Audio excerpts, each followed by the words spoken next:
A fantastic day for Winston Cup automobile racing at the Charlotte Motor Speedway. Almost a couple of 100,000 fans packing their way in here today to see the world's greatest hardtop drivers go 600 miles for well in excess of $1.25 million. Welcome to the Coca-Cola 600 at the Charlotte Motor Speedway here on TBS. Hello again, everyone. Great to have you with us today. I'm Rick Benjamin in the STP Pit Communications Center.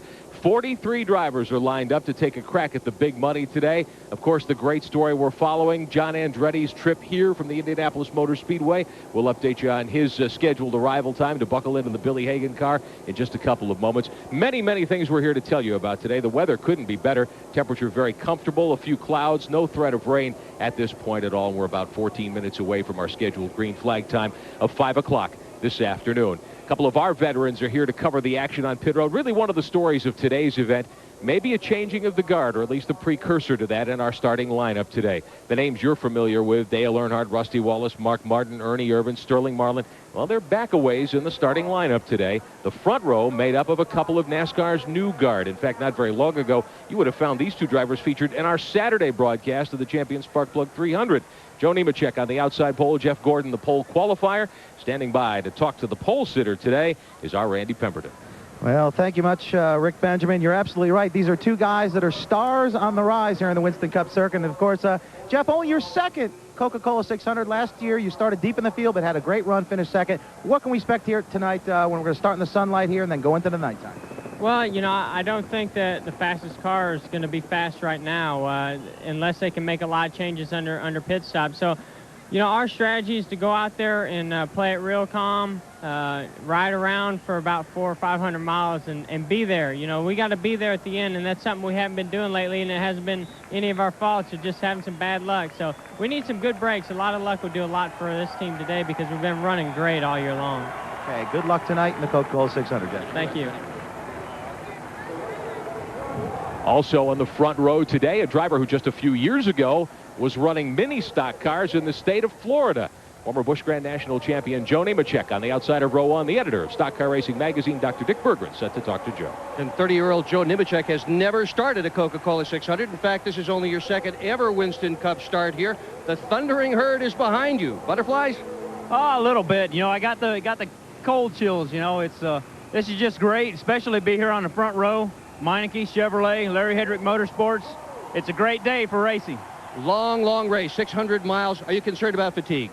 Well, the biggest thing is I think I'm in pretty good shape. I'm just going to have to make myself drink a lot of fluids today because it's hot. Going to have to sweat a lot in the cars, and hopefully we'll be around at the end.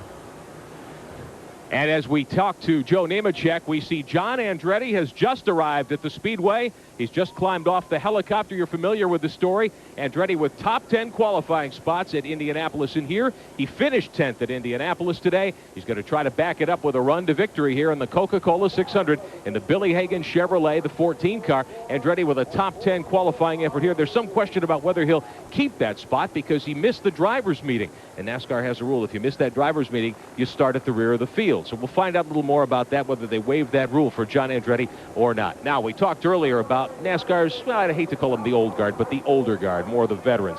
The defending and 6-time Winston Cup champion is bidding for 2 victories, make it 3 victories in a row here at the Coca-Cola 600. We're talking about no one else but the Intimidator, Dale Earnhardt. And we're our third member of our over-the-wall gang today, a driver who's leading the Busch Grand National point standings. We're glad to have Kenny Wallace back today, and he's talking to Dale Earnhardt. Kenny?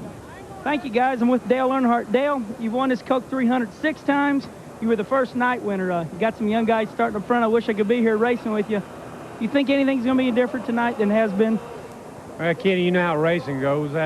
You can win all the races in the world, and then all of a sudden you can't do anything right. So we're going to see what we can do. This is awful good racetrack for us. Our car's running good, and, you know, being the winner last year is being the winner last year, but you got to do it for 600 more miles. And it's a tough race. You got a lot of, you know, tough competitors in it, 2 of your brothers. And one of them I'm really, you know, going to have good battles with. But still, it's going to be a good show. I think it's going to be a good race today and tonight. And may the best man win. Maybe he's driving a black number 3. Thanks a lot, Dale. That's the most I've ever heard Dale Earnhardt talk. As he gets strapped in here, he's putting some knee pads, keeping his foot warm or cold. I'm glad to see John Andretti make it. That is a story. Back to you guys. One of the great stories in American racing in recent years, John Andretti trying a heretofore thought impossible double. Randy Pemberton is with John Andretti. Well, John Andretti, a tremendous flight down here very quickly. He looks very composed, very calm. Great run today, John. I know you got to do this real quick. You're strapping in, but a little bit of strategy tonight. How you feeling? Just try and hang out there and do 600 miles and hope for a real good finish. Are you tired? Well, you know, I mean, 500 miles is one thing, but, you know, it's going to be a tough race here. Good luck, John. John Andretti going from the 9-hole supposedly today. We'll see if he's going to get to start there or not. One of the great stories here today. Here to call the action for us today. Two gentlemen who've seen more of these races take the green than I think the rest of us combined. Our own Ken Squire and the King, Richard Petty. Yeah, but he always had the better seat. Well, I had an interesting seat anyway, that's for sure. 82 degrees, humidity about 37%. That temperature's come down about 6 or 7 degrees. Cloud cover in and out. Looks like a perfect time for a race. No possibility of rain, they are saying, Richard. Now, what about this fluctuation between starting in daytime then running at night? Well, that was one thing that we didn't get. It rained us out the other night, and we didn't get any night running with these cars. Although we run them, a lot of them last week. We didn't get any night running. Nobody knows really what to expect. You know, most of the time the cars tighten up as it gets cooler, but you don't know, you know, how tight are we going to start with the car, you know, or how loose we're going to start with it. So it's going to be interesting. Sterling Marlin has said that running 180 miles an hour, and recall that front three are 180 mile an hour cars on this mile and a half is a little like flying a jet airplane inside of an auditorium, Richard. I don't know. I've never run 180 miles in years, but I've been to some of them that was the same thing. It's sort of like running Bristol, you know. Right. And that's what this racetrack's getting like. Is it a handful? It is for that long. You know, you go out and run 3 or 4 laps, you don't think anything about it, but then you say, man, we got to be out here 4.5 hours doing this kind of stuff. You know, run 170, 80 mile an hour, then it's kind of tiring from time to time. And Richard has been the one to say over and over again, it's never the speed that gets you, it's that sudden stop. That's the whole deal. But, you know, here again, speed's irrelevant. It's the time that it takes us to get around a racetrack. And so if you can set out and run, you know, the longest deal or the shortest deal in the time, then you're going to be the winner. Well, right now, the U.S. Marine Corps Band is below us, getting set for the anthem. And before that, perhaps no name is more synonymous with this event than Darrell Waltrip. Well, of course, it's a very important holiday for the whole country, particularly those of us here today that are going out and compete against each other, try to pull off a victory for everybody watching, not only here in this country, but all across the world, really. This telecast is going everywhere. A little closer to home, though, I think about all the men and women that have given their lives defending this country and the wars we've been in. A little personal note for me, I think about the competitors that have lost their lives over the last year or so. That's real dear to our heart and everybody here this weekend. But by the same token, I also think about the most important thing, and that's that I thank God that I'm an American, and I thank God that I live in this country. Violated. Our fathers carried guns before us, and now we, the sons and daughters, serve our country and bear arms, not to create havoc, but to prevent anarchy and its attendant destruction. Today, we honor those who have been willing to risk life for liberty and fortune for freedom. May they always outnumber the well-meaning who question everything and stand for nothing. In your name we pray.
Ladies and gentlemen, would you please remain standing? At this time, our national anthem performed by the United States Marine Corps Band New Orleans of the Marine Reserve Forces.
The Coca-Cola 600 on TBS is brought to you by Castrol Syntec, by Napa Auto Parts, by Budweiser, by Splitfire Spark Plugs, and by Ford and your Ford dealer.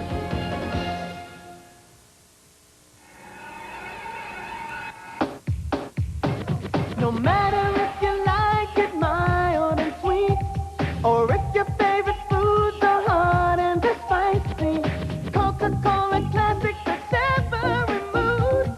With every kind of food, there's always Coca-Cola, yeah.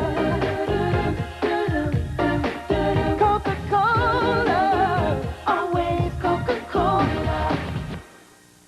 You could win $1 million by entering Pocono Raceway's UAW GM Teamwork Sweepstakes. Free finalists win fantasy trips to Pocono's Miller Genuine Draft 500, $5,000 in cash or prizes, and a chance at $1 million. Apply for a NASCAR MasterCard by calling 1-800-937-POCONO and automatically entering the sweepstakes. Or to just enter the sweepstakes, send your name, address, and phone number to this address. For a free Pocono Raceway brochure, call 1-800-RACEWAY.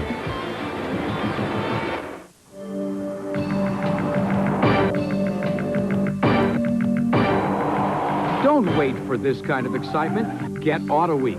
Don't wait for racing news. Get Auto Week. Call 1-800-232-1520 for a full year of Auto Week at the special TV price of $19.95. Just 38 cents an issue. Stop waiting. Do it now. Call 1-800-232-1520 for the News Weekly of Motoring. Auto Week. At the Charlotte Motor Speedway, honoring, remembering those who paid the ultimate price for this nation. And with the beautiful playing of the national anthem by the U.S. Marine Corps Band out of New Orleans, Louisiana, we get set to go racing in the 35th annual Coca-Cola 600. Ladies and gentlemen, here is the Haviland starting grid for today's race. Pole position, sophomore Jeff Gordon with a record lap at 181.439. In second, a rookie, Joe Nemechek in his Chevrolet. First time Fords haven't sat in the front row this year. Then it's Jeff Bodine's Ford. He'll start in third position, winner of a 500 here at Charlotte. And Ken Schrader, who always runs this mile-and-a-half well.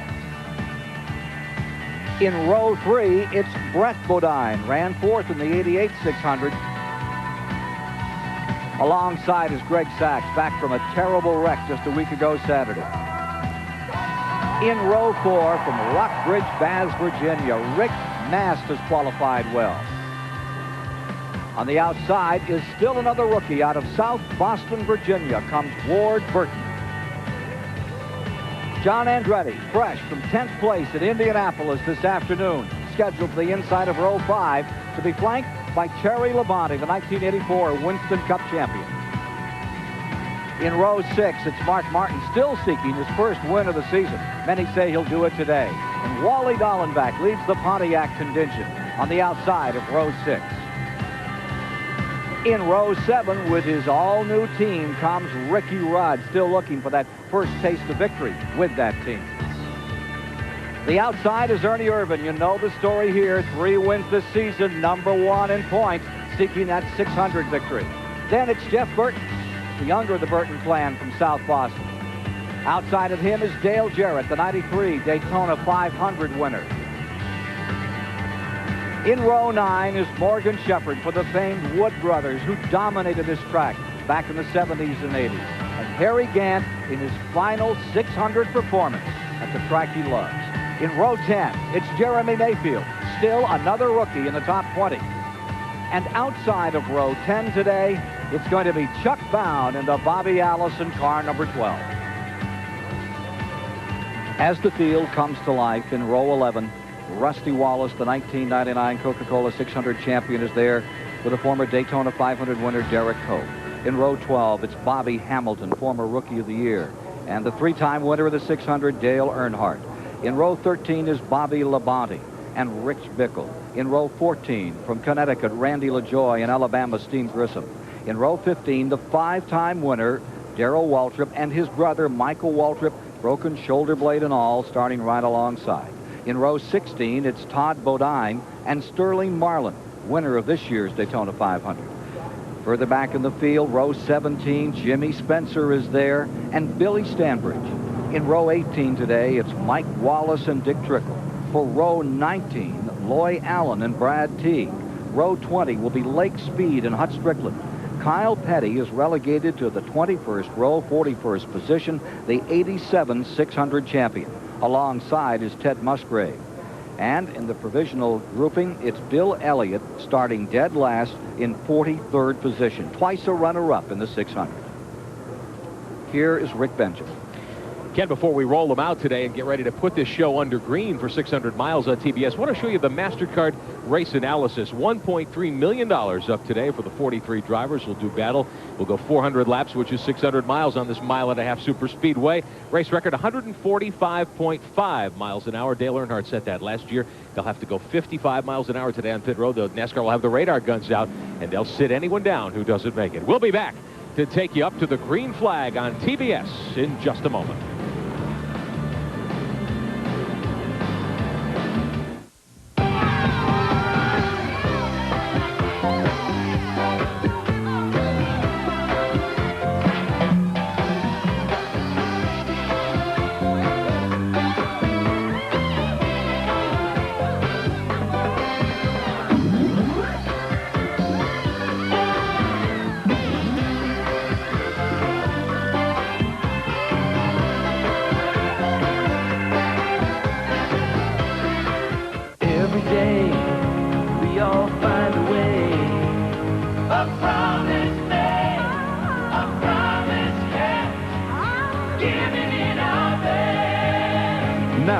We're the most complete source for auto parts, and all Napa parts are backed by a nationwide warranty program.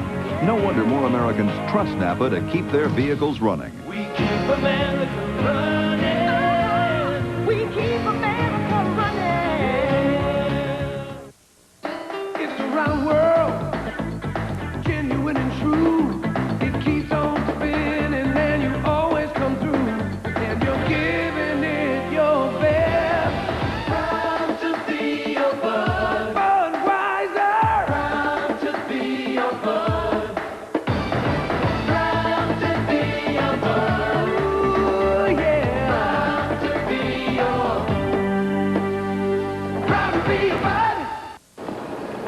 The car on the right was filled with Castrol Syntec, a synthetic oil, the other with conventional oil. They were then drained and started without oil to prove a point. You see, Syntec has a unique molecular structure that bonds to engine parts. Lab tests show it leaves a layer of protection far stronger than conventional oil. And if Syntec protects this well now, imagine if you leave it in. Castrol Syntec protects in ways other oils can't. less than a lap to the commencement. 400 laps the distance, 600 miles for 1,200,000, 43 cars. And Andretti, because he missed the driver's meeting, goes shotgun, goes to the rear. You're now riding with 3 of our onboard cameras. We have several more for you today. Jeff Gordon, the pole sitter up there, taking the field down the back straightaway. And you're with Mark Martin now, who'll be starting in that 11th position, the pyro camera. And Jeff Bodine ready for a ramble this afternoon to try to get himself another victory. He won the Winston Select the other night. Great victory for him. They're into turn 3, getting set for a start. You got to really think about taking it a little easy here this first part of this race, huh, Richard? Well, you got to figure there's going to be 3 or 4 races tonight. You know, starting out right now, it's kind of warm, and then it'll start getting cooler, and everybody's got to adjust. So everybody will figure on that, I guess. 24-degree banking. About to be attacked for the first time. There they go. All down into the first corner. They still look like a pace lap right now because they're all not strung out. But it won't take them long to string out. Where do you collect high gear out there? Well, you get that before you get to the first corner. So you're ready to go when you get to the first corner. You're running wide open. A lot of times you can go in faster because you accelerate. Bodine scoots down to the inside, tries to find the hole. Nemechek up on the outside. And you're riding with Bodine as they come by for the first time. And he had a handful of those bumps up in turn 4.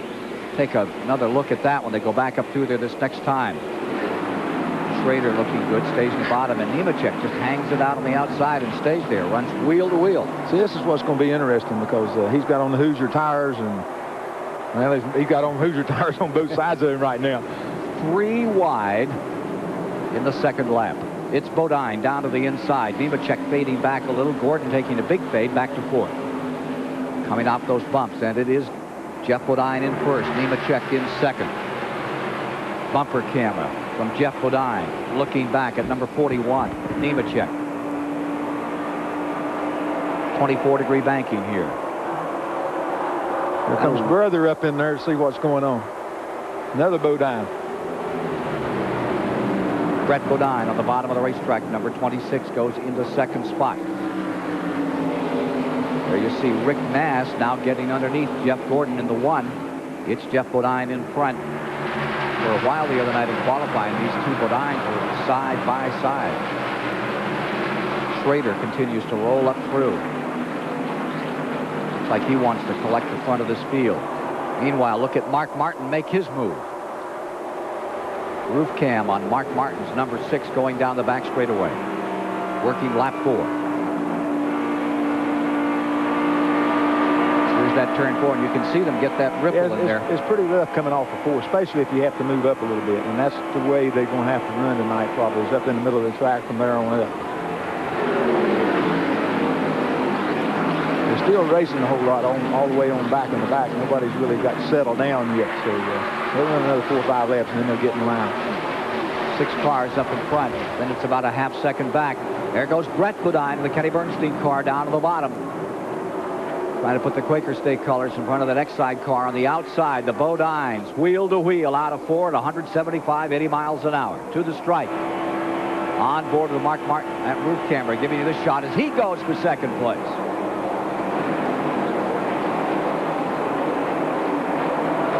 Mark Martin hugging the bottom of the racetrack, looking for that hole for second. And back comes Jeff Gordon, the pole sitter, just 22 years of age, and what a racer he is. Martin coming up for second. I guess nobody told these people this was a 600-mile race. Didn't they have a driver's meeting today? Well, I think they did. But I think they forgot it by the time they got to the race cars, though. That's what's good about the Winston Cup races. No matter whether it's a small race, short race, big race, they're going to race for it. Brett Bodine out in front has a 10-car length advantage for the moment as they're 2 wide behind him, and this will give him a chance to break away a bit more. Only the second race that Brett Bodine has led this year. Jeff Bodine in second. Here's Martin coming out of the adjustment, settling back in third, and Rick Nass making the move on the outside. Ward Burton in the 31, ride 7. Ricky Rudd right there with him. In 8, Greg Sachs up in there for 9. Look at Joe Nemechek. set a new overall record out here in qualifying at the Winston Open. He's been good all week long, back 2 weeks. And, you know, he doesn't run low. He just runs from the middle of the racetrack up. He's got a good groove, a good steady groove, not that many people in his groove. So he can run good, consistent laps that way. So it's the Bodine brothers, 1 and 2 with Rick Mast now in third. Car number 1. He's been trying to get it together here and get some good finishes of recent. It's beginning to pay off right now.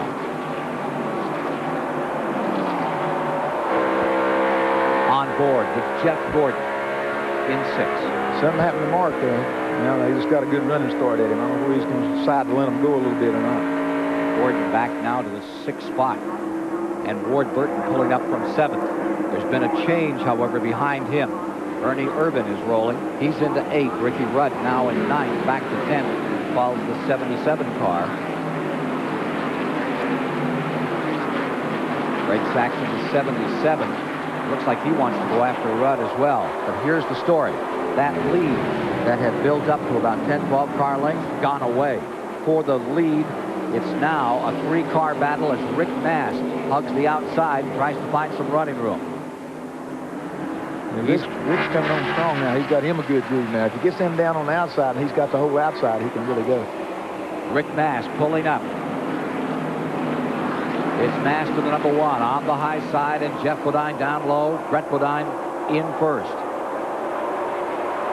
Needs to dispatch him right here. What he doesn't need is to run side by side and let Brett get away again.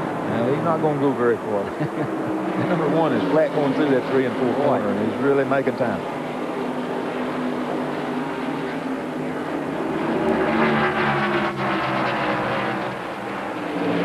Take a look at this battle. Jeff Gordon has it. Mark Martin trying to take it away. Roof cam here, right down on the bottom at 175. Nemechek falls back into 6th. Ward Burton trying to pull up on this threesome as they come around to complete lap number 12. Green so far over all 43 cars in the early going of the Coca-Cola 600. Expected to be done about 9:30 Eastern tonight in this $1.2 million test. I tell you what, they're not getting strung out as quick as what I thought they would. Everybody's just right there on each other all the way back to 34th place. Here is Mast looking for the outside. I think he wants to go for the lead. He's going. Gone.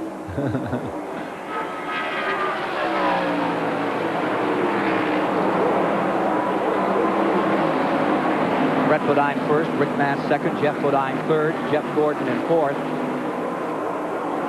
Rick Mast now first with that change that they came down by. Went into the back straightaway. Mast for the moment has the lead. Brett Bodine in 2nd. I believe that's Mast's first time this year up in front.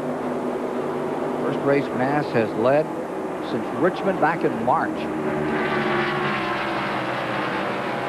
John Andretti with Bill Elliott on the tail end of the field. Trying to strike a match here and come up through. That's for 37th position.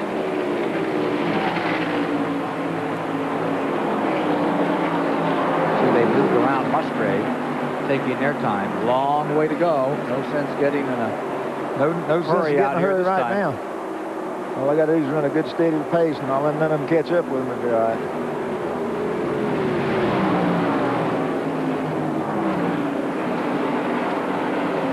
See that Elliott car, the Junior Johnson car, fading up the track, and here comes John Andretti back down on the inside again. Remember, he came from 43rd. This is for 36, or for 37, and he's got it. See if he can hold on to it in turn 1. Moving away from the field. Mast in first. Jeff Bodine in 2nd. Brett Bodine in 3rd. Staying 4th is Mark Martin, Jeff Gordon 5th, Nemechek 6th, Ward Burton 7th, and it's Ernie Irvin in 8th at the end of 16 laps. I found that everything I use it for just increases the power. It's like getting an engine option. America is talking about split fire. It was just unbelievable how it ran and how much better gas mileage was. I had heard about the plugs, and everybody said they were great, and I tried it myself, and it did increase my gas mileage. And it runs just like a brand new engine. I mean, it's got power just like if it was brand new right off the showroom floor. They're the best plugs I ever put in my cars. Split Fire. At $5.99, it only costs more till you use it. Most golfers try to stay out of the rough, but in truck golf, The rough! Yes! there's no rough enough. Excellent! But don't venture out onto the course without one of these. A 1994 Ford Ranger 4x4. Sweet! Complete with push-button four-wheel drive, a wide, powerful stance, and a whopping 4-liter V6. Get a Ford Ranger 4x4 and get into the swing of truck golf. But remember, always replace your divots. After 10 years in the NFL and 3 Super Bowl victories, I thought I could coach any team. But NASCAR took some getting used to. I mean, the huddles only last a few seconds. Every game plan is nothing but passing. And instead of star quarterbacks, you've got star drivers. In fact, the only thing the two sports seem to have in common is that all the fans and the stars love wearing nutmeg. Nutmeg Mills, NASCAR apparel officially licensed to stand out from the crowd. I'll say one thing about this team. These boys love to run laps. We realize there still may be a few people who don't trust TV commercials. So, we came here. Father, which is brighter, the conventional watch light on the left or this Timex with the indigo nightlight on the right? The one on the right. Thank you for your time. Oh, stay a while, my son. We don't get many advertising people in here.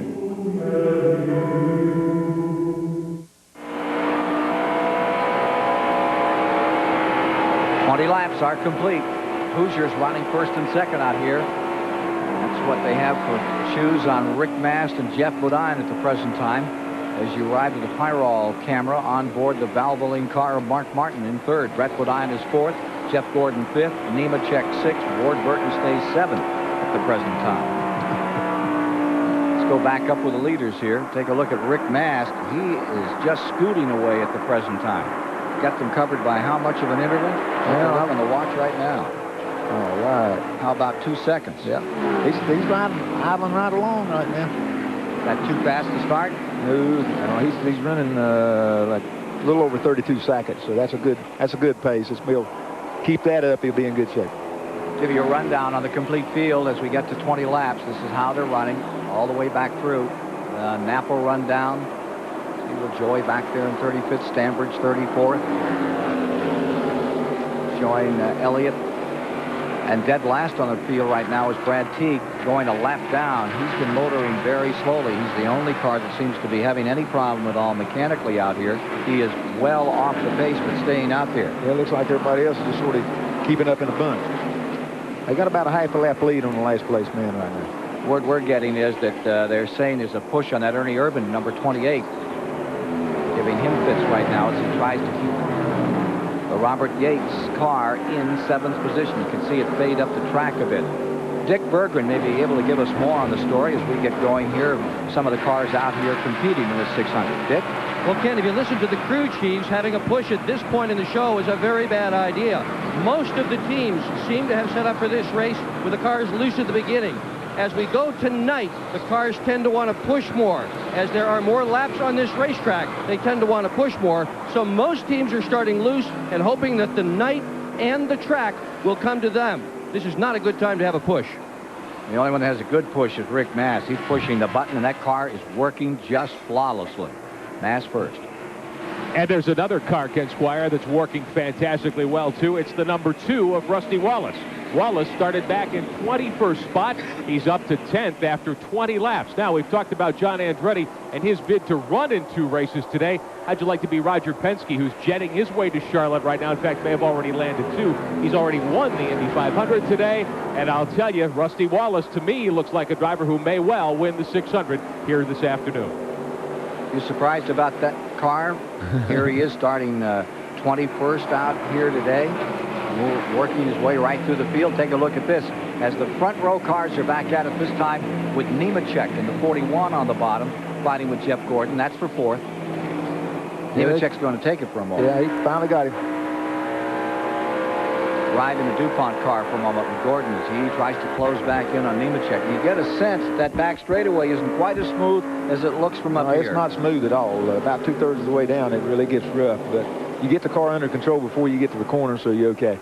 Nemechek and Gordon 6 seconds down as we check out that time. And Rick Mast continues to check out on the field. Mast, who started in 7th, leading and drawing away at the present time. Let's take a look a little further back in the pack and see what's going on out here. Well, they have a heck of a race back there. They've been racing from the word go.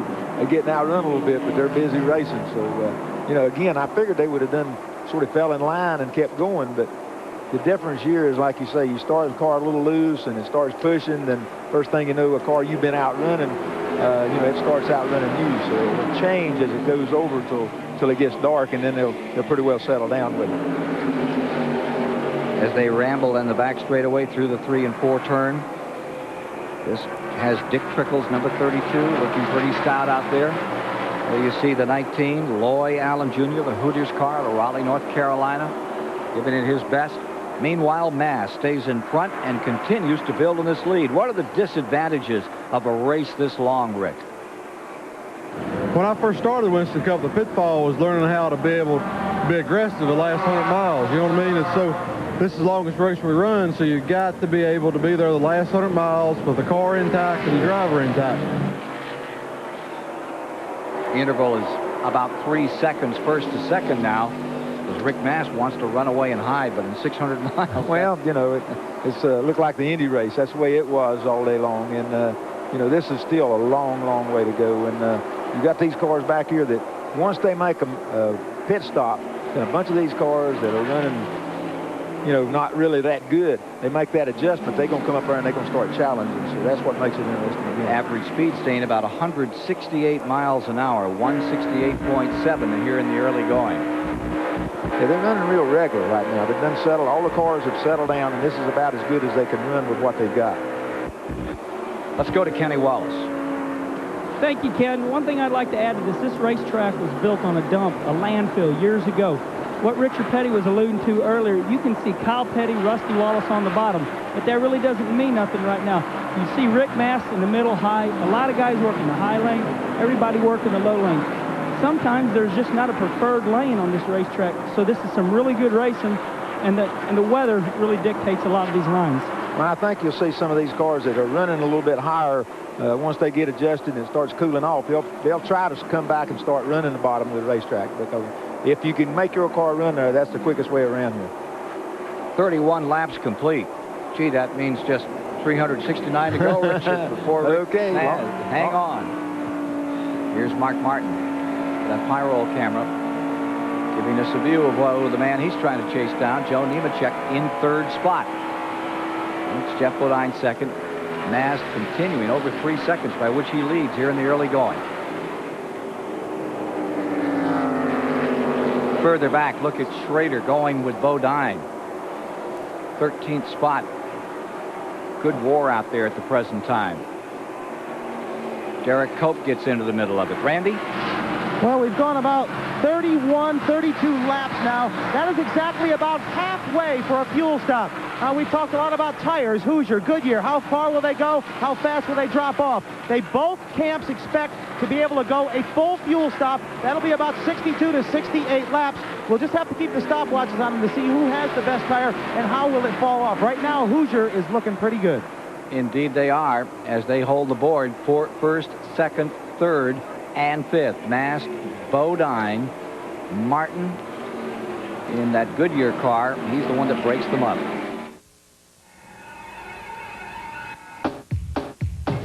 No matter if you like it mild and sweet, or if your favorite foods are hot and they're spicy, Coca-Cola Classic fits every mood. With every kind of food, there's always Coca-Cola, yeah. Coca-Cola, always Coca-Cola. Come on along and head for the mountains of Bush. Head for the mountains, it's cold and it's smooth, and it's waiting for you. Come on, head for the mountains of Bush Beer. popcorn chicken. And Long John Silver. Just $1.39 for a limited time. Popcorn chicken and popcorn shrimp. Crispy chicken fillets of all white meat. By the meal or by the clown, it's the best deal around. So pop on over for some popcorn chicken. He's in the bag. Pop, pop, pop, pop, pop, pop it in your mouth. Popcorn chicken and popcorn shrimp. Long John Silver. Go popcorn. What is it about Ford Taurus that makes it America's best-selling car? Is it the number of ways it finds to protect you and your passengers? Its confident feel on the road? Or the fact that we improved it over 50 ways to make it the best Taurus ever? Whatever the reasons, you've made Ford Taurus the best-selling car in America. Again. You guys obviously have time in your hands. You ever thought about why Duracell batteries last so long? It's the great color. It's the copper color. It's beautiful. You mean just the sheer aesthetics of it? Yeah, absolutely. Yeah. It could be a large amount of research and development. Duracell. No other battery lasts longer. Back at the Charlotte Motor Speedway, the Coca-Cola 600 live on TBS on this Memorial Day weekend. Great to have you with us today. A beautiful day for racing. Very early in the going here, and so far Rick Mast has really done a terrific job. Started 7th. He's gone to the front, and he has set sail at the moment. Now, all the 200,000 folks who are here today had to make their travel plans to come to Charlotte. Many of them did, those who live outside the Charlotte Metroplex anyway. If you're going to travel to a Winston Cup race this year, here's how to get the information you need. The official directory of NASCAR, the Winston Cup Series from Bell South Advertising. We're going to show you that phone number on the screen. When we came to you from Richmond in March, we had such a great response to this. Bell South didn't have enough operators standing by to take your order for $24.95 plus shipping and handling. They've got that rectified. You can call the 1-800 number that we put up there, 1-800-345-RACE, anytime, 24 hours a day. They'll be glad to take your order. If you were coming to Charlotte perhaps for the fall race, pages and pages and pages of information on that, on the area around the Charlotte Motor Speedway here. So we want to advise you to get your orders in quickly for the Bell South Directory, the official guide to NASCAR and Winston Cup racing. Meantime, on the racetrack right now, we had talked about how Dale Earnhardt was coming up through the pack rapidly early on. He's developed some problems. Dr. Dick Berggren is standing by in Earnhardt's pit. Well, the problem is that the car's not doing what they wanted it to do. They had anticipated this movement in the direction of push. They set up the car as loose as they thought Earnhardt could hang on to it. That's not what's happened. The car has a push, and Earnhardt is fighting a push. Crew chief, car owner Richard Childress says he doesn't know why it's pushing. Well, he's not the only one that's gotten befuddled by what's happening here at Charlotte. The racetrack seems to be behaving a bit differently than everybody anticipated. And one of the teams that's also having a problem is at 24, Jeff Gordon. His car is also pushing. He has radioed into the crew saying, what is going on? He has dropped all the way back to 12th from the pole. His crew chief has said, you just hang on, we'll fix it for you. Well, Earnhardt is 17 seconds back now in 16th position from the leader, Rick Mast. You're on board with Jeff Gordon for the moment as he continues to have his problems. He is now backed up from the pole to 12th position. Watching. Yeah, you know, it's funny. You can do all the practice and all the testing and all this kind of stuff, and when you turn them all loose, you get a different animal. So that's what they're having to settle down with now. But if they can all have a quick pit stop here before long and get their cars adjusted, then, like I said, we're going to see a different race than what we're seeing right now. Well, there you see the Gordon car as it tries to do something to get itself back up in here, but it's going to take a pit stop, and we're at lap 42. When should they be coming in, Richard, if we stay green? Run somewhere around 60 laps. I imagine all of them will stop a little early to begin with, sort of see what's going on, and you know, make their adjustments as early as they can. Take a look here. John Andretti about to get lapped by Bodine, but Andretti on his own has been trying to get himself some distance out here, get up through the field. He's been fighting for some time with car number 32, Dick Trickle, and now that one has broken up. You see Randy LaJoie just in front of him. He moved up about 6 positions, then he's fallen back again. Great run for Grissom. He's come from 28 to 6. We'll tell you more about that. John Andretti, you drove Winston Cup, you drove Indy cars. What's next? I'd still like to drive a Formula One car sometime, and you know, and who knows, there's always something out there that really interests me, but they got to have 4 wheels, so I'm not going to drive any motorcycles, although I wouldn't mind driving a hydroplane boat. Yeah, I'd give up on that hydroplane boat idea real fast. Yeah, I don't think I want none of that either. Nast has lapped Bill Elliott now. He continues to ramble out here, looking further back in the field. You see Nemechek also putting a lap. Here's Trickle in the 32 and finally getting around him. Is Andretti. That 32-14 scramble has been going on for about 10 laps. Getting some help from Nemechek for the moment. Dodged out there in front. Got a little jet action from the backside.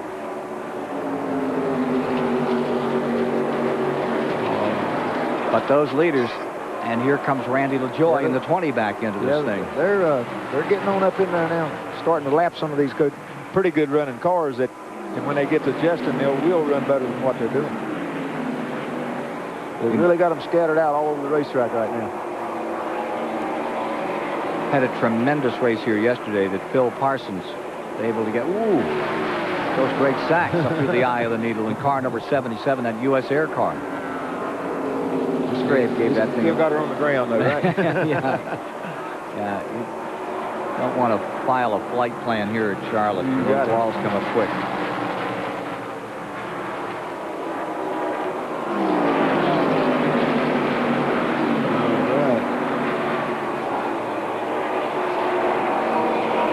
Take a look at this. That's number 29. He has come a long way in a very short distance. Grissom from 28. Now 5th, car number 29 on Hoosiers.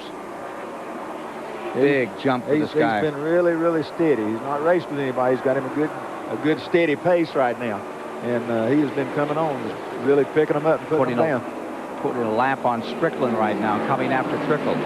Keep your eye on Grissom today. The Alabama driver looks strong. Back to the Coca-Cola 600 in a moment. The Coca-Cola 600 on TBS is brought to you by Castrol GTX and by McDonald's. As your engine revs higher, the oil inside creates a hydrodynamic wedge, a protective layer that builds up and keeps engine parts separated. But as your oil's viscosity breaks down, so can the wedge. That's why Castrol GTX provides maximum protection against viscosity and thermal breakdown. Because if your viscosity breaks down, what's next? Castrol GTX, engineered for today's smaller cars. Try Castrol Super Clean for tough, greasy jobs. If it won't come clean with Super Clean, it won't come clean. They hate to be late. Traffic makes them mad. And waiting makes them furious. Sound familiar? Then drive through McDonald's for breakfast.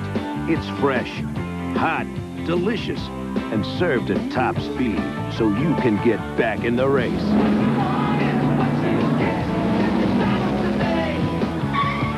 Mess with me. When it comes to roping a steer, folks in Grand Junction, Colorado will tell you that Ron Markin can ride with the best of them. And when it comes to overhauling an engine or rebuilding a carburetor, well, he can do it all. You see, when Ron's not riding a horse for fun, he's turning a wrench for a living. So he buys a lot of parts, mostly from AutoZone. Sure, there are other parts stores in town, but Ron knows that when you want the right part for the right price, there's just no place better than AutoZone. Sunday, women are demanding a fair share of the big bucks in college sports. This is unfair, this is unjust, this is not American. Changing the rules in the Battle of the Sexes. CNN presents Sunday, 9 p.m. Eastern. Promotional fees and consideration have been paid by Raybestos Brakes, the best in brakes. And by DuPont, the official finish of NASCAR. And by Exide, for great starts every day. Replace your old battery with a powerful Exide battery. Available at Montgomery Ward stores. Rusty Wallace making an early pit stop. We're at lap 52. We just saw Sterling Marlin come in, and when he did, he overshot his pit. There's the action taking place on car number 2. Here's Dick Berggren. And one of the few cars out here, Ken, that's not experiencing a push. Rusty Wallace, they just took a couple of rounds out of the right rear and puts more weight in the left rear. They were a little bit loose. This is Midnight, by the way, the car that won 10 races. This is the best car in their stable. 18.5 seconds. on car number 2, Wallace away, making this early pit stop to make some adjustments. Yeah, here comes the 43, and I don't know. I think he's lost his pit. I don't know what is going on here. You think he lost the pit? Well, no, what happens, see, you run 35 mile an hour or 55 mile an hour down pit road, it looks like you're just lost, you know. We're pitting all the way down at the end. So I think what they did, they called for early pit stop because the car wasn't working real good. And so they say, okay, we'll get in as quick as we can, make this adjustment, try to get back there and make that time back up. Easy to get lost out here? Well, it's easy to get lost on that situation. But if you're not careful when you're running slow at the end of a pit stop, you know, if you stay out there too many laps and try to stretch it, you're better off to stop early, get your stuff together, and then go back out and run quick, and you make up time better that way. But I see a lot of people are starting to stop now because they're getting into it. I guess they got some kind of trouble there, ain't they? Boy, they're up to 30. They've got some problems. Yeah. He was running 30 seconds and brought it in. He had that great run out of Sears Point. Fourth? Yeah, well, we've been running good here all week, you know what I mean, and thought real good, but I noticed he wasn't really running that good today, but, you know, this year just sets you back that much further. When you're not running good, you got to make a pit stop and make the adjustment. If you don't make that quick adjustment to pits, you just get that much further down. Working lap 55. If you're just joining us, all laps have been under green so far. Ernie Irvin coming in at this point. Yeah, see, Ernie's car's been pushing real bad, so they'll probably make some major adjustments on this car. 4-second interval between first and second as Mass leads Bodine. Will keep a clock on number 28. Larry McReynolds and company, Robert Yates, ready to do some work on Ernie Irvin. Let's go trackside. Well, Ernie Irvin's car came in and smoked the tires as he stopped here. This is a brand new race car to replace the car that they lost in the Winston last week. They say it's almost identical, but maybe better. This pit stop so far, a good pit stop. They're going to change 4 tires, try to loosen the car up in the process. Good stop, 17.9. Real good stop.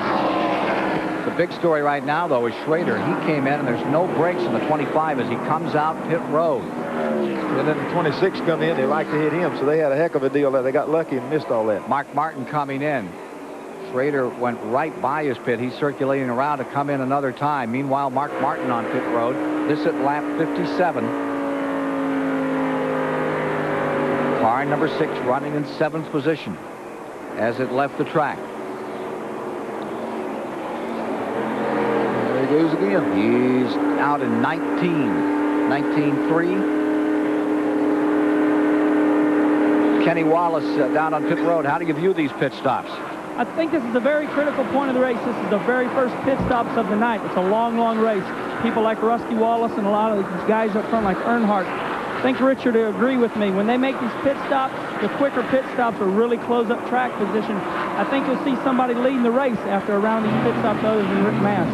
Coming in very slowly as we watch Jeff Gordon making his pit stop is Schrader trying to get this car rolled.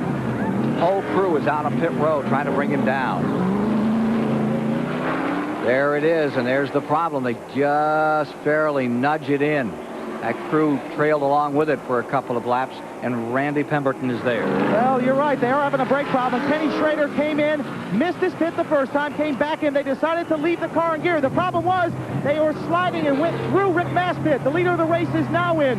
Rick Mast, his best finish ever in this race has been 11th. The Hoosier tires running absolutely beautifully so far. Rick Mast was killing them. 4 tire stop. They want to make sure they get all the gas in on this Skoll car.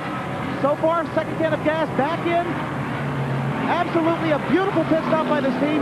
Left side tires on, 22.1 for Rick Mast. The hood goes up on Kenny Schrader's car. We're still waiting for Greg Sachs up pit road. Unfortunate time for Schrader. 43 and then some. The clock continues to run as they try to get some binders back on Schrader's car. Joe Nemechek is in. Watch this stop. Lap 60.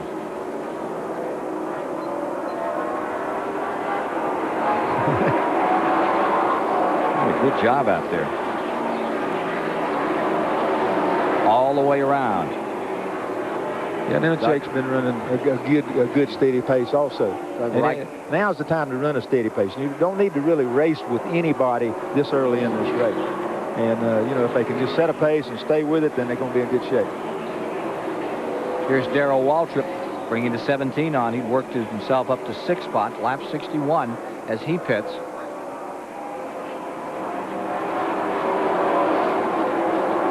Waltrip would come from 17th position, and here is Jeff Bodine.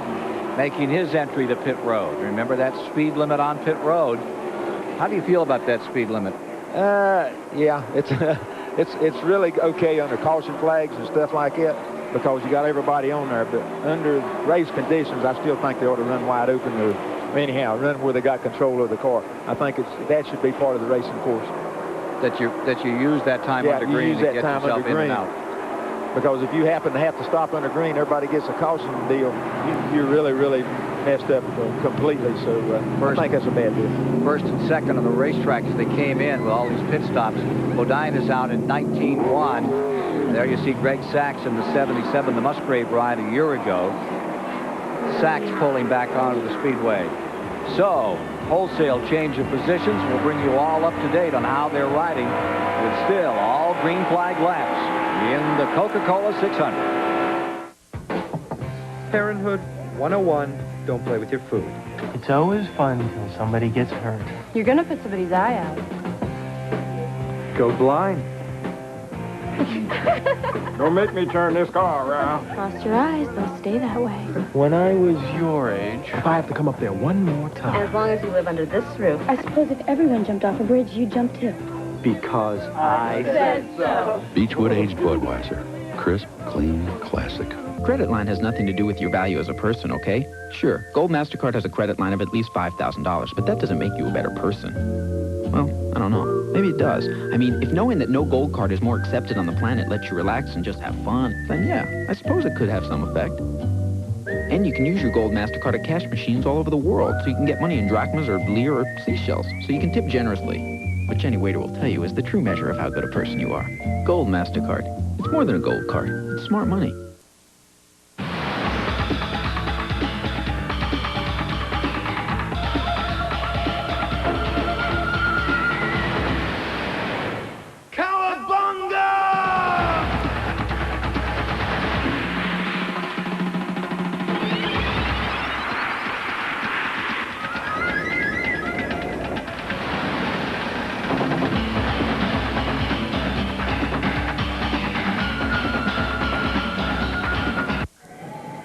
From the top of the highest mountain, over land, over sea, in the desert, in the pits, when it absolutely has to start.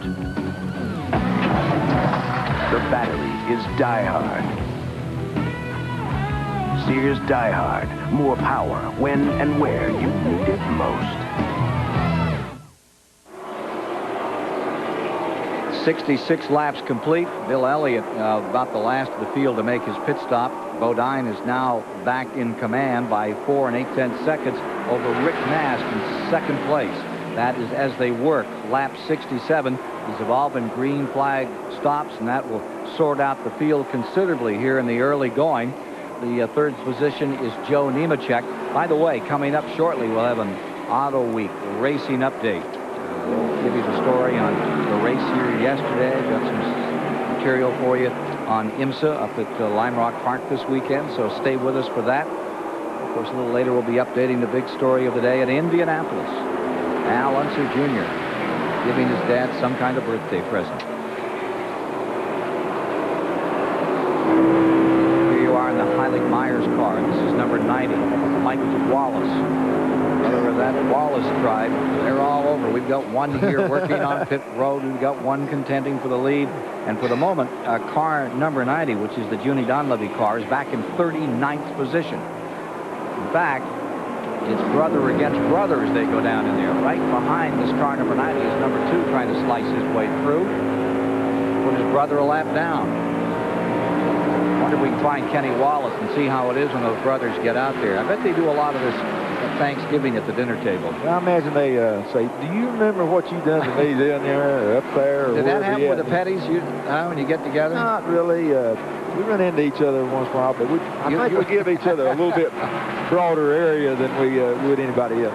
Well, there's Kyle making his move in car number 42. As he tries to keep the Felix Savetta's car sorted out and keep these Pontiacs rolling again. Back in 27th position on the latest rundown. Meanwhile, it's car number 7, Bodine for the lead.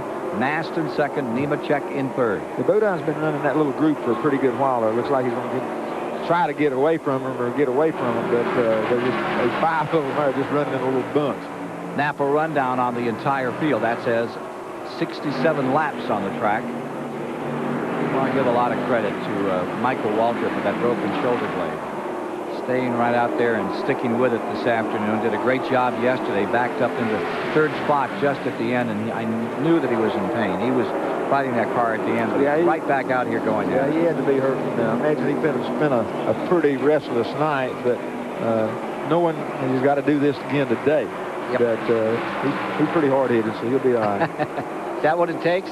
That's what it takes. You just have to say, hey, man, you know, if somebody else can do it, or I can do it if they can't do it, and that's the way they have to approach it. And the good ones, that's the way they do it.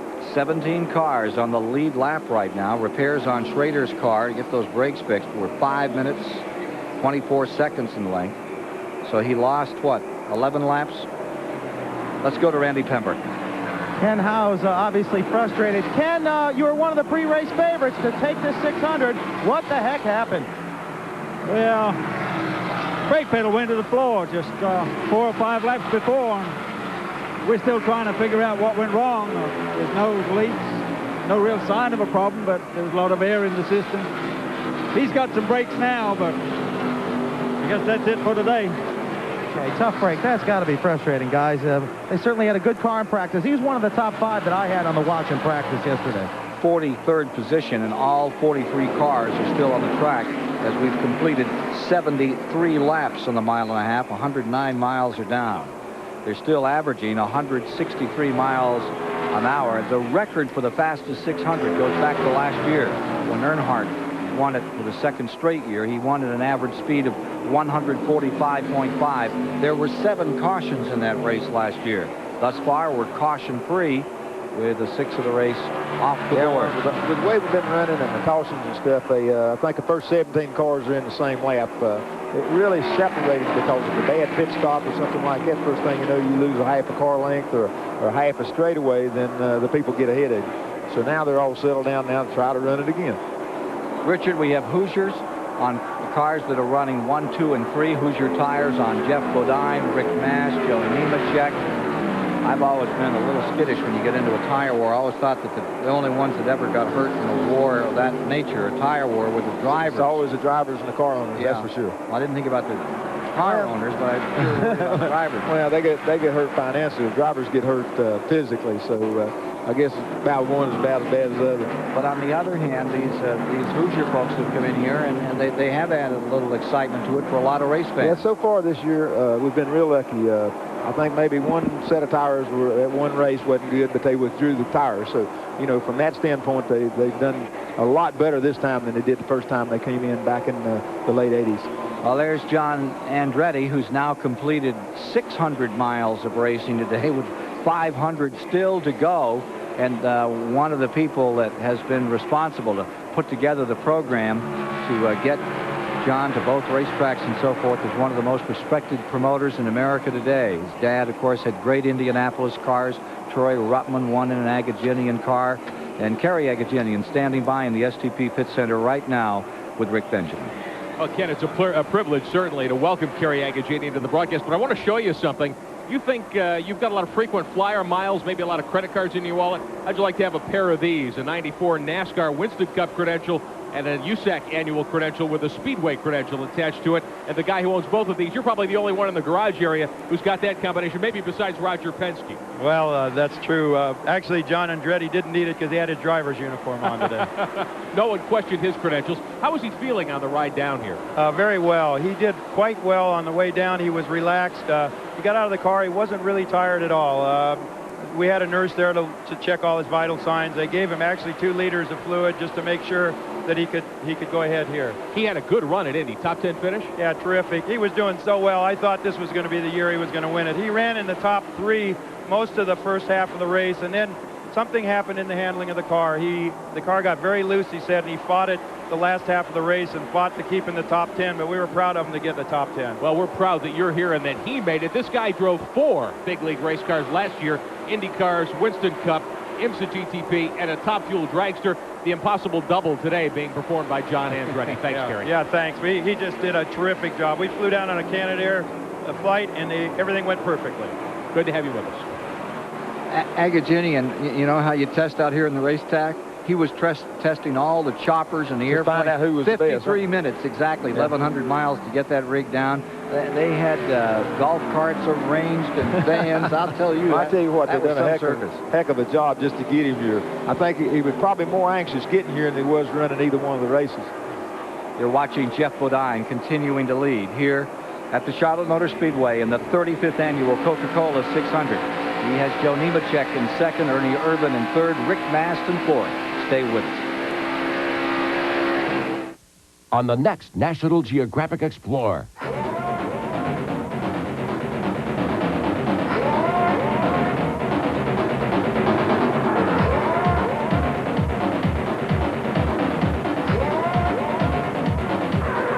Extreme Adventure. The last great adventure of the weekend. National Geographic Explorer. 9:30 Eastern tonight, only on TBS. The car on the right was filled with Castrol Syntec, a synthetic oil, the other with conventional oil. They were then drained and started without oil to prove a point. You see, Syntec has a unique molecular structure that bonds to engine parts. Lab tests show it leaves a layer of protection far stronger than conventional oil. And if Syntec protects this well now, imagine if you leave it in. Castrol Syntec protects in ways other oils can't. What, is this your idea of excitement? Let me tell you about exciting, okay? Driving around a racetrack at over 200 miles an hour, that's exciting. These are just flakes. Well, what do you think? These are really good. They're crispy, too. Really? Yeah, they're mighty good even with nothing on them. What are they? Hey, Charlie. Yeah. Kellogg's Corn Flakes? How could I be so dumb? You got 500 miles to think about it. Kellogg's is proud to sponsor NASCAR champion Terry Labonte. Sure running parts, motor gunning parts, fuel pumping, road bumping, brake stopping parts. Western Auto's no stranger to these parts. Western Auto now has parts for nearly every car on the road today. Serious parts at serious savings. Hey, we know what you want. Get serious savings on Fram oil filters at Western Auto. Fram, you can pay me now or you can pay me later. Western Auto's no stranger to these parts. At Charlotte Motor Speedway as the sun goes down and the moon gets ready to come out. We'll show you what Winston Cup racing is all about here in the 35th annual Coca-Cola 600. For the moment, Jeff Bodine has the advantage, averaging 163 miles an hour.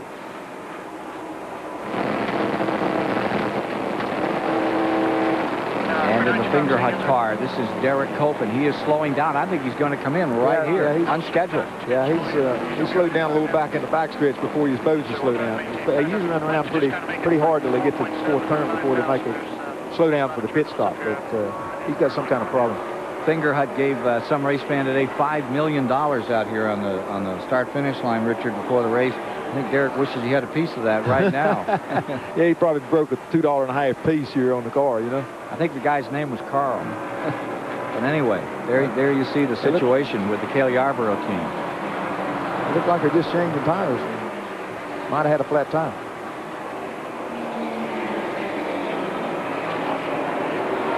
Derek Cope ready to go back to war here. Undoubtedly, that's what happened. They must just have had a flat tire, so he's back out there again. In 22 seconds. 22-second pit stop.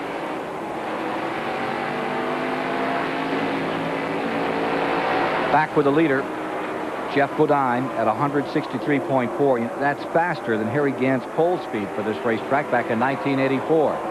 Let's take a look back to second place. That interval's about 3 seconds to the second place car, Joe Nemechek, number 41. And there's your third place car, Ernie Irvan, closing up on Nemechek at this time. Ernie's just running a steady race, and he's just digging away a little at a time. But his car wasn't working real good to begin with. His car was pushing really bad. But looks like after they made that pit stop, they made some adjustments to it, and he's getting through the corner pretty good now, too. Surprise there as he puts a lap on Terry Labonte. Ernie Irvan. See how low he can hold the car down now? A while ago, we was watching, he was going from there all the way to the wall and then getting a running start. But they got it dialed in right now. Well, we have 4 teams that are the dominating teams this year, that is for sure. And Ernie Irvan is 1/4 of that group. Ernie, explain why the same 4 teams have been dominating the series lately. I would say it's kind of like having a baseball team with 9 players, and 5 of them are all-stars, and the rest are good, but they're just not all-star players. And that's where the big 4 teams, I think, have the big players. They have all the positions filled with top key people, and the other teams are working towards that, and when they get that, they're going to start producing better and better. So we're just all fortunate right now to really have key people in all the positions. Come down, Wally. Got a spin and a crash up in turn number 4, and it's John Andretti in the 14 as he wheeled it around. Yeah, I missed that. I don't know what happened. When I looked up, he was in the wall. Following the leaders that were down here in turn 2 and up in turn 4, John Andretti had a skirmish with the concrete that's beaten in the front end, and he's bent the right front. That looks serious. Yeah, he's kind of used up right now, even though they'll probably beat it out and get it going again. He's through racing. He might run a few laps. John Andretti has given it a real try here in Winston Cup racing this year. 10th at Indy today. It's going to be far further back in this event. He was running in 39th when he got in trouble up here in the 4th turn.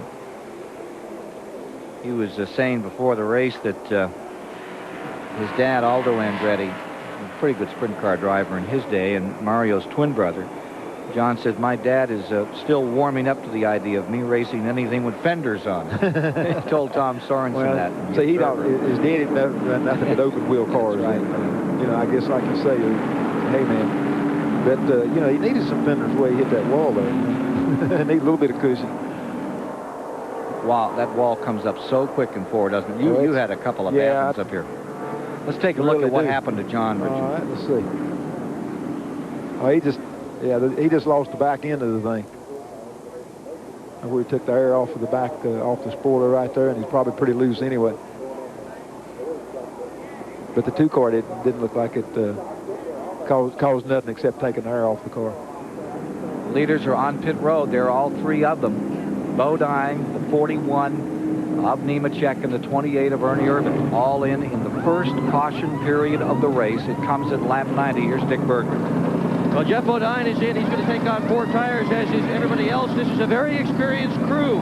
All of these people, except the gas man, who is now Peter Jellin, were with Alan Kulwicki back last year when Jeff Bodine bought the team. Good pit stop for Jeff Bodine. Right behind him is the 41 of Nemechek, also a good pit stop. 19-2 was that first pit stop on Bodine. Continued to do work on the 14 car of John Andretti. Get him back out. This is under caution. Not quite the pressure there's been. A little bit of a breather out here. Do you treat this as a breather, Richard? Well, I think he's a deal to settle down, okay? They've not had a chance to settle down in the race. They run a full pit stop under green, made a pit stop under green, and then run about half another pit stop, and they need to settle down, and this will get everybody settled down. So John Andretti is going to get back on the track, but the car certainly isn't the same as it was before it tagged the 4th turn wall in the Coca-Cola 600.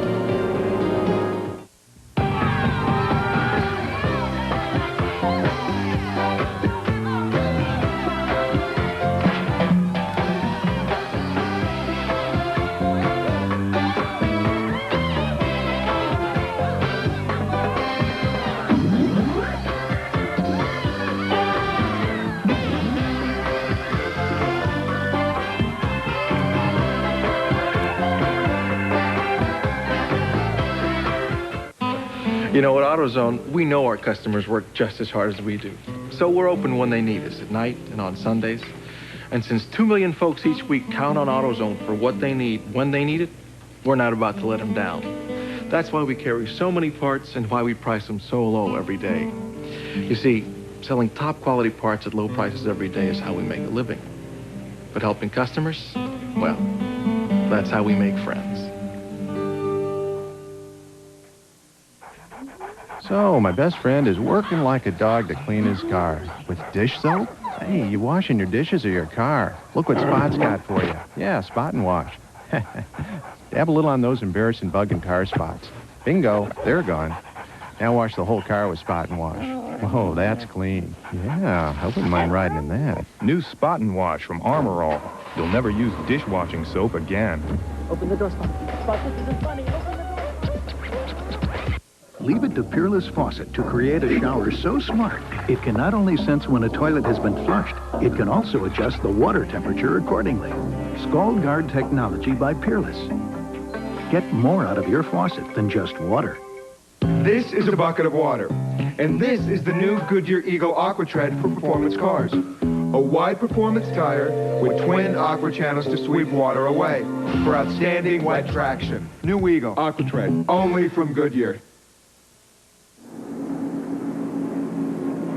Back at the Charlotte Motor Speedway for the Coca-Cola 600 on TBS Live this afternoon. We're under caution after John Andretti got into the fourth turn wall.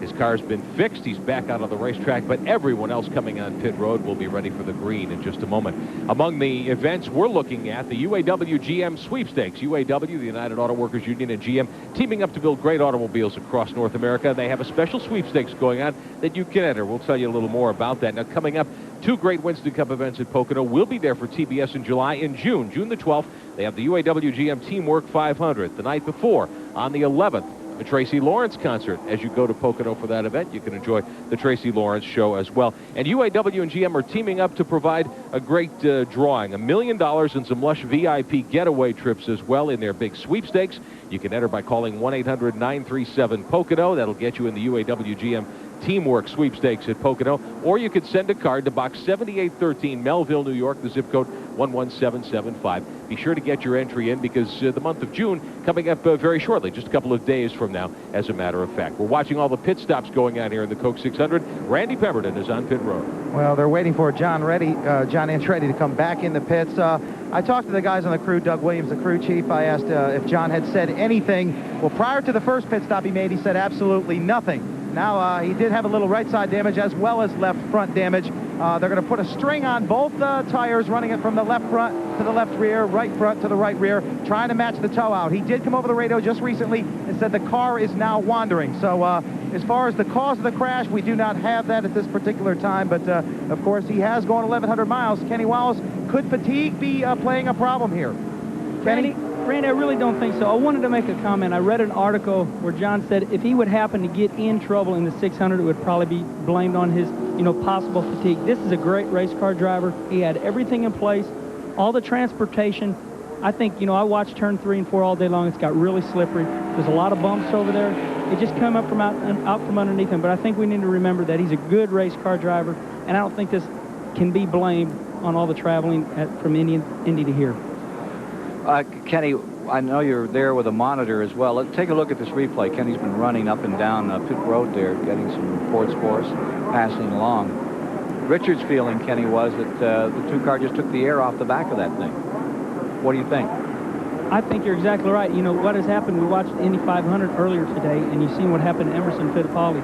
Any more days, this time of day we're going so fast, aerodynamics means so much. Rusty just got up from underneath them, took the air off of his spoiler, and what do we mean by that? Is that, usually there's no car behind you. The air comes around the rear of the car, around what we call the C-pillars, puts downforce on the rear.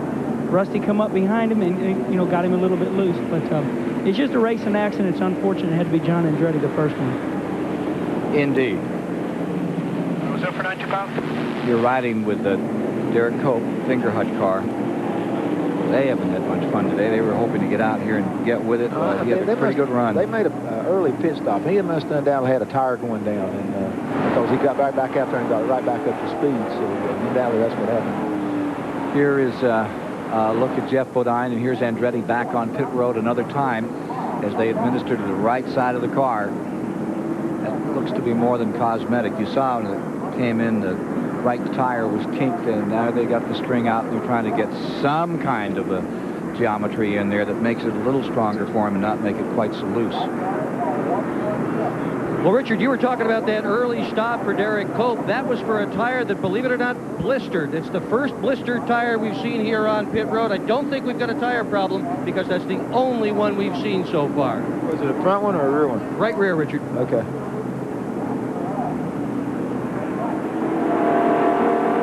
Getting set on a restart. It'll have Bodine first, Nemechek second, Irvin third, Wallace fourth, Mast fifth, Mark Martin sixth, followed by Steve Grissom, Jeff Gordon. Back in ninth is Earnhardt, Greg Sacks 10th, Dale Jarrett in 11th, Harry Gant to 12th, Morgan Shepherd 13th, Sterling, and then Ricky Rudd in 15th, Darrell Waltrip a lap down in 16th position. 15 cars in the lead lap as they take green on lap number 96, 144 miles complete. Speed comes down to 150 average after this lengthy stop under caution, 6 laps in that caution period. They got all this to do again. Everybody's running double dressed and all that kind of stuff, and they'll have to get back in line again. On board with Mark Martin running in 6th position, closing on Rick Mast.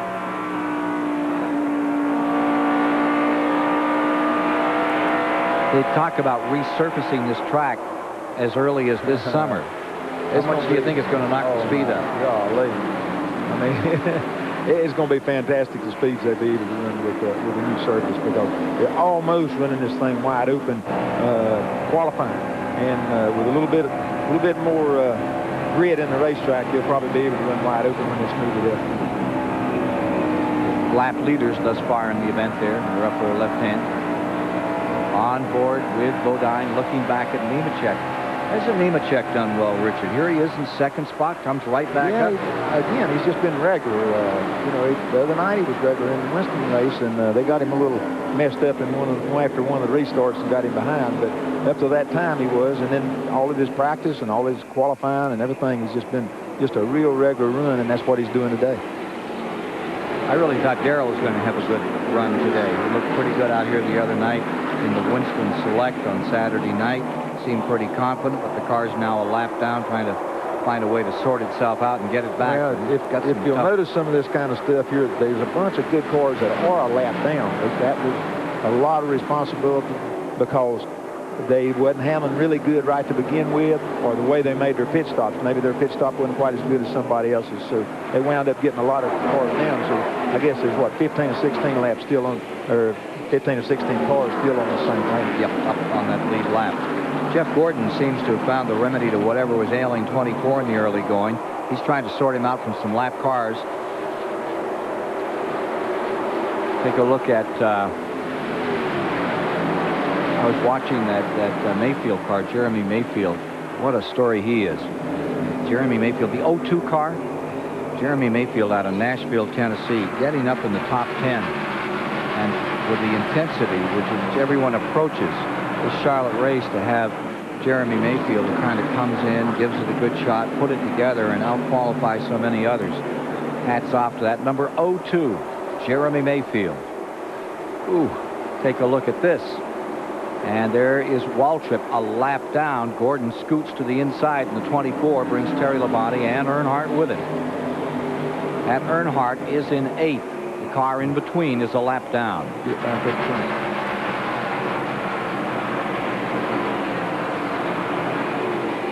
You think Gordon is really a natural?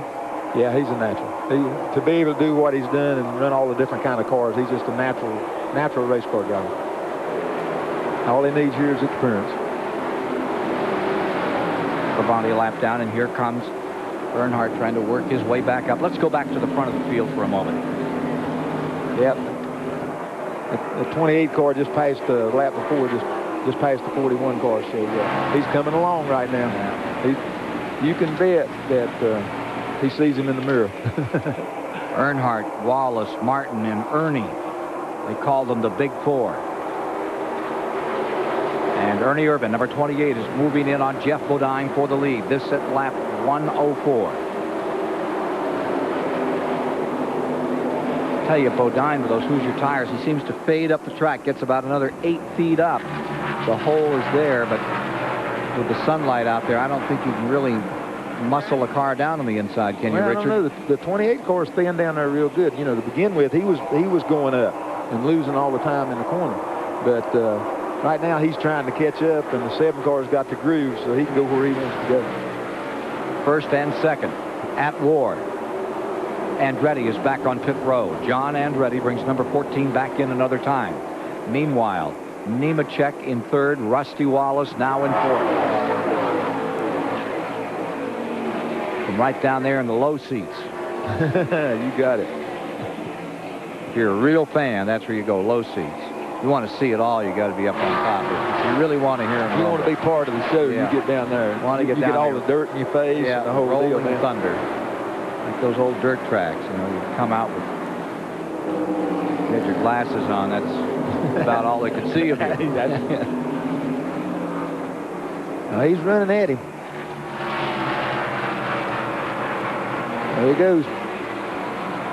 Gave it a shot on the inside. Bodine gives him room, stays up that length. He usually stays down till about there and then fades. Not this time. Ernie Irvan slices through for the inside, looking for his 4th win of the season. Ernie Irvan right back on it. Riding with Jeff Bodine, the Exide Batteries car, and he's coming right back after it on the inside. It'll be Ernie Irvan leading that lap by about 6 inches. Irvan has led 9 of 11 races this year.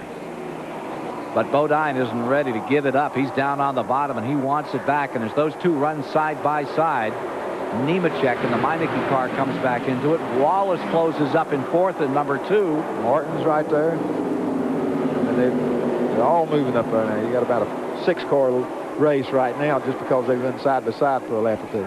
See John Andretti back on the track, running in 40th position. Every seat sold here today. This $1 million shootout at the Charlotte Motor Speedway.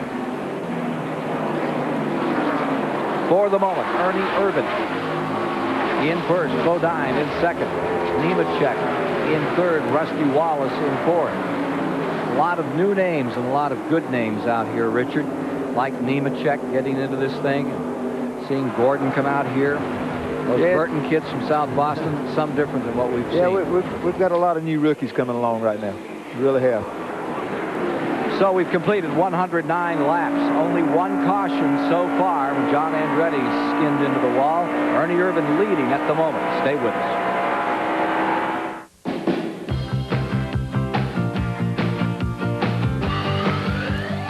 If you're not getting the Cartoon Network, call your cable operator today.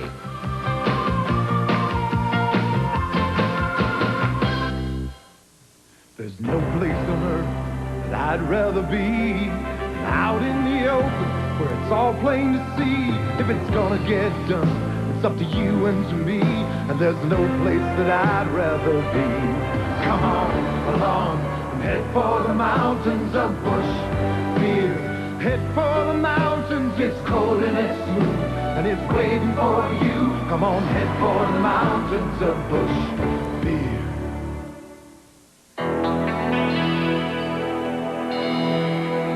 Fuel. It's got to be the best, especially when you fire up. It's got to provide efficient turnover.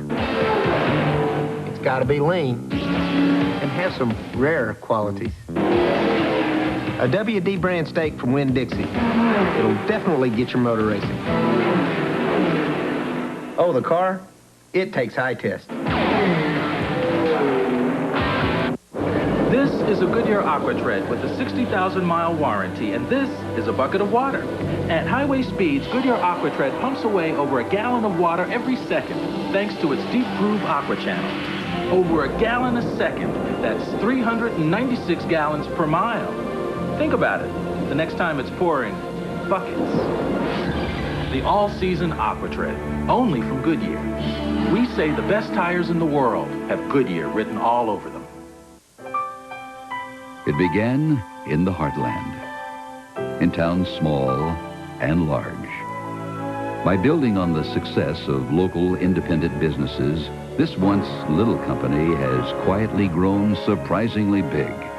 In fact, today it serves you at over 12,500 convenient locations, more than any other company of any kind in America. Citgo, feel the pride. We're back at lap 113. You're watching the battle for 13th position. It's Harry Gant in the 33 and the Daytona 500 winner Sterling Marlin, and a lot of smoke has been coming out of 33. Even so, he passed the number 4. Let's see if we can go to the pits and get more on this story.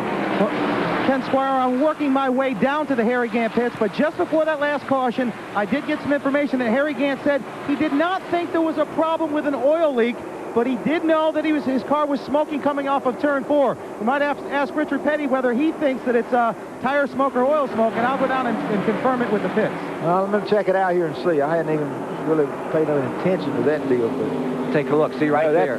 That's not tire smoke, buddy. That's oil smoke. So he may be burning up the rear end of car 33. He's got some kind of oil leak. It's getting on the exhaust or something like that, making the smoke that bad. Number 82 when he won the 500 here. What a run that was. Taylorsville, North Carolina. And the Bandit in his last performance for Leo Jackson, the 600. Last race at Charlotte will be in October. Back up front. Here's Urban in first. Jeff Bodine in second. Jeff Gordon in third. Nemechek there in fourth, just coming into the picture. Jeff Bodine doesn't want to let go any more than he did the other night. Thought that was interesting that he spun that car out in the Winston and was able to bring it back.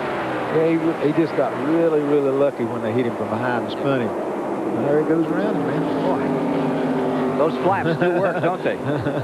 But anyhow, in the deal, the flaps got up, kept the car down, and he got lucky nobody hit him or he didn't hit anybody. Stand up and cheer. And once again, Jeff Bodine rules. I don't know where he's done, 28's done used his tires up or what happened. Bodine on Hoosier. Ernie Irvin on Goodyear. Bumper cam looking back at Ernie Irvin. He holds it down on the inside there. They work their way out of 4.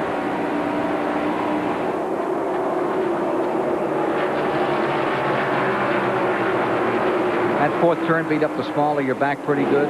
600 miles. Feel it when you get home after? No, it's not that bad. You sort of allow for all that stuff. I've been watching Earnhardt here. He's just sort of chipping away. They've been up there racing, running side by side. And Earnhardt's just sitting there chipping away at them, 5 or 10 100s a lap. So it ain't been long. He's going to be right up there with them. There you see the top 2. Then you see Gordon in third, Nemechek. Behind them comes Mark Martin, Rusty Wallace, and back in 7th is the car number 3 of Earnhardt. This battle for the lead, that's not over. We better stay right here for just a moment. The more they battle, the easier it is for the boys behind to catch up because they're busy watching each other, paying no attention to anybody else. So they really slow each other down when they get to racing with each other. Take a look inside at Jeff Bodine working.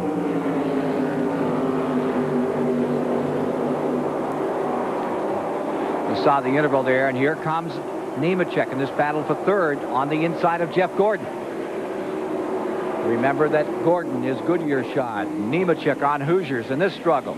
And right behind them, Mark Martin in 5th. Well, if you listen to Jeff Gordon talking to his crew, you'd wonder if it's the same car he started the race with. He has periodically radioed in and said the car is pushing. It's pushing terribly. A couple of laps later, he'll radio in and say, now it's loose. I don't understand this. Then he'll radio in and say, it started pushing again. Well, let me tell you what, after that fantastic qualifying run, that he just got passed, after that fantastic qualifying run here on Wednesday, they changed just about everything in that car, including the rear end, the engine, the aerodynamic balance, the front suspension geometry, the shocks, and Rusty Wallace has just packed him again. He has just lost 2 spots, but we were talking about all the changes they've made in that car just since Wednesday.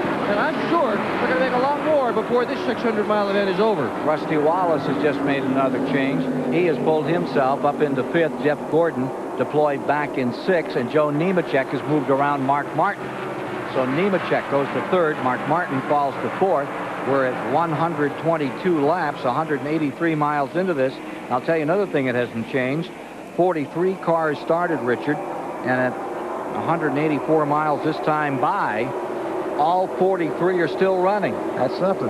That's unbelievable. That really is. It really is. Rusty Wallace and his Penske team have a never-say-die attitude. You know, you was talking about Darrell a while ago. Competition is getting so much tougher now. Just about the time you think you got a handle on something, somebody's always there. A lot of new names, a lot of new teams, but I told the guys, I said, they keep telling me, boy, it never gets any easier. I said, it's never going to get easier. It's going to get harder, and it's going to get so hard that you're just going to have to make a decision whether you want to be involved in the sport any longer. It's going to get that tough. And it's certainly showing itself tough out here today. 43 runners still on the field as we get up toward 200 miles complete. Most cars we ever had running at the finish, 34 in that rain-shortened race in 1968. We had 31 in 86. 43 still going out here today. That could be a new record in the Coca-Cola 600 before this one is over. The Coca-Cola 600 on TBS is brought to you by Peerless Faucet and by MasterCard. Peerless Faucet didn't come up with the idea for a spout long and high enough to reach over and into large objects. We merely adapted it for the kitchen. High-rise faucet designs by Peerless. Get more out of your faucet than just water. Dear car owners, if you had a brake problem tomorrow, could you think of one brake specialist to go to? Where can you go for same-day brake service? A guarantee on brake shoes and pads for as long as you own your car. And the expertise of doing over 2 million brake jobs a year? Midas. Think of us as the brake specialists. We're pretty good at mufflers, too. Here's the thing. It's a credit card. It won't bring the world together. Actually, maybe it will. I mean, NASCAR is an official sponsor of the 1994 World Cup. So soccer fans from all over will be coming to America to cheer and eat too many jumbo dogs. And since no card on the planet is more useful, they can all use their MasterCards for hotels and car rentals and silly hats. And nothing brings people together like silly hats. So I guess MasterCard will bring the world together. Wow, I hope there's enough parking. MasterCard, it's more than a credit card. It's smart money. Leave it to Peerless Faucet to create a shower so smart, it can not only sense when a toilet has been flushed, it can also adjust the water temperature accordingly. Scald Guard technology by Peerless. Get more out of your faucet than just water.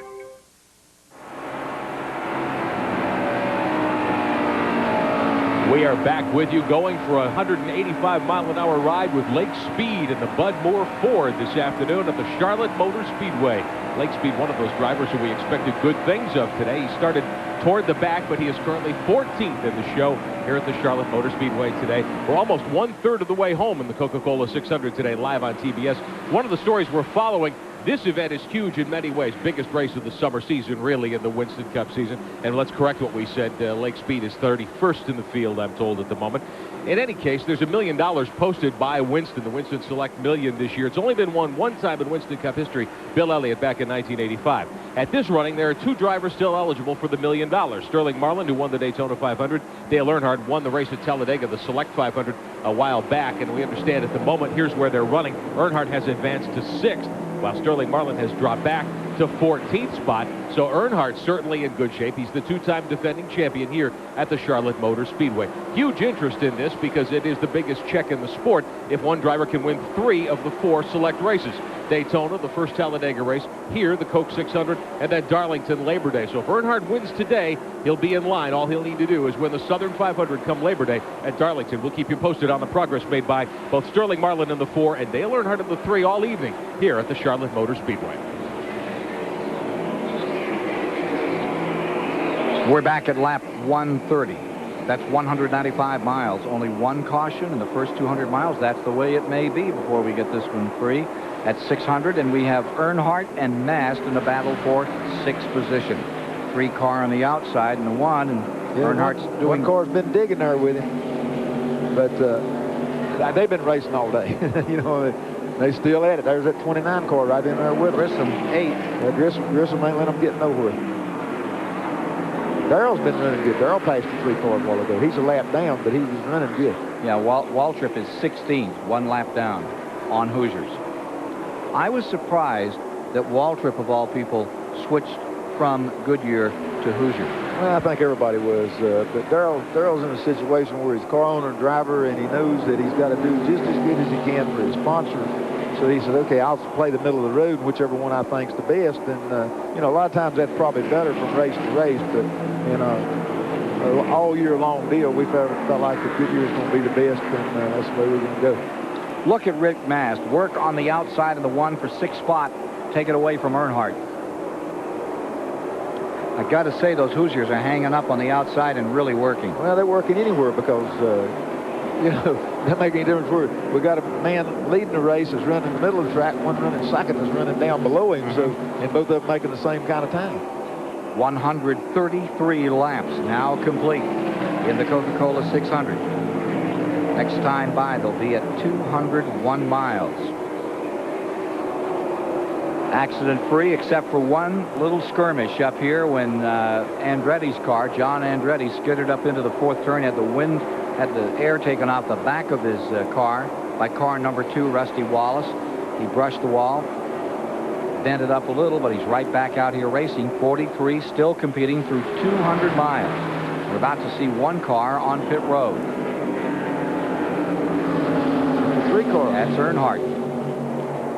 8th place car eases down into the pits. This at lap 134. That's a little early, isn't it, Richard? Yeah, that's a little bit earlier than what he wanted to do. They run into some kind of trouble there, but you got to see, remember, there was a couple, 3 cars started passing him, so maybe his car quit working. He decides to go ahead and stop and make that adjustment right now. And that's just what's going on with the Richard Childress team.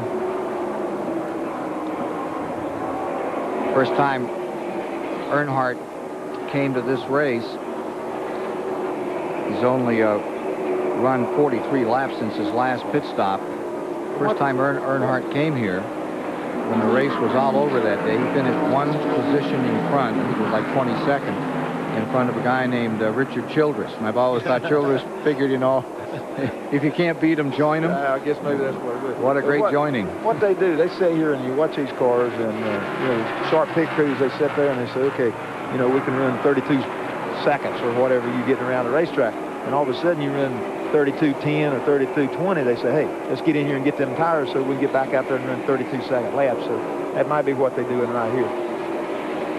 So, Earnhardt trying to be the first man to ever win this race 3 times back-to-back. There's a little problem here. Let's see how he'll deal with it in the Coca-Cola 600.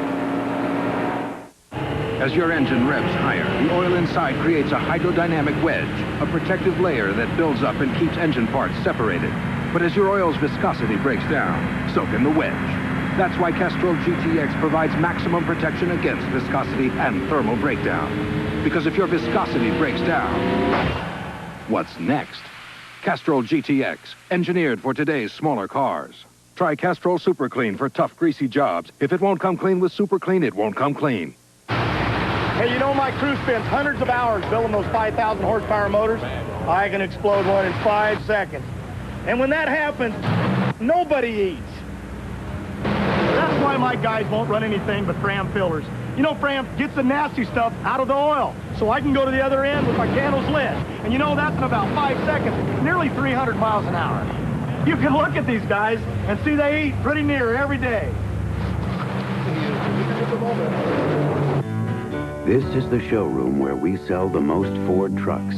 It's called the real world, and the only salesman is the truck itself. In fact, our trucks have sold so many people on Ford, we have more repeat buyers than any other truck, which isn't surprising. Because at Ford, we've always figured that if you make a habit of building better trucks, people will make a habit of driving them.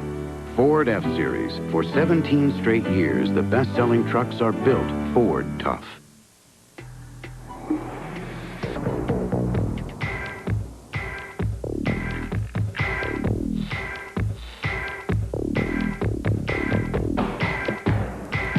No matter how much you know about cars, there are times when you could use a little friendly advice. At Advance Auto Parts, we're trained to answer almost any question about cars, including how to reattach a parking brake retaining spring.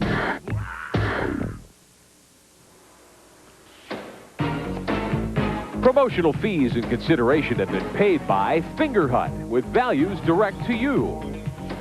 By Ford Quality Care, service at your Ford and Lincoln Mercury dealer, where the quality continues. And by Heilig Myers Furniture Company. We furnish America. We're Heilig Myers.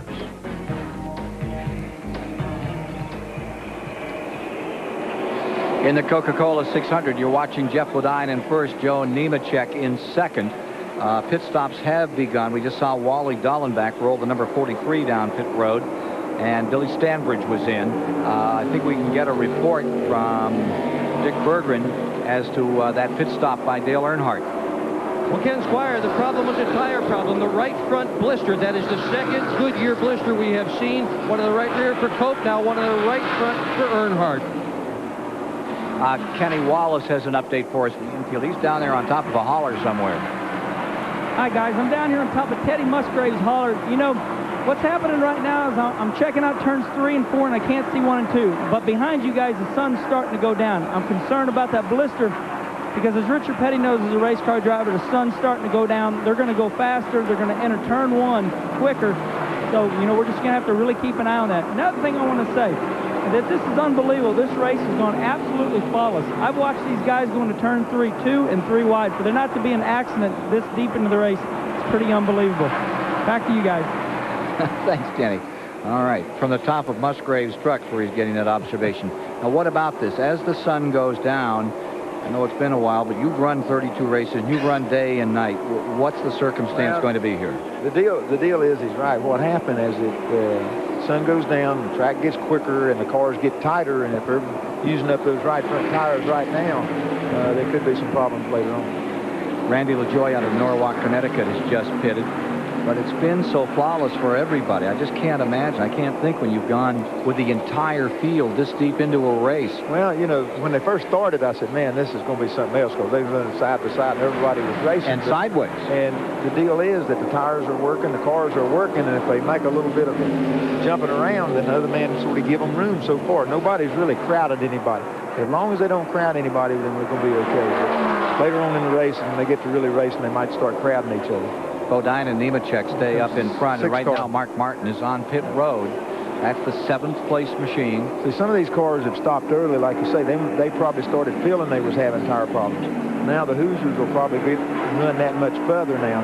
And if you're not careful, if they run the whole race under green, then somebody's going to have to make extra pit stops over some of the other people. So that's going to be interesting, too. Isn't it incredible? You think about it. Change those tires faster than they can put that fuel in.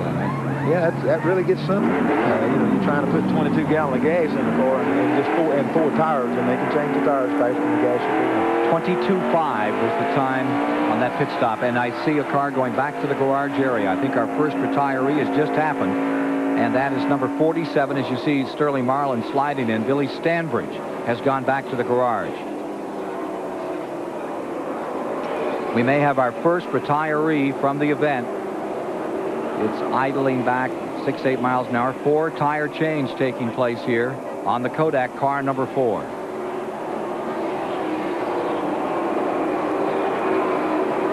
When it's going backwards. Yeah. Steve Grissom, you know, Steve's been running good all day again, and he's done got up there, and Rick Mass has got past Ernie Irvin also. Front standings have Bodine first, Nemechek second, and Grissom has just moved up. That's 4 Hoosier tire cars. They're all right now starting to dominate that part of it. Bobby Hamilton has just pitted in car number 40. See the 90. Mike Wallace has come in the Heilig Myers car.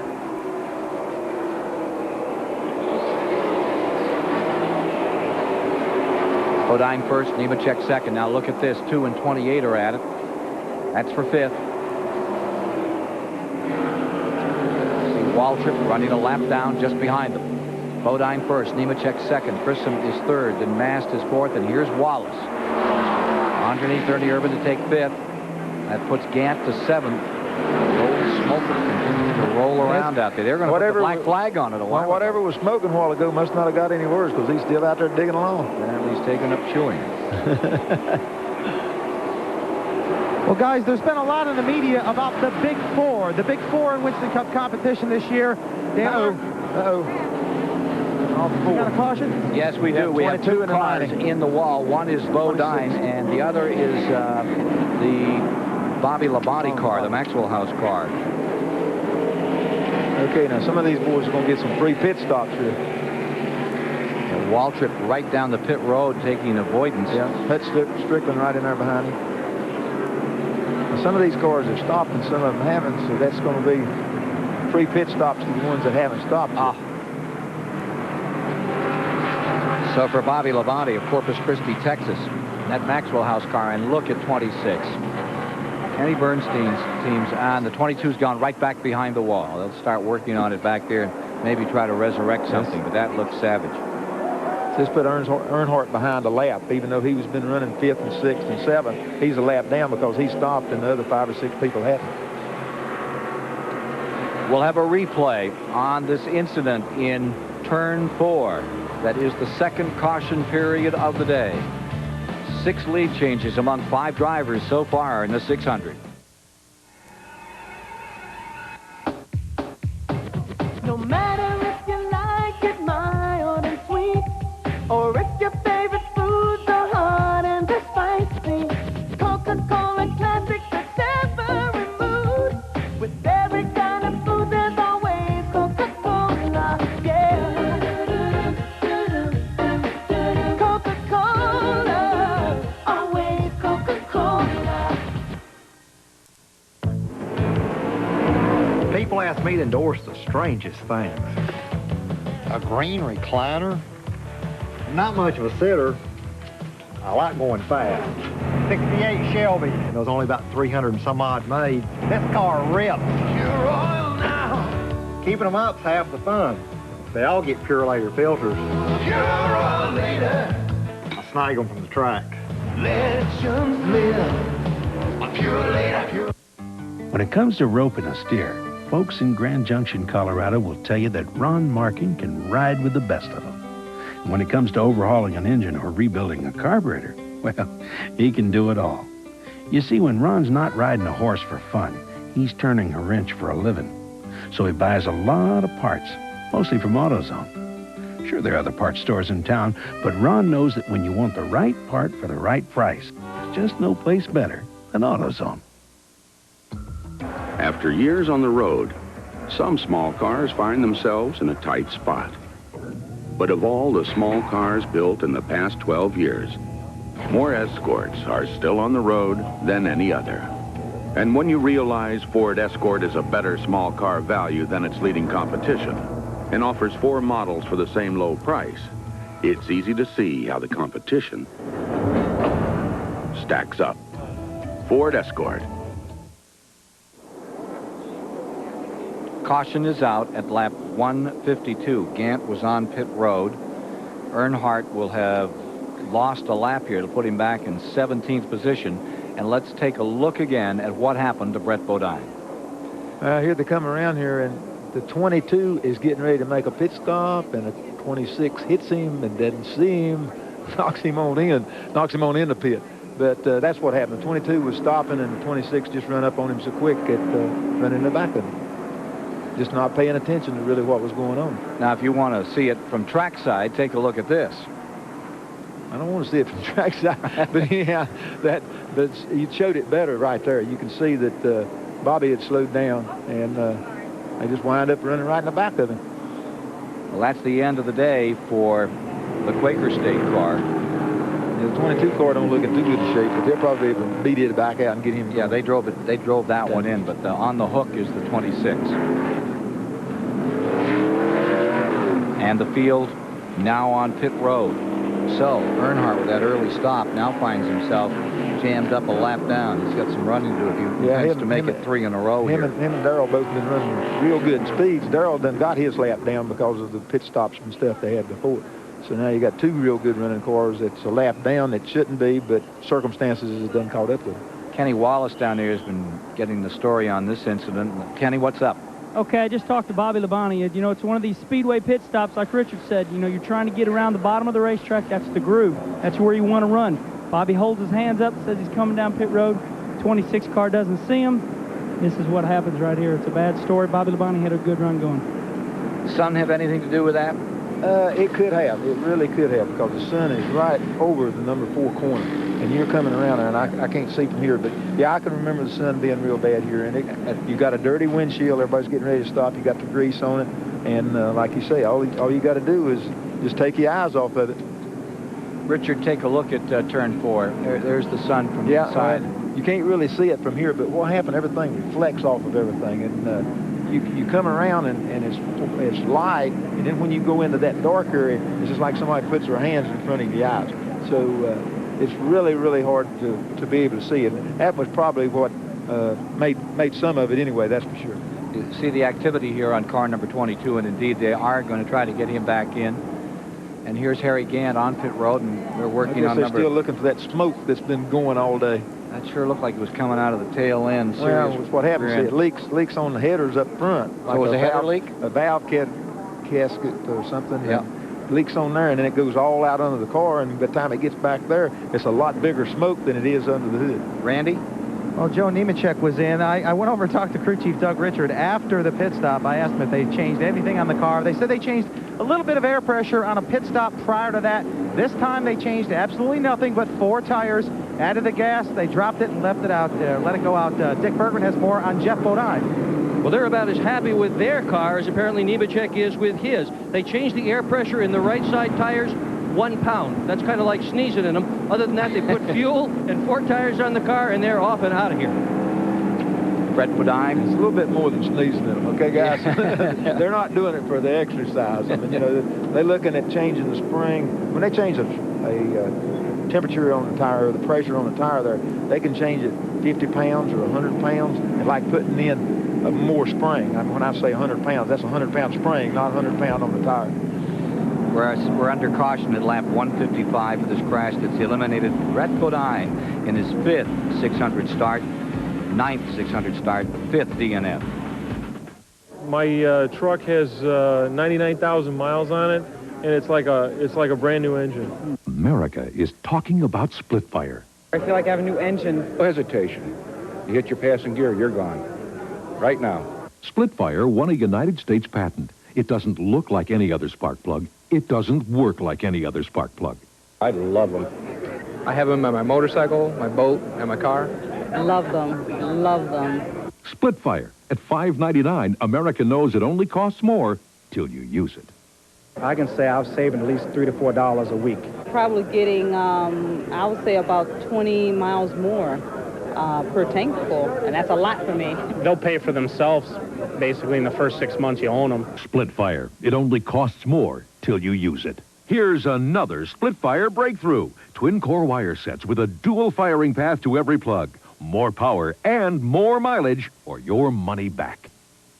Now there's a card unlike any other that gets you more at more locations than any other company.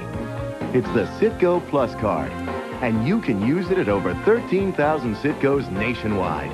And because it's the industry's fastest growing card, it can unlock the power of America's fastest growing petroleum company. There's only one card that offers this kind of convenience. It's the Citgo Plus card, the petroleum card. The voice that sets America swooning, Julio Iglesias. Hear why he recorded a Patsy Cline classic, plus super agent Ken Cragen on Larry King Live Monday night, 9 Eastern on CNN. Magnificent day in Charlotte, North Carolina. Beautiful crowd, every seat taken. And there you see from the Revestis aerial platform, this 1.5-mile facility where they're running the 35th annual Coca-Cola 600, where we're 156 laps into it and getting set to go racing once again, 234 miles complete. And as they line up, it'll be Bodine first, Nemechek second, Irvin third, Wallace fourth, Rick Mast fifth, Dale Jarrett sixth, Gordon next, then Steve Grissom 8th, Ricky Rudd, Greg Sachs 10th, Morgan Shepherd 11th, and Harry Gant in 12th, all in the lead lap. Martin goes a lap down to 13th, Earnhardt 14th, Waltrip 15th, and then the Burton brothers are 16th and 17th, Ward and Jeff respectively, as we take green once again. Again, it's Bodine out in front as they scoot into turn number 1. And there's the bumper cam on Bodine's car, giving you the shot back to Joe Nemechek, trying to close in on him. Hoosiers running first and second, then Goodyear tires on the cars in third and fourth, and there's a story there. Let's go to Randy Pemberton, who can tell us more about that. Well, just prior to the pit stop, as much as you hate it to be a tire race, it sure does appear to be that. Jeff Bodine, Joe Nemechek, Steve Grissom, and Harry Gant were all on Hoosiers. The only car that was able to stay up there, Rusty Wallace. Mark Martin also made a bid on Goodyear tires. But those were the big four, the best that have been running so far this year on the Winston Cup circuit. And also you have to throw in Greg Sachs, who's also on Hoosiers. The bottom line is it's been a Hoosier race.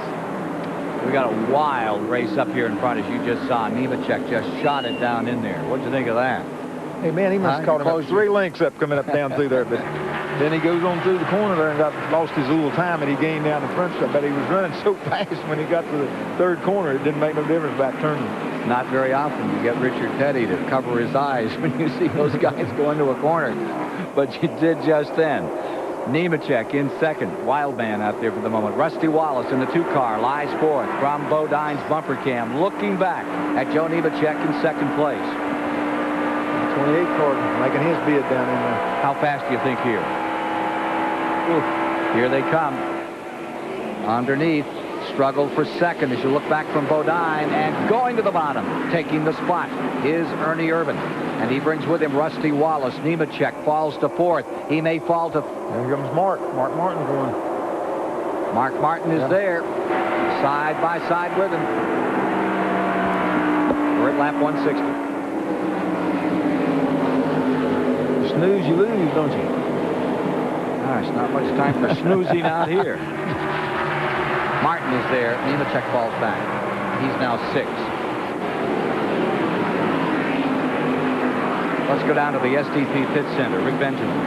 Well, Ken, we're pleased to welcome Brett Bodine to the STP Pit Center, but not this early in the race. We wish you'd been able to come to the checkered flag. You went right to the front early against these drivers. Your brother, Ernie Irvin, Rusty Wallace, who's stout out there? Well, I think the 7, the 41, they're awful tough on long runs. The Hoosier cars have an advantage? Well, it looks that way, but, hopefully when it cools off, the Goodyears will come back at them. You're feeling okay? Oh, yeah, awful dejected. I lost Bobby Labonte in the sun over there. I just pitted, put new tires on, and we were much faster than the cars on older tires. And going from 3 and 4, that sun is right in your eyes. And going into 3, I seen him up ahead of me about 20 car lengths. Halfway through the corner, the sun hits you in the eye, and you're kind of running blind for a second. Yeah. Next thing I knew, I was running right in the back of him. Richard Petty, who's on with us today, theorized that might have happened, that you might have lost him there in the sun. The windshields get dirty here pretty quickly, don't they? Exactly, and that sun is brutal right now over there in the 4th turn. Of the cars running up front, who might have something other than this lead group as we watch 9 cars take it down into turn 1? Mark Martin looks awful strong. Well, sets of tires seem to be different. Everybody seems to be running different after they make a pit stop. Some guys get a better match set. It's just going to play out, see who's got the best stuff at the end of the race. It's tough to call right now. Conditions are going to change a lot before the checkered flag falls. Once it really cools. Well, Brett Bodine, thanks for coming on with us tonight. Thank you. Up in front, Ernie Irvin, Rusty Wallace in a struggle. Ooh! Tight running. Looks like poor Rick Mast. Something's happened, I think, on the number 1 car. It's backing up. He almost got collected. That battle up in front is now a Goodyear battle between Wallace and Irvin. The car we're trying to sort out here, too, is Mark Martin, who is trying to get his lap back. Martin is lying 3rd. Look at that sun as you come off that 4th turn. Dead on in your eyes. And Mark Martin has brought the 6 car up. He wants to round the 28 and the 2 and see if he can get back in here and be in that lead lap. At this moment, there are 12 cars in the lead lap. Wallace, Irvin, Bodine, Jarrett, Mass, Nemechek 6th, Gordon 7th, Grissom 8th, Rudd 9th, Sachs 10th, Shepard 11th, Gant 12th, and then Mark Martin that lap down. You see, on the racetrack, they're not running that way. Mark Martin's running 3rd, and Dale Earnhardt's running 5th on the racetrack, and they're a lap down, so they're trying to make their laps up. Rusty Wallace, for the moment, in the lead, in his favorite race car. Our car's running good. There's a really good shot that we can win the 600. There really is. Our Ford engines have been real reliable, and the car's been handled well. I've got Midnight, my favorite car, the one I won so much with last year. And I got other cars that are just as good, but this one's stuck in my head since I've had so much success to keep running it. But we're in good shape, and I can very easily win the 600. The 1990 Coca-Cola 600 winner. Says it's going to be easy to win it again. Does one car, you kind of favor one after a while? When you look back over all those 200 wins, a couple of cars that You wish you hadn't caught up or put out back? Yeah, I think you wind up doing that. We wound up in 1967 and, you know, won all those races and stuff. But we built one new car. I fell out of 4 races that year with a brand new car. So we finally threw that thing away and went back to the old car. And I think it is. Cars are like people. They got personalities. They do? Yes, sir. Believe it or not, they got personalities. And you get to liking something or liking a car, the way it feels, and the way it reacts, basically, is what you're looking for. Everything you do to it, you can feel. Some cars are just better. I've got an antique car. My wife says that it's the ugliest thing. Anytime she gets near it, it decides not to run. Take a look at Ricky Rudd going under Rick Mast here. And let's go back and replay for a second, Richard, and look at what happened to Mast here. Had us all taking a deep breath. Yeah, he got up on a little bit on the outside there, and the car got away from him a little bit. So he just all but touched the wall. And then the car behind him runs into him. And all this stuff kind of takes you breath. It takes you a little while then to get it all gathered back up. And he did. I didn't even know he went out in there like that. Well, a little agricultural and that's what happened there. to Nemechek. That's the reason Nemechek's so far back in the... Whoop. Got some parts and pieces out there. We did have some parts and pieces out there. Ooh. Caution is out. They've caught up with that. They want the yellow out. Last thing you need to do is have somebody penetrate a tire off something like that. So Wallace, Irvin come across the line. Mark and Dale didn't get to make their lap up on that one. Take another shot at it. Rick Mast is in quickly. So while they're dusting off the Speedway here at Charlotte, we'll pause for a commercial break and be back with more. There are now 170 laps complete in the Coca-Cola 600. You could win $1 million by entering Pocono Raceway's UAW GM Teamwork Sweepstakes. 3 finalists win fantasy trips to Pocono's Miller Genuine Draft 500, $5,000 in cash or prizes, and a chance at $1 million. Apply for a NASCAR MasterCard by calling 1-800-937-POCONO and automatically entering the sweepstakes. Or to just enter the sweepstakes, send your name, address, and phone number to this address. For a free Pocono Raceway brochure, call 1-800-RACEWAY. You'll find thousands of uses for new Liquid Wrench non-flammable super lubricant with Teflon. Why take chances? Look at WD-40 when sprayed at an open flame in this laboratory test. Now the new Liquid Wrench. If flammability is important, Liquid Wrench non-flammable is your only choice, and it saves you money. Liquid Wrench non-flammable stops squeaks, protects and lubricates. Available at Target stores, Northern Automotive, and retailers everywhere. Napa, we're the most complete source for auto parts, and all Napa parts are backed by a nationwide warranty program. No wonder more Americans trust Napa to keep their vehicles running. Keep America running. Peerless Faucet didn't come up with the idea for a spout long and high enough to reach over and into large objects. We merely adapted it for the kitchen. High-rise faucet designs by Peerless. Get more out of your faucet than just water. When the job is tough, you need the best. And when you need the best, you reach for Channel Lock. For the power. The precision. For just plain counting on, there's only one. Channel Lock. Be sure you're getting genuine Channel Lock tools. Look for this trademark. Kellogg's presents a NASCAR profile featuring Harry Gant.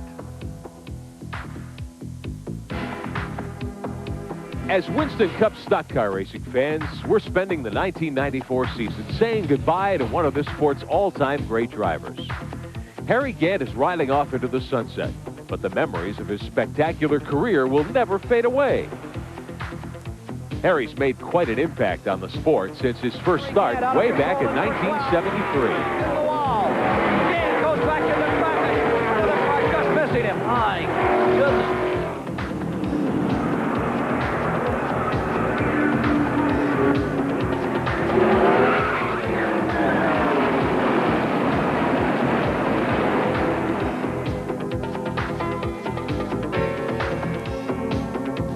But every true racer takes a few bumps on his way to victory lane. For Harry, we'll remember those bumps and bangs, but more than anything, we'll remember his victories. And we'll remember that incredible month of September 1991, when Harry Gant captured the imagination of racing fans everywhere, winning 6 consecutive NASCAR races, 4 Winston Cup and 2 Busch Grand National events at the age of 51. We were just wild about Harry. And as the years go by, Harry Gant will remember those great moments that made him a legend, memories that will never grow old. We'll remember those moments too. Thank you, Harry. Thank you indeed, Harry Gant. 258 miles have been completed, 172 laps. Here is car number 4 coming out right behind the 33. Here he is coming in a moment ago. Rubber, a pliable substance often used in tires. Pliable? Huh. Piece of rubber did that. Well, yeah, when you run over... Applied that right He ran over that tire like that, and that just pushed all that stuff back up in there. Now they got to get something to hold it out. That's about half fiberglass, some kind of stuff, and it don't break as bad as it bends. On pit road, the pit stops had Wallace in at 16.6, Irvin at 18.3, Bodine at 19.7. And on the racetrack, as we get ready to resume, it's Wallace at the point with Ernie Irvin in second, Jeff Bodine in third.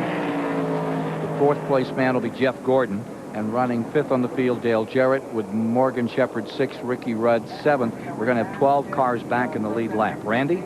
Well, Rick Mast is back in the pits. Prior to that caution, Rick almost caused the caution on the front stretch. They came in 3 different times now. They pulled the quarter panel out. It does have a little damage where he made contact with another car. He's called for some stop leak as well. His water temperature is going up. As far as Joe Nemechek is concerned, they just changed 4 tires. Jeff Bodine changed 4, put in a round of wedge, just trying to tighten the car up just a little bit. Also, Terry Labonte and the 31 car, the Hardee's car of Ward Burton, were in just regular pit stops and 4 tires. Dick Berggren?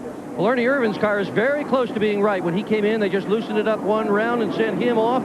The 24, Jeff Gordon's car, is a little bit tight. They are hoping and praying for an eclipse. They want this sunshine to go away so the car will stabilize. It is not yet stabilized, and they changed the car just a little bit. Rusty Wallace's car was both pushing and a little bit loose, depending on where in the corner we're talking about, and they adjusted the air pressure. We've got a crash in the main straightaway. Grissom in number 29 on the restart as he came up through the gears. Into the wall, head on. And the leaders are racing around. He was in 10th spot. Remember, they'll race back to the green. Take a look down here in the main straightaway. Car number 29 lies right in the center of the track as they come back around. They're telling him on the radio. Earnhardt made his lap up. Earnhardt has made his lap up. Earnhardt coming through. Oh, Kyle Petty just getting by. Kyle made his up. Well, another moment.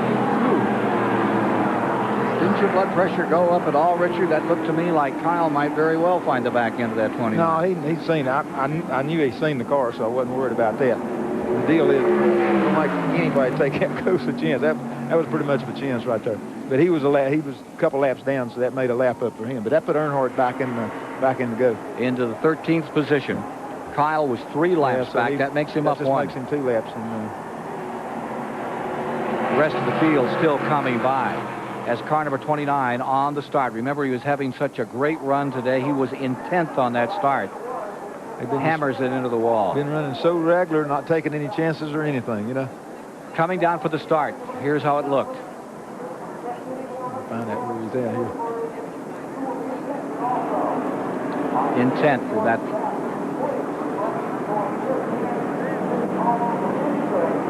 Harry Gant was right behind him. Yeah, but I don't know if he didn't run into the boy right in front of him. That's what it looks like it might have been happening. Get another view here in a moment. Gant is on pit road, and here they are racing back to the line. They have to come all the way around. I'll tell you what worried me was not so much Kyle, it was that there was a car on the outside of them. Well, both of them seen what was going on. They allowed for it. I didn't understand the 2 car not racing back to try to beat the 3 car though. That kind of surprised me. You think that's somebody on the radio that?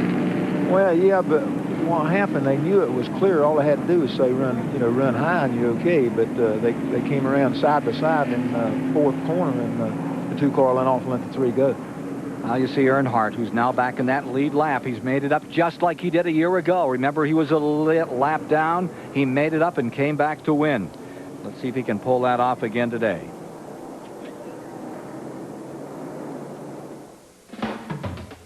Hey, race fans, Budweiser asks, who won?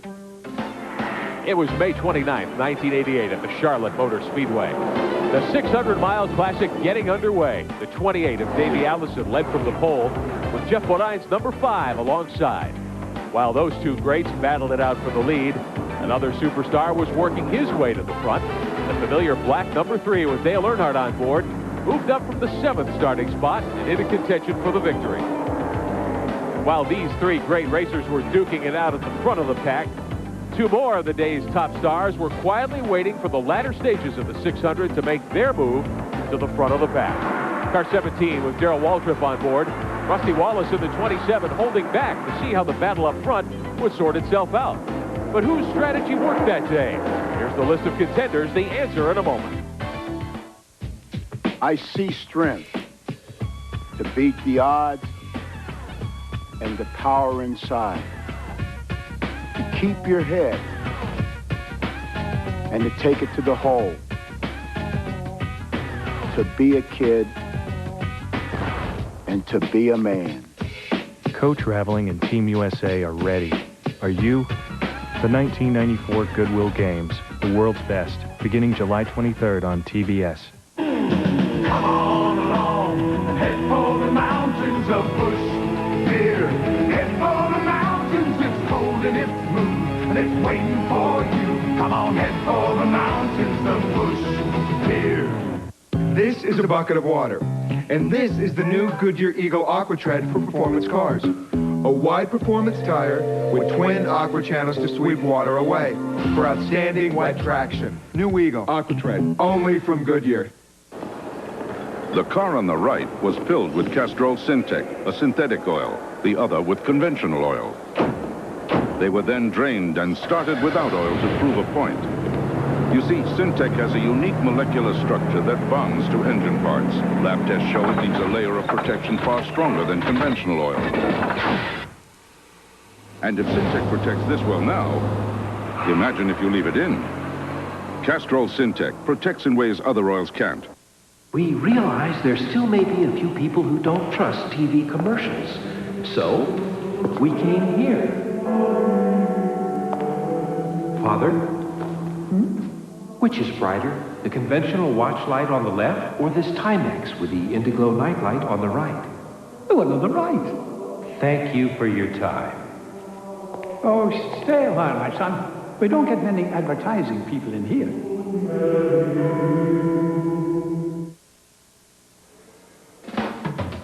If you thought Darrell Waltrip was the winner, you're right. Here's how DW's strategy played out. The 3 car of Dale Earnhardt and the 5 of Jeff Bodine were involved in a very controversial spill near the front of the pack. After the dust settled and the fenders were collected off the racetrack, both Bodine and Earnhardt were out of contention. Bodine because of the damage to his number 5, and Earnhardt because of a 5-lap penalty that was imposed for that incident. But the surprise of the day was Bartow, Florida's Rick Wilson up in car number 4. Wilson led 106 laps before trouble struck. He crashed hard. That sent him to the sidelines and opened the door for Darrell Waltrip in the 17 and Rusty Wallace in the 27 to battle it out for the win. But in the end, Rusty couldn't get by. Darrell picked up his 4th victory in the Memorial Day Classic. Who Won is brought to you by Budweiser, the king of beers. With that clean, crisp, cold taste, nothing beats a Bud. Back to you with just a lap complete under green, 180 laps complete, 3 wide back here as they sandwich them trying to fight their way into this 600. 270 miles are complete. Wallace is leading, Irvin is 2nd, Bodine is 3rd, Jeff Gordon 4th, Dale Jarrett 5th, Morgan Shepherd in 6th. Going a little further back on the back straightaway, there's Ricky Rudd 7th, Nemechek in 8th trying to move up. In 9th is Sachs. Earnhardt is now to 10th. Harry Gant 11th, and Rick Mast is 12th. Now Mast came out of the track very late. He and Sterling Marlin. The field was actually coming down out of turn 4, getting ready to take green, and they were just exiting pit road. So they're just a half a lap from being overlapped by those leaders. And remember that Mast is on the lead lap. He's in 12th position. Yeah, they've been making a lot of pit stops. They've been working up under the hood there trying to do something with the car. Sterling Marlin's back in 24th.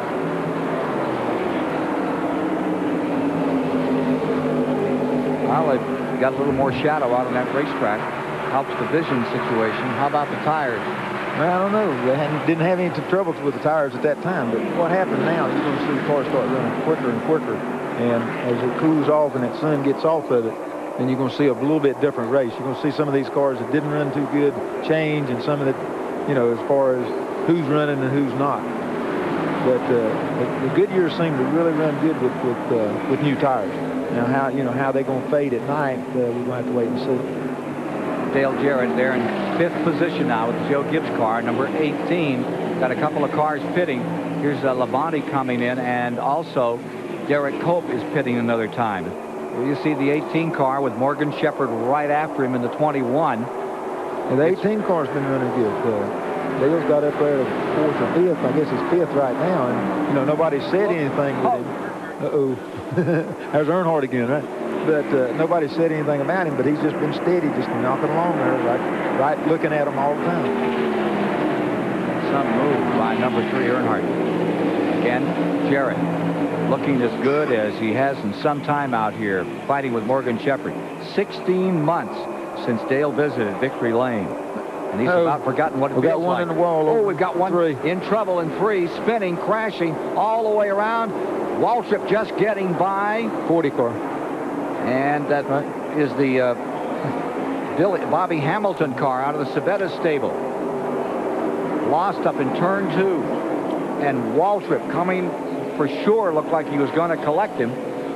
Somehow just barely missed the spinning car number 40 of Nashville, Tennessee's Bobby Hamilton. That winds up saving Rick Mast from getting lapped. He's going to be able to catch back up and stay in the same lap with him now. Wallace coming around, getting set to pit here. A little flat spot of those tires. He was in 29th position, 3 laps down when that incident took place. Boy, he looked for all the world like Waltrip was on his way out of this thing, the 5-time winner.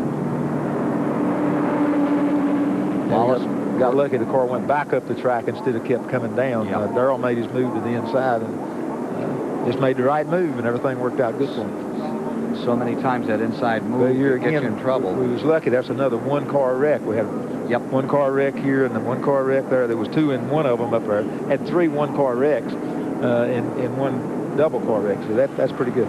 An observation from Kenny Wallace. Steve, you were really running good, man. Started 28th, moved up to 5th. We've been talking about you all day. What happened? Well, it's just kind of one of those deals there on the restart. Everybody's trying to get going, and I don't know, somebody must have missed a shift or something. We just checked up there a little bit. And, you know, just one of those deals. There wasn't enough room for everybody to be at. Yeah, this is a shame. You know, a new team. You guys will start out first this year trying to get some good points. Gary Bechtel put a good team underneath you. You're running great today. So, you know, I guess you go on to Pocono. Yeah, that's true. I tell you, Gary Calvin Bechtel, super people. This whole team, my hat's off to them. The car drove super. It was just having fun, kind of logging laps there and try to get toward the end. Okay, back to you guys. Take a look at this, Richard. Elmo Langley in a tremendous battle with Rusty Wallace out there. I seen going down here in the first corner. They've got an Elmo Langley fan club. Have they? Yeah, they got a few people out there. NASCAR driver? Oh, yeah, he's got his banners and the whole thing, man. Oh, poor Elmo. The other day, Irvin and Earnhardt, and I think Wallace, they were all out there when he was on the track. Well, you got to figure. They used up the paint on 2 sides in the bumper. They get to arguing with him and stuff, and they tell him, say, look, man, I've led more laps than y'all have. That's what, you know, Let's take a look at the replay. All right. Turn 2, Bobby Hamilton, loose. Yeah, he was up there all by himself. I don't know what happened up to that time, but he really got lucky because he hadn't hit anything. He's doing all the sliding. There was Darrell when the car stayed up. But he get lucky. Nobody hit him. He didn't even hit the fence. He just got up in the loose stuff and was able to just come around with 4 flat tires. 4 wore out ones anyway. Definitely worn out. Probably wore out old D.W. Hart a little too when he came around the side of that guy. Yeah, he might have 4 flat ones too where he locked her down. Because here's a whole hip. Nemechek in. A bunch of people make a pit stop. 9th place car, Nemechek. Boy, what a job he's done. Here's Randy. It's a miscommunication, guys. He was on the lead lap. He had the opportunity to come in the lap before. Did not. Just kind of missed it. So miscommunication. They're in now for 4 tires. Originally, Jeff Bodine was going to come in and take on gas only. He elected to stay out. And now Joe Nemechek goes back out. Absolutely will kill his track position. Track position counts for so much on this mile and a half, Richard. Well, it really does, especially after a caution. Okay, you know, and everybody with cautions got 4 new tires, and everybody races for a few laps, so you can get behind right quick if you're not up in line. We're about 13 laps away from the halfway distance at 200 laps. We're 300 miles into it. Do you get worn out in the 600-mile event? I always did. More than other races? More than like a Dover, Delaware, or a Pocono? No, not really. You know what I mean? I tell you, the time of day, and it's a lot better now. But when it was really, really a hot day, it really just takes everything, starch out of all the drivers. But, you know, Dover does the same thing. But this has made it a lot nicer for a 600-mile race. You can run 4.5 hours now, and it really doesn't bother you that bad. How long would it take you to recuperate after a 600-mile race in the old days? You start at noon and you'd race till 5:30. You know, you're ready to go the next day. I mean, it's no big deal. Really? Yeah, they might, you know, pull you out of the car when the race is over, but, you know, on Monday morning, you're at the shop working on the car, getting ready for the next week. Let's get a racing update on what else is going on this weekend quickly as we get set to re-go in the 600. Here's Rick Benjamin. Well, Ken Squire, we've certainly got a lot of racing action, not just here at the Charlotte Motor Speedway. Of course, the Indy 500 today. The IMSA car is also in action at Lime Rock Park in Connecticut tomorrow. We're going to show you some highlights of what's gone on in the Auto Week in racing today here from the Charlotte Motor Speedway. We can show you what happened yesterday during the Busch Grand National Champion Sparkplug 300. Cars came down to take the green flag yesterday. And up front, it was Mark Martin quickly getting toward the lead, even though a lot of familiar names were a little deeper in the pack. Martin started in the 5 spot yesterday. There was a bad crash about midway through this event. Several cars involved. It looked as though Stanton Barrett, a rookie contender, may have made a wrong move. Chad Little bought the outside wall very hard, suffered some injuries, broken bones, and a possible concussion. Phil Parsons took advantage after a late pit stop and made a great move to the victory. Here's your pole qualifier for tomorrow's event at Lime Rock Park in Connecticut. This is Alicio Salazar at 109 miles an hour in a Ferrari in the World Sports Cars. And earlier today at Indianapolis Motor Speedway, Al Unser Jr. took his new Penske Mercedes to victory off the green flag. Al sat on the pole. He led early on. Emerson Fittipaldi was leading with only about 20 laps to go. Fittipaldi there got into the wall coming out of turn 4. Al Unser Jr. then went on all alone under caution to claim the victory at Indianapolis today. There's the phone number if you'd like to order Auto Week, and it's an 800 number, toll-free, easy for you. We're back live at Charlotte. Ken? Indeed, we are at lap 189. And Mark Martin down there trying to make his lap up. There's the number 6 car. That's Martin on the bottom. Getting up underneath Ernie Irvan, going for Rusty Wallace. Pontiac stays in first. That's a 4. I beg your pardon. You know, I don't want to put you back. You're absolutely dead on. Yeah, Markman made a slip down there, and a whole bunch of them went by him. Of course, Felix has put, something's happened to Mark Martin here. Putting up his hand, falling back.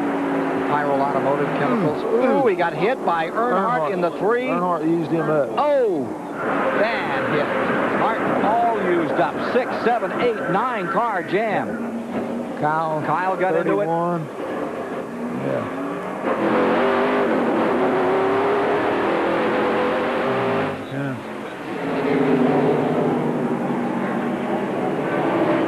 Lap 189. Mark Martin's car lies in the bottom. All torn up. Still fires. You saw him put his hand up. He pulled up on the outside. He got collected, driven down the track. Here's Rick Maston. Had that great run going. Was in 12th position. Had made up that lap. Found himself back among the leaders. Earnhardt had made up the lap. Here's the Pyro car coming in now. The Valvoline car of Mark Martin. Trying to make up a lap. He was up among the front but then 3. he had some kind of trouble because he had slowed down. Everybody'd seen him except Earnhardt. Earnhardt just drove right up in the back seat with him, and he's still out there and knocked out 4 or 5 cars. 6 cars. Okay, I got close. Ward Burton was one of them, Richard. Kyle got it. Yeah. The 9 car was in that one. Rich Bickle had no place to go. Mark Martin, as we mentioned, the 32 car, and I think there's going to be more. You're right. I think it's 8 or 9 cars before we see the end of this one. Waiting for Dick Trickle's car. Earnhardt, it's kind of busted the grill and stuff up on him. They put a little tape on him, sent him on back out through again.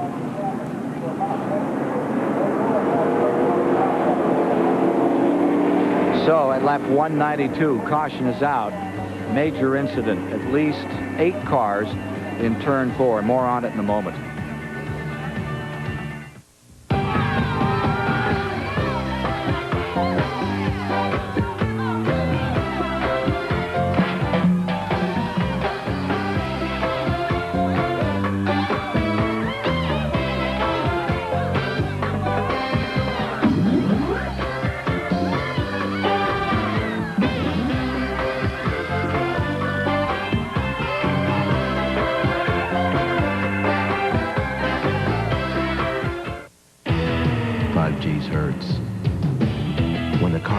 Up, it's power. It's talking to me. All I hear is music. And you hit the throttle. It pulls your head back and it wants to rip it off. It's you, the competition, and everything has to be just right. Pure oil now. Man, from that time on, all you can think about is winning. Pure oil leader. Man, that's a ride. Legends live. Pure leader.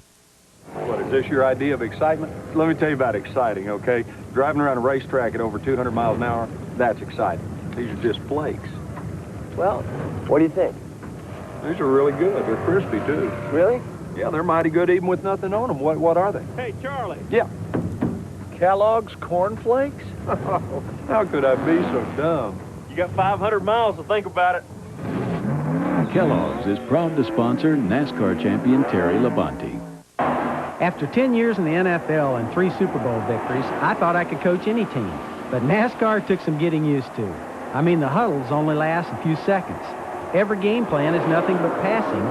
And instead of star quarterbacks, you've got star drivers. In fact, the only thing the 2 sports seem to have in common is that all the fans and the stars love wearing nutmeg. Nutmeg Mills, NASCAR apparel officially licensed to stand out from the crowd. I'll say one thing about this team. These boys love to run laps.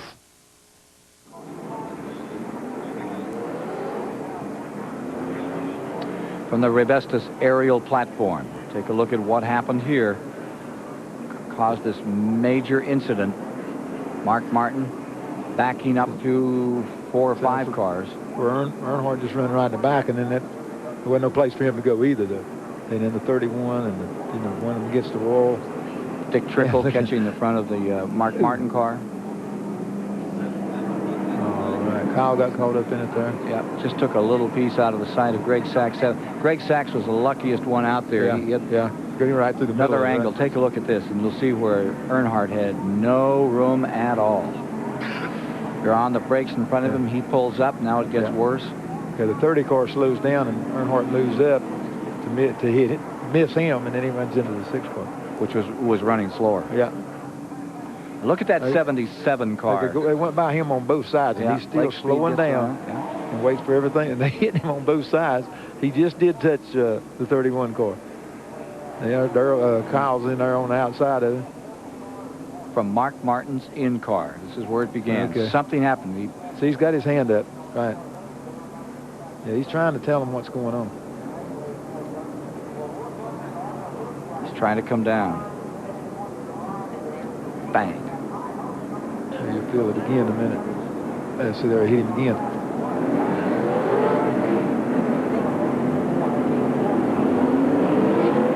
Wow. Bad day for Mark Martin. Bad day for a bunch of them up there. And a good day that they're all walking away. That too. Mark Martin certainly had one of the cars to beat today. What happened? We cut a left rear tire down right there in the front of the pack, and before I could get to the inside, they started passing me on the inside and the outside.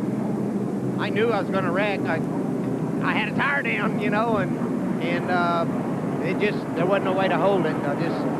I don't know. They started running into me in the left front, and the wreck was on. But, it's hard to drive that thing with one tire down, and especially hard to drive it with cars passing on both sides and a tire down.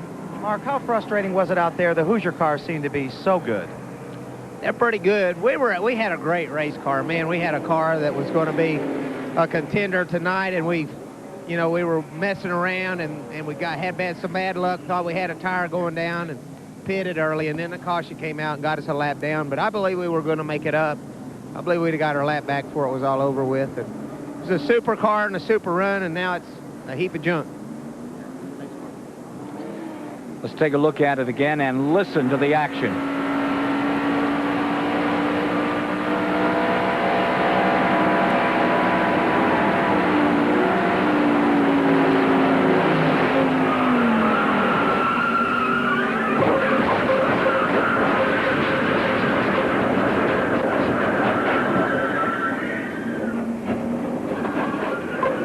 Okay, guys, this is complete pandemonium down here. We've never had this big of a crash. There must be 6 or 7 cars. The one car Rick Mass led early, had a great night going. You can pan out and see all this action. They're trying to get this car back in the race. The radiator's all the way into the fan, so it's wild down here right now, guys.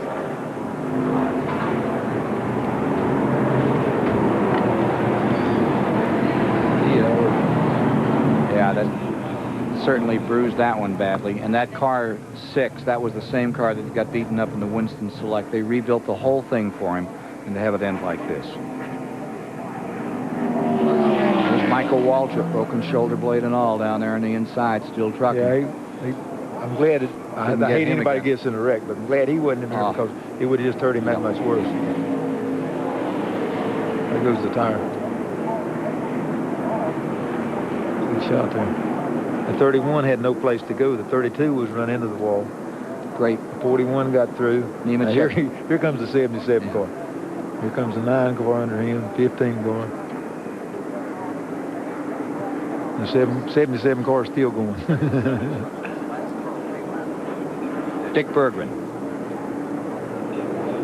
Well, Dale Earnhardt gets the award for working the hardest on his car. I should say his crew is. Recall that early in this race, he was complaining that the car was pushing. It was understeering. Well, they have come in on virtually every caution period, given up track position consistently to adjust his car. He is in the back of the pack, but they are getting close. And Earnhardt's on the lead lap. 197 complete. As they go back to green, Wallace first, Irvin second, Bodine third, Gordon fourth, Dale Jarrett fifth, Morgan Shepherd, Ricky Rudd, Joe Nemechek 8th, Harry Gant 9th, Earnhardt 10th. 10 cars lead lap. When they come by, 2 laps from halfway.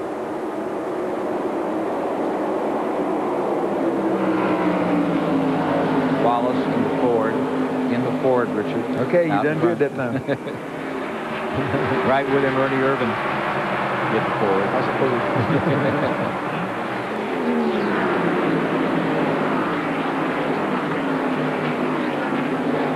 Trying to help the Pontiac guys out. I hear you. The Goodyears really take off. They work good to begin with. Bodine on Hoosiers back there in third. A couple lap cars between them. Yeah. But they're both on Hoosiers. Look at this group. Yeah, this was 6th or 7th right in there.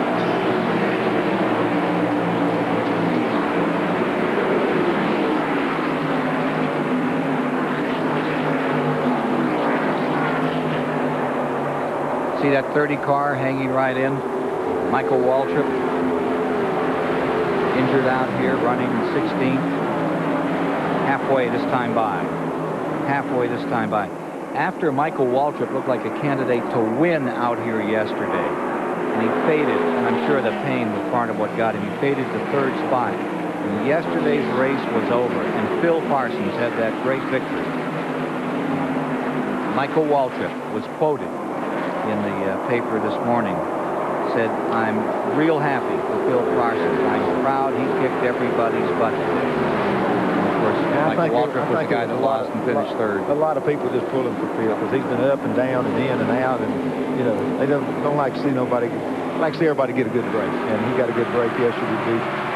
It's not that bad a race car driver. He's just in and out, and they keep him floating around, so it makes it really hard for him to settle down. But it's that attitude by Michael Waltrip that makes this sport so special. It makes you so proud to be associated with it. He gets beaten. He's driving out there in pain. He's doing the best he can do in that car number 30. And he takes his hat off and says how proud he is of the guy that won. He gives him kind of a benefit of the doubt, too. He said, "Now, I know if I was 100%, I'd have beat him." Yeah. So he's always got that. You got to give him that. Oh, yeah. We used to give you that. Thank you. I appreciate that.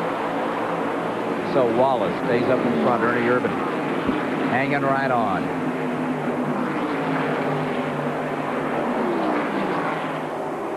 Here you see Jeff Gordon in the 24 car, and he's got a mitt full of Morgan Shepherd. And Morgan, we hadn't heard a whole lot from Morgan. He's just been there. He's been wrecking. And you know, maybe it's time. They didn't run half the race. Maybe it's time for Morgan to get involved in it. The third car in the field is a lap car. That's the number 8. It is Jeff Burton, who is running in 11th spot. He's 1 lap down. Look at Gordon coming back again from the bumper cam. Bodine. Bodine is in 3rd. Gordon back there in 4th and closing. And here comes Morgan Shepherd.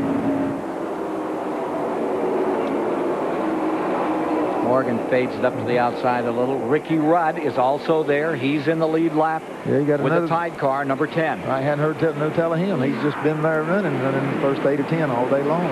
Now they're starting to take advantage of that particular position that they got on the track. That's what we talked about yesterday, the old Petty thing, you know. You're just in there, nobody's paying attention till halfway. At halfway, you're in the lead lap. I can't think who told me that years ago. Then you get serious. Yeah. They start paying from then on. They started checking, and if the old 43 was in the lead lap at halfway, it was time to pack the toolbox and go home. Sometimes it was. Sometimes it wasn't.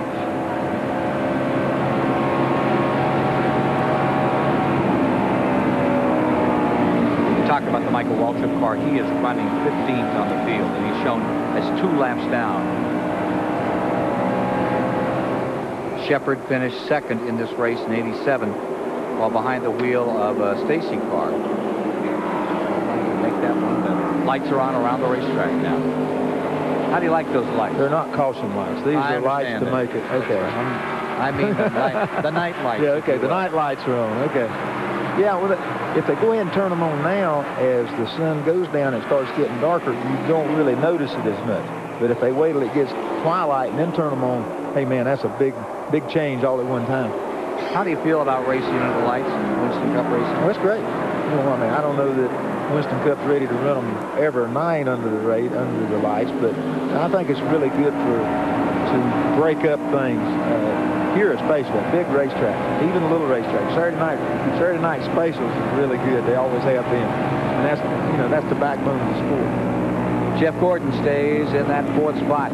He's got Morgan Shepherd chasing around after him, and right in front of him is Jeff Bodine. It's a whale of a battle. We're midway in it in the Coca-Cola 600 35th annual from the Charlotte Motor Speedway. With Richard Petty, I'm Ken Squire, and from the Rebestos aerial platform, here's how they're running those 24-degree high banks. The Coca-Cola 600 on TBS is brought to you by Avalon Formula 3 Motor Oil and by Advance Auto Parts. There's one thing that a racing engine and a straight engine have in common. You want them both to last. Avalon Formula 3 from Texaco. To build a race engine that holds up, you have to use the best of everything, and Avalon does that job. No other leading motor oil offers more complete protection to help your car run better, last longer. Good enough for Robert Yates. Well, how hard do you want me to push it today? Whatever it takes to win. Avalon Formula 3. Why add just any motor oil? Add more life to your car. They hate to be late. Traffic makes them mad. And waiting makes them furious. Sound familiar? Then drive through McDonald's for breakfast. It's fresh, hot, delicious, and served at top speed so you can get back in the race.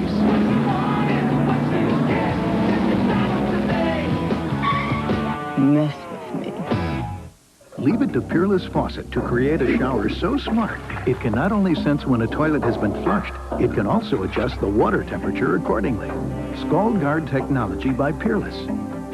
Get more out of your faucet than just water. Monday, from the world's greatest movie library, a Sylvester Stallone doubleheader. I decided to join the team. First, Over the Top, then Victory. Beginning at 8 Eastern Monday on TBS.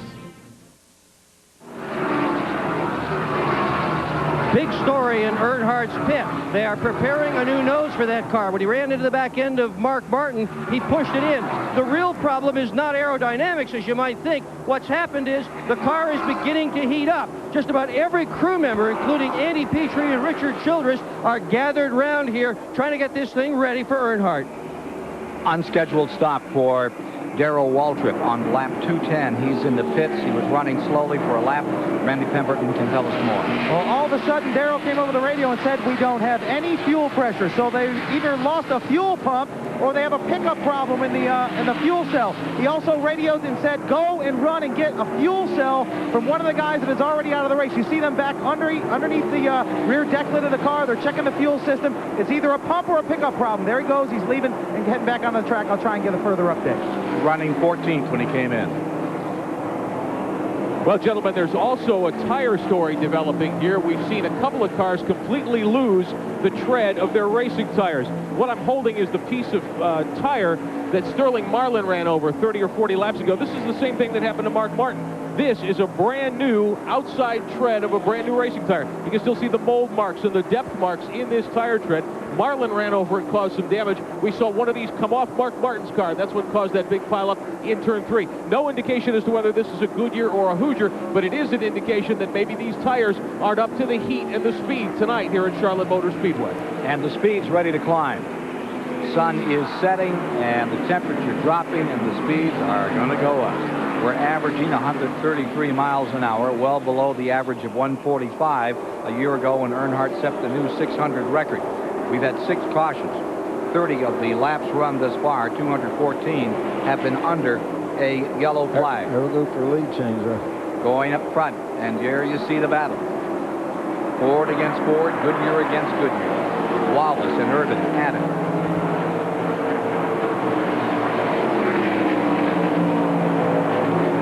Six leaders, 8 lead changes thus far. Caution for that big crash moments ago. Incidentally, Chad Little, injured yesterday in that crash in the main straightaway. Talked to him in the hospital this morning. Has a broken right leg, has a broken shoulder. Had his bell rung, hopes to be back in 3 to 4 weeks. Tough guy out of the state of Washington. Chad Little had a really bad wreck going into turn number 1 on a start. Just got crammed up into the wall and still changed that number 23. They're looking at a couple of drivers to take over and take Chad's car out in Grand National competition over the next 2 or 3 shows. Here's Rusty Wallace still in first with Ernie Irvan trying to chase him down. The 1990 winner staying right there in first place. Incidentally, Greg Sachs is back in the race after an 11-minute repair job. Remember, that was the white number 77 that sort of got bounced around cue ball style out there in turn 4 in that wreck. Ernie Irvan ready to challenge, coming down on the inside. Coming to lap 218. There you go. Bounce and shuffle, and Ernie Irvan goes back into the lead another time. How much strategy plays into this race, Ernie? Well, it's a little bit of strategy because of the weather change. Going to be going from say evening to night, and that changes the chassis, and being able to follow up on that car all day long, knowing how to communicate back and forth, making that car good at the end of the race, not at the beginning, and that's what we're going to have to work on. That's the strategy we'll have to work towards is working towards the last 100 miles and not the first 200 or 300. Darrell Waltrip coming back out. They've worked on those fuel lines, and back out he comes again to try to keep scoring points. He had a great night in the Winston Select back on Saturday a week. I really thought he was going to have a good day, but it wasn't to work out for him.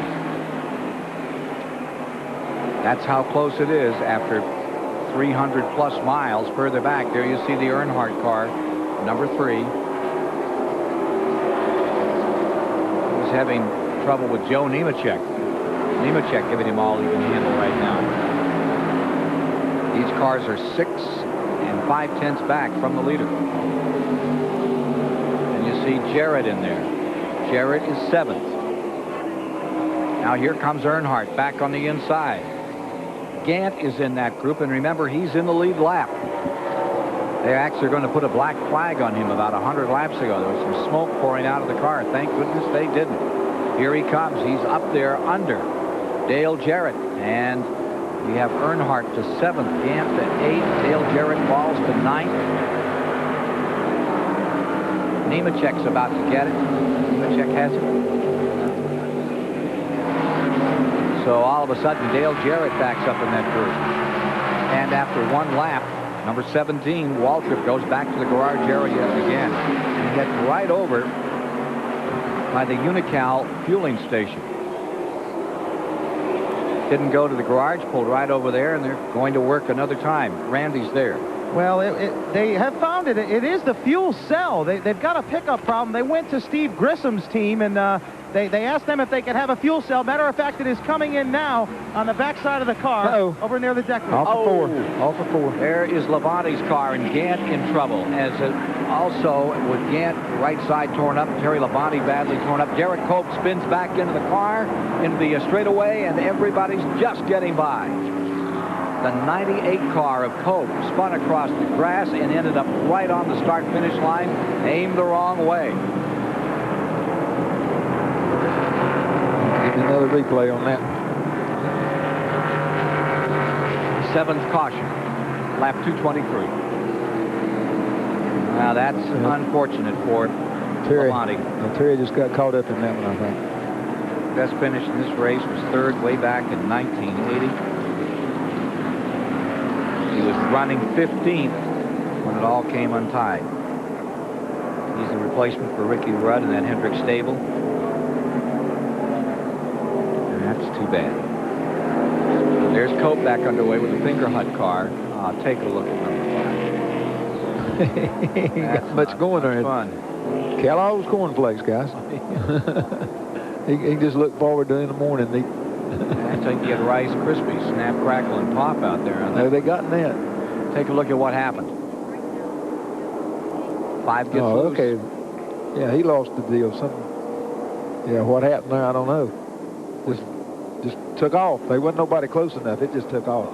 But it's real rough there. I understand that. Now that's what, 170 miles an hour. Gant made a good move. He almost missed the bullet. Almost got it all under there. Yeah, kept it right down. Come up on the also slowed the car way down too. Yeah, he just come out of there. Caught him in the right front. Okay, Derek just spun to try to miss everything. There's the 33 in. Earnhardt back in another time. Dick Berggren is there. They're going to work on the nose of this car, Ken Squire, to try to get it to cool off some. They're not going to replace the whole nose, but they're going to put a piece on the bottom. They just added a little piece of fiberglass on the bottom of this nose to try to get the air working through the radiator a little bit better, try to improve the aerodynamics of it. Definitely an aerodynamic racetrack. You do not want to have your aerodynamics messed up. Right now they're drilling away, and they're going to put aluminum rivets in there to try to hold this piece down and get Earnhardt's nose squared away. Yeah, that piece they're putting on there is not to make the car run cooler. That there is to keep the front end on the ground because the air gets all up under the car, and then the car raises when it gets to the corner and he can't turn the car. We'll take a break right now and then be back with more. The Coca-Cola 600 Winston Cup Stock Car Racing on TBS today. Harry Gant coming back out after repairs. Stay with us. The real story, the legend, and the rebels who ride. Harley-Davidson, the American motorcycle. 8:05 Eastern, Thursday night. Hey, we're giving away 2 awesome Harleys. But if you want to win, you better watch. Sponsored in part by Domino's. Napa, we're the most complete source for auto parts. And all Napa parts are backed by a nationwide warranty program. No wonder more Americans trust Napa to keep their vehicles running. Keep America running.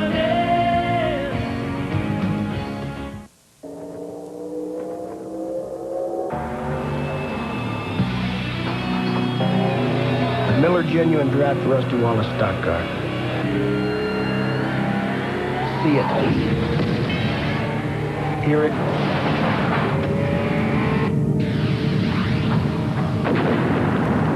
Feel it.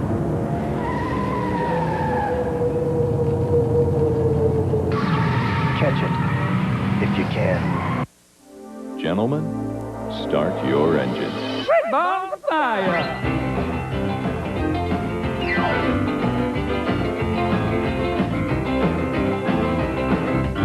You shake my nerves and you rattle my brain. Too much love drives a man insane.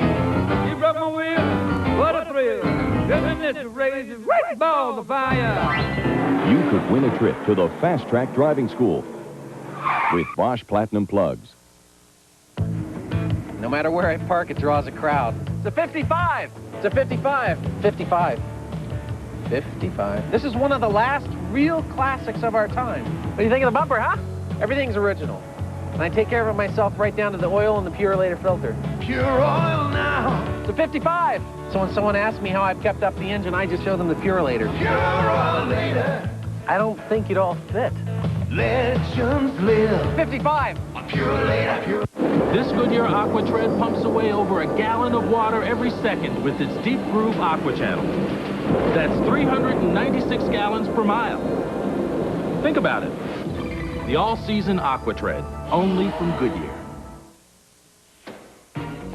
Promotional fees and consideration have been paid by Pyroil.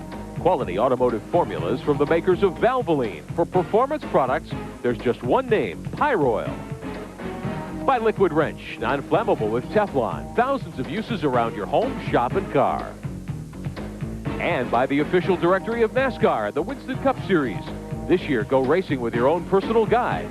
Call 1-800-RACE-345. With Derek Cope, you're on board in car number 98 as he continues to seek a little better day here at Charlotte. It's not been good for him thus far, and you see the 5-car coming into Labonte. That's all beaten up.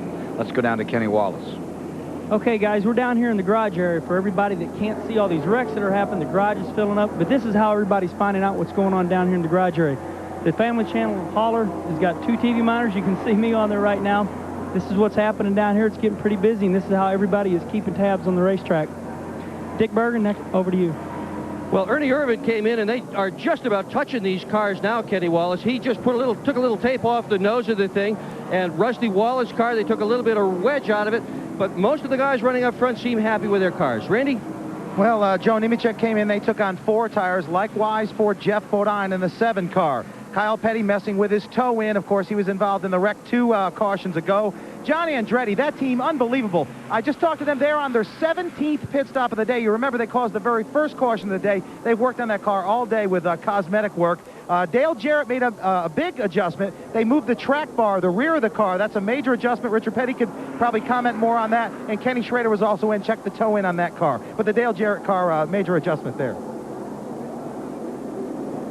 Go to the STP Pit Center. Well, while we watch these cars circulate under caution, we want to remind you that this is your opportunity to pick up a copy of the official directory for NASCAR and the Winston Cup Series. It's from Bell South Advertising. We've got a copy here. We've been checking it out here in the pit center tonight. Easy to get. $24.95 is the cost plus shipping and handling, and you can dial this number, 1-800-RACE-345. This will give you all the information if you've never been to a new Winston Cup track, a place you're visiting for the first time this year. Get a directory. It'll give you directions on how to get there, where to stay, where to eat, entertainment places you can enjoy as you enjoy the 1994 Winston Cup season. We had problems back in March when we came to you from Richmond because we were flooded with orders. Well, now we've got many more operators ready to take your orders at 1-800-RACE-345, the official directory of NASCAR and the Winston Cup Series from Bell South. And gentlemen, a lot of these drivers need a directory, get their cars put back together and get back on the racetrack tonight. Well, for distance today, Andretti gets first place. He has already driven 840 miles. We're making a big deal out of Rusty Wallace leading this. He's only gone, what, 342, Richard? And that Andretti, he's back to 30th spot. Right, he's still gaining them. He's still got some more laps, more miles to put in. And he'll really put it in, that's for sure. So, pit stops have been the order of the day. It's changed things a bit up on the wall with Wallace, Irvin, Bodine, Gordon, the first 4, Morgan Shepherd 5th. Ricky Rudd, he came in for a moment. That put Nemechek to 6, moved Dale Jarrett to 7th. Harry Gant back to 8th. Gant is staying out there after that incident. Earnhardt 9th, and then Rudd. And let's go to Dick Berger. Well, big squabble down here in Earnhardt's pit. NASCAR is concerned about the aerodynamic changes they're making to the nose of the car and asked him to bring it more into line with the way the car was before the accident. They're down here with a pair of tin snips now on the fiberglass, cutting away a little bit off the bottom to try to do that. I mean, it's not like you've got a situation where you can exactly and carefully measure it, but we do have a NASCAR official standing here with a tape measure, and he measured it, I'll guarantee you. I don't think it'll fit the template, no matter what. We're not worried about the template, though. Saw Richard Children out there with gaffer's tape trying to hold that thing together. So the word is out, taking advantage of the beaten up front end to try to fix the aerodynamics a little better. You know, the first half, first three good quarter of the race, no cautions, no wrecks, no nothing. And now we've got about half the field running around there with tape all over them, and wire and everything fixed up, you know. Richard Petty, did you ever be in one of those races where you really got the snout hit and then it ran better? Yeah, I've run a lot of race cars. And you wind up getting in a wreck, and I don't know that the car runs better, or it just makes you so mad you make it run better. I think sometimes that you just get so frustrated, you say, the heck with what it looks like, how it's doing, you just go do the job. So, yeah, we've run better after we got in the race. Listen to this, Richard. Laps 1 through 90, no yellows. Laps 91 through 229, 7. That's what I was telling you, you know. But the deal is about everybody's got hit somewhere. Yep. You know, I noticed our car kept coming in and stuff. He's been in about 14 times putting it on tape, trying to keep the hood down and the fenders from flopping. Darrell Waltrip coming back on the track in car number 17. He's back out another time as they get in the field lined up to go racing at lap 230 as they come to the flag. 230 as they take the flag. 345 miles are down. Wallace first, Urban second, and Bodine is right there third. Jeff Gordon back and forth. Let's do that 10 cars in the same lane. Oh, there we go. Oof. About to overlap Waltrip coming off that corner. He ducks down to the inside to give them plenty of room. And he comes down to the pit road. Waltrip's back on pit road after another single lap. That's the second time that he's done that. Not working right, gets it off the race. But like you notice that pass, the 28 had the 2 out flanked and passed him, and here in the the 2 car had the 28 out flanked, and there he's back up there again with him then. And there's the 7 car sitting there watching him. Ford's first, second, third.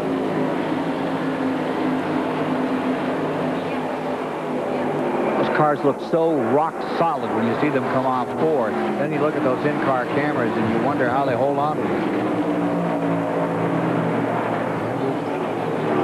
Turning back out, and then 2 cars coming back on him.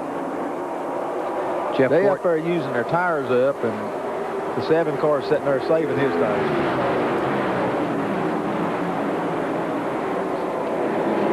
Wallace fades back a bit for a moment, now makes another run off Ford. And Jeff Gordon definitely closing that Chevy in from 4th position. Still side by side for first.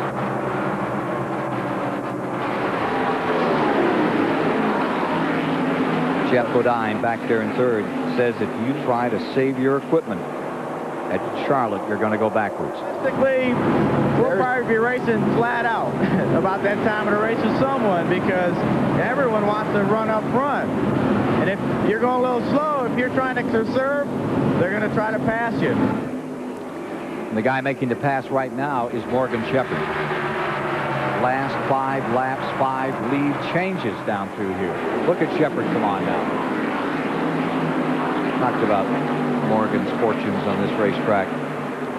Not particularly a great story for him, but he certainly would like to rewrite it for today. And the Wood brothers. The Wood brothers had a lot of success here. Kyle won a race here, a 600-mile race for the Wood brothers. And you know, Pearson's won a bunch of races here. Yarborough, you know, they've had some good cars here. It's been 36 races since Morgan Shepherd has won. Here he goes for the lead right now. The car 21, his last win at Atlanta. I think his favorite track. There he goes.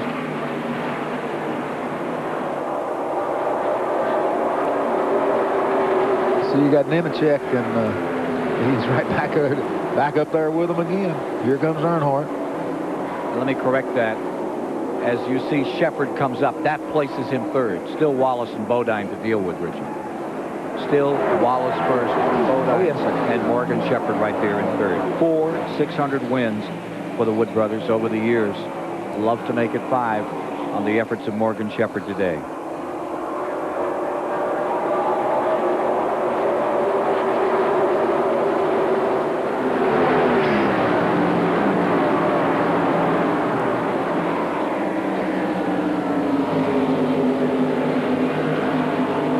At 237, here's Wallace first, Bodine 10 car lengths back in second, about 8 to Morgan Shepherd. Been a tight battle between Earnhardt and Urban. To Kenny Wallace. Earnhardt keeps running like that, they're going to come in and check him again. To Kenny Wallace. Okay, guys, I got Jeff Andretti here who made history. John, you had a tough day. What happened? I don't know, Rusty. It was, you know, we were just struggling along, and you know, we just didn't get the handle in the car as close, you know, we like, but, you know, that's not here or there. We just wanted to keep lasting. We thought we might outlast them, but unfortunately broke the crankshaft. Well, you've done a great job at Indianapolis, finishing 10th. How was your trip down here? Oh, it was great. Flew in a Challenger, and those are always nice, and got to be helicoptered in, so I didn't have to be here so early. I got to... Okay, well, guys, he got me back. I called him Jeff, and he called me Rusty. You made history, man. Congratulations. Thanks a lot. Thank you. Back up to y'all. I thought he liked it. I thought he wanted to be Rusty. Whatever, right? Yeah. John Andretti is some kind of racer. Again, he's one of those versatile ones. Tries everything. Before it's done, Billy Hagan, he'll get him some good finishes. Like he said, as long as they had wheels on it, they might even go for the boat. They have those coach trailer races anymore. Look at Nemechek. He hasn't given up for a moment all day. Joe Nemechek up to 6, challenging Gordon again, fighting with Irvin. There's his mom. All right, George, you get out there and do it. She'll stay right with him, too. Yeah, right. Joe Nemechek in the 41. Having to go right now with Ernie Irvin. Great race. There goes Morgan. Oh, how about this one? For second spot, Morgan Shepherd on the outside, and Jeff Bodine with him in the 7 car. And while they're racing, Earnhardt's catching both of them. Yep. Shepherd gets the spot. 1 to go for Morgan Shepherd for the lead. Earnhardt has made up a lap as he did a year ago. Will Dale Earnhardt become the first man to win the 600 3 times in a row? Neil Bonnet, 1-2. Waltrip did it a couple of times.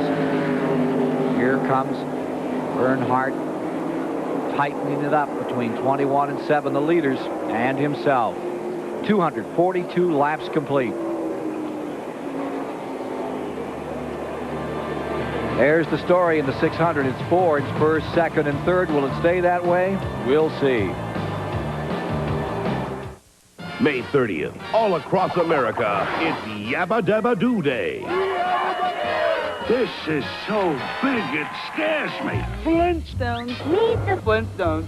TBS is celebrating with 11 hours of prehistoric comedy. When you're with the Flintstones, have a yabba dabba doo time. A yabba doo time. We'll have a day old time. Yabba Dabba Doo Day, Memorial Day, only on TBS.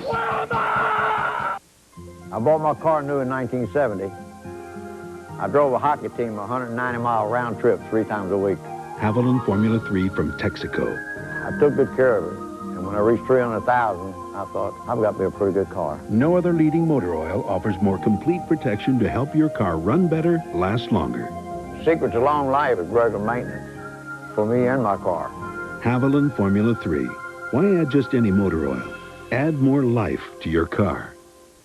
Bowling is some people's idea of fun.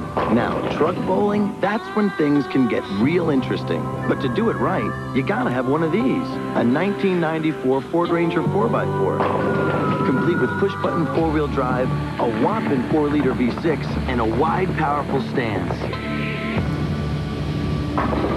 Get a Ford Ranger 4x4 and go truck bowling. Come on. I just love league nights. From the top of the highest mountain, over land, over sea, in the desert, in the pits, when it absolutely has to start. The battery is Die Hard. Sears Die Hard, more power when and where you need it most. Rusty Wallace stays in first in car number 2, but the story is right here. Earnhardt They popped the cork on that one, and he has moved all the way to second, fallen to third. There's the battle. Morgan Shepherd in second for a moment, then back comes Earnhardt. Incidentally, Mark Martin is back in the race after 38-minute repair job out there trying to score some points. Look at this contest between a Chevy and a Ford. Earnhardt Chevy hugging the inside. Shepherd alongside, right behind him, the 24 of 22-year-old Jeff Gordon. Jeff's got a good looking at what's going on up there. You can bet on that. Again, Wallace out in front of this crowd by about 25, 30 car lengths. It says 1 and 9/10 seconds between first and the second place war. Further back, you see the 43, Dallenbach, still out there going with car number 20, LaJoy.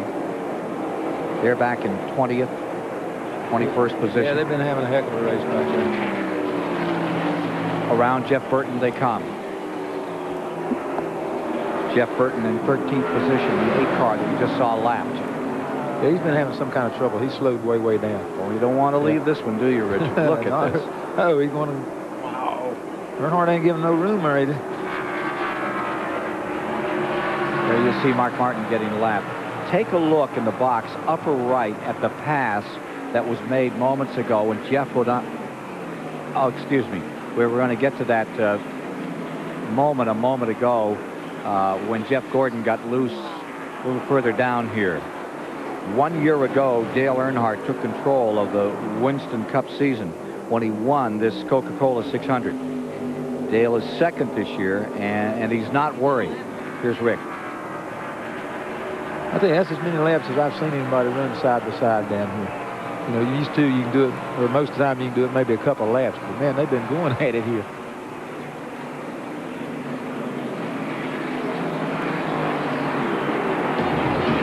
A lot of people think that Dale Earnhardt is off to a slow start this year in his quest for another Winston Cup championship. Well, here's how it compares to last season when he won the title. After 10 races, 3 wins already and 8 top 10 finishes. Dale loves to race for the title, whether he's leading the pack or chasing everyone. I like to lead the pack. You know, and I don't get to a lot, do some, but, you know, if you're running good and you're consistent, you run up there with them, and that's, you know, good. But, heck, I take it any way. I like to race. Racing them, chasing them, they chasing me, whatever. Racing and chasing him, and they're chasing him right now. Earnhardt back into the lead, Richard. They're racing and chasing, that's for sure. Earnhardt comes in, uses up the 21. Ooh, me. He uses up the 21 groove coming off the 4th turn. But he's taking the whole racetrack, but he is really running hard. That's the second place. Remember, Wallace stays in first by better than 2 seconds. Jeff up in there now. Jeff and Jeff, right? Dick Berggren standing by with car owner. Got to keep the team running. Richard Childress for number 3. And the question is, Richard, have you got the car adjusted that well, or is this a demonstration of your driver's ability? Well, you know, we've all been working on the car. You know, it was heating a little bit after the wreck. Now we're picking up and pushing the car. You know, that's what's the matter with it. And, you know, we was hoping we'd be right when the sun went down. Is what we were hoping for. And you know, now Dale's just driving his heart out like he does every week. And, you know, all these guys busted their self to get it back out there. So, you know, we'll just see how it comes out. A basic complete team effort again. 379 miles have been completed as Wallace has pulled away from that second, third, fourth place battle. As they continue to slug it out there, it was an advantage for Wallace. It's now better than 3 seconds, 3 3/10, as they continue to duke it out back there in second spot. He just drove off into the darkness. But now Earnhardt's away. Drive off into the sunset. Well, okay. Under the lights. Drove okay. off under the lights, Richard. From the sunset into the lights. Okay, that sounds right. But they still racing. No sunset yet. There's second, third, fourth, fifth, sixth, and seventh place cars all within, 20 yards of each other. Earnhardt, Shepherd, Gordon, Bodine, Nemechek, all in there. And here comes Morgan right back again. Won't take no for an answer. Won't take third place for an answer either. Right. He's going for it.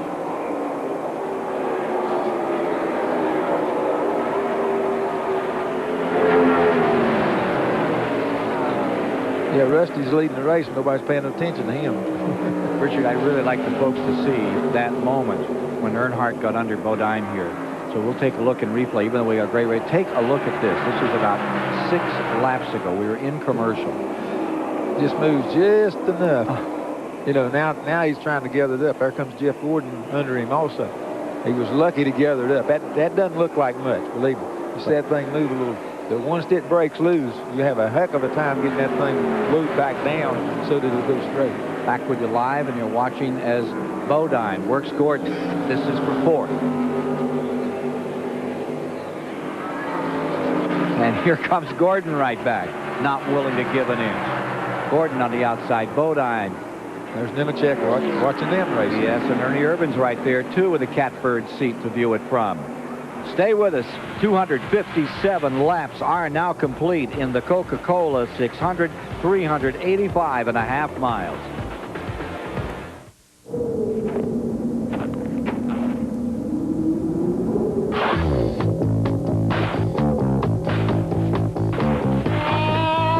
There's only one beer with pure refreshment written all over it.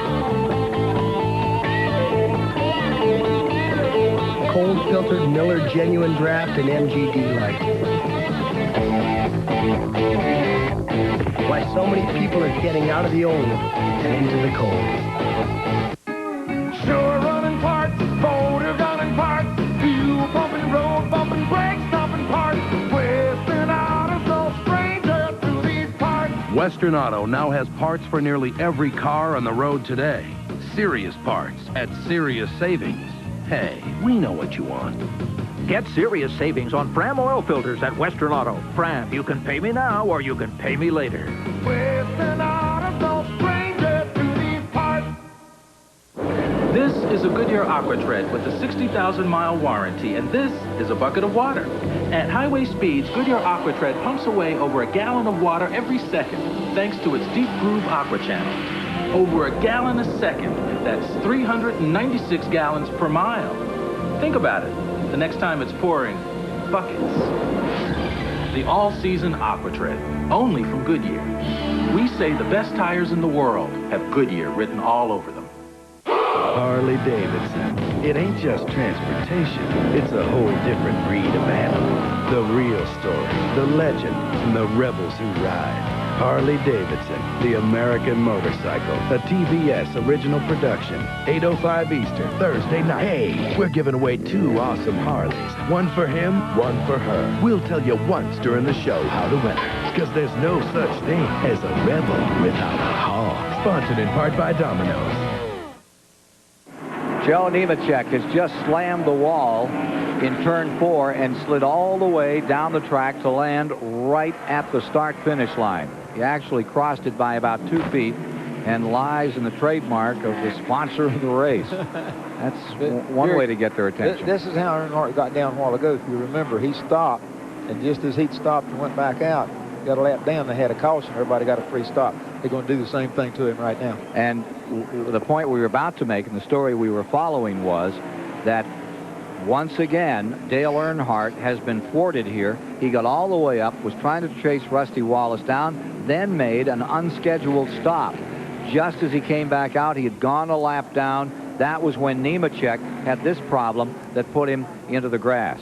Take a look at what happened to Nemechek. He comes off that 4th turn, bang. It took off. Blew a tire is what he's saying on the radio. And that's what it looked like, because he didn't come out and turn the car. He was at about 2/3 and it just went straight. In fact, you can see the marks from here. You can see where they hit the wall. Running in 5th place when car 41 slapped the wall and slapped it hard. Now you see Earnhardt back on the track. He made that unscheduled stop. Like to get more on that story from Dick Berggren. Attention all drivers spinning through the... That's a Humpy Wheeler sign. And I'll tell you what, they're going to have to line up, Richard. Everybody's tried to mow Humpy's grass out here today. They're going to have to get him a bunch of whoops. Let's hope that Nemechek's all right. We see the safety folks out there working with him. He really slapped that wall. He's okay. All right, we'll take a quick commercial break and come back and get more on the Earnhardt story for you as Darrell Waltrip is again coming back out to give it another go.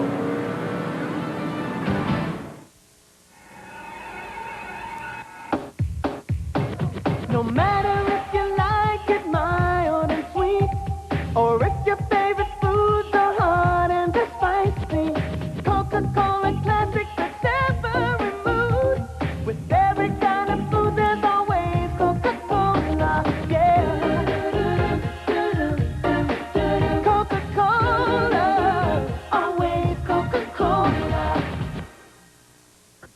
Sprint cars, NASCAR, Indy cars, through the years, I've driven them all.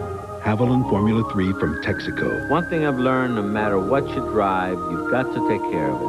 Haviland is the one. No other leading motor oil offers more complete protection to help your car run better, last longer, even if you haven't been driving as long as Mario. There's an old Italian saying, when you're cooking, you've got to use the right oil. Haviland Formula 3. Why add just any motor oil? Add more life to your car. Oil. It's the lifeblood of your engine. That makes your oil filter your engine's most vital organ. That's why Fram keeps going the extra mile to make the best protection even better. The Fram Extra Guard oil filter. Unique glass fiber paper stops more dirt than any other filter for the best protection ever. Fram Extra Guard. American or import, it's an extra lease on life. 264 laps, 396 miles complete. And with this caution out for Joe Nemechek, everybody taking advantage and getting in the pits, getting new tires, taking on fuel. Let's go back to that stop by Dale Earnhardt and get more on the story from Dr. Dick Berkeley. Well, he had been running along just fine. Can we see this on replay? He had been running along just fine. Came in, took a pit stop. The problem was this tire right here. The tire obviously lost its tread, and that is the reason for this pit stop. Right rear tire is the one that failed while he was in here, while this action was going on. Rusty Wallace, the leader, passed him, putting Earnhardt a lap down. I think Earnhardt has made more pit stops at this point by far than any other driver out here. Now he's got a lap to make up. He hopes to win this race. That pit stop was 19 and 3/10 but remember, there is that speed limit. What was the speed limit this morning, Richard? 55? 55 miles. 55 miles an hour on pit road. And he went down a lap again. He's made it up once. Can he do it a second time today? And look at the front of that. That looks like a St. Nick's Arena fighter in the old days. 10-rounder. Wasn't in good shape. Wallace first, Jeff Gordon now second, Ernie Irvan third, Morgan Shepherd fourth, Dale Jarrett is fifth, and Jeff Bodine is in sixth. Let's go to the STP pit center. Well, Ken, we're joined by Ward Burton, driver of car number 31, the Hardee's Fried Chicken car. Ward, you were involved in that mix-up with Mark Martin when apparently a tire of his came apart earlier. What's going on out there at this point? Well, it's kind of hard for me to tell from sitting in the cockpit, but it looks like they're having somewhat of a problem with the tires. But, you know, Hoosier and Goodyear both have good products, and some weekends one better than the other. But I'd like to say something about my Hardee's crew. I think, sure, you know, we've been struggling. I think they did a pretty good job for me today. We're running good, and we got a lap down the pits, and we know we need to practice there, but we're coming. You ran good. You were running up, I believe, in the top 15 when that mix-up took place. You were in good shape for a good finish, hopefully, today. Of all the cars you see out here at this point, you've got some Goodyear cars, some Hoosier cars running up front. Who do you think's the strongest at this point? Well, of course, the 3 car, if he gets his lap back, which I'm sure he will up there, he's going to be a threat.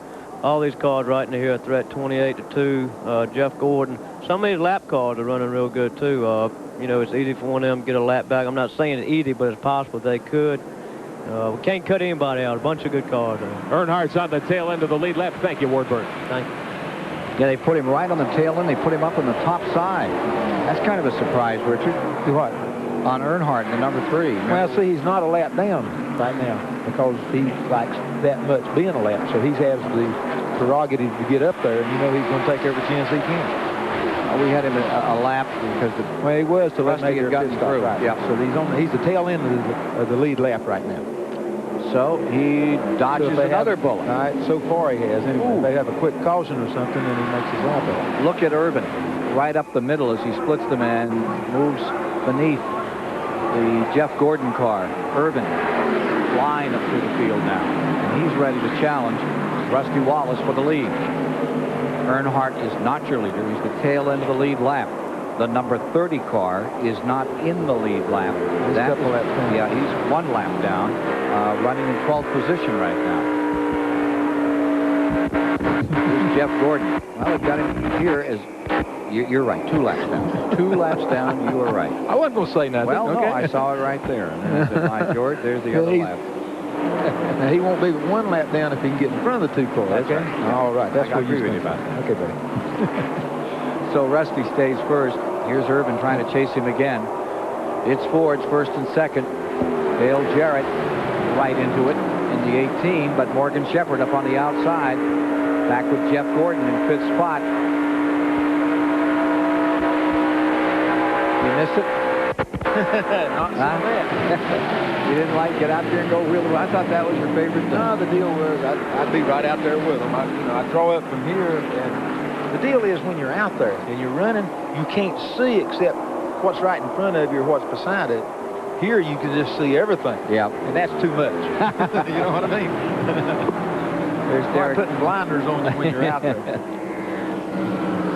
Scary if you saw it from this vantage point, right? All of them come in if they seen themselves from this angle, you know? Derek Cope's 98 is right in the middle of this, too. But he's down several laps. 22nd position. Front of the field's completed 269. He's at 264. So Wallace stays first, Urban second, Shepherd third, Jeff Gordon is in fourth now, Jarrett back to fifth, Bodine is sixth, Ricky Rudd in seventh, Gant in eighth. Those are all in the lead lap. And in the top 10 now, it's Chuck Bound. Chuck Bound in the Bobby Allison car, and Earnhardt. Earnhardt on the added car. Make Earnhardt the 9th car in that lead lap, and then go back to 10th place and give that position to Chuck Bound. Take a look at the Fram race story out here on what we've seen thus far. As we review, if you're just joining us, some of the leaders that have had an opportunity to be out in front. Brett Bodine, he's crashed out of the race. Jeff Bodine still out there. Jeff has really had a good run, and he stays in fourth at the present time.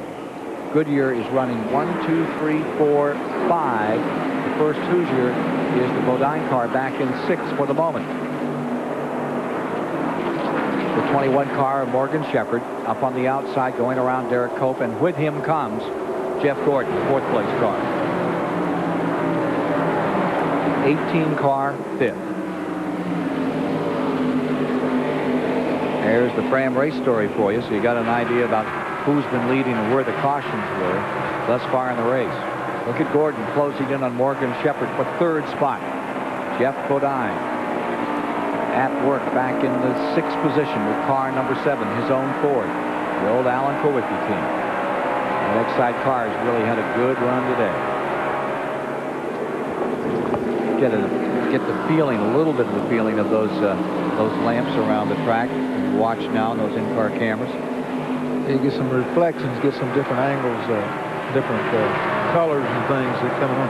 But if we get back to Gordon here, Bodine, he's the only Hoosier car left now in the first 10. They've been eliminated to 41 and 8, and all the boys that was running good, they've had problems, and he's the only one left really. And Earnhardt's about to have a problem. Yeah, he's just going a lap down. Here comes the 28 car. Oh, not for long. Oh, what happened to Wallace? He faded way up the racetrack. Looks like they had the air taken off that deck that time, and he did a great save. Darrell Waltron's been out, made another lap or two, and gone back in another time.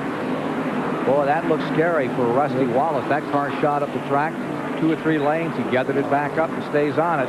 Okay, Earnhardt, in the meantime, went back in front. Now he's still in the same lap with him. Take a look at this. Think he pulled the air off him right about here? No, he's seen him right there. He got out of the way. That's whoa. So you have Ernie Irvin back to the lead, Wallace to second, and again Earnhardt has made up his lap. He just keeps digging.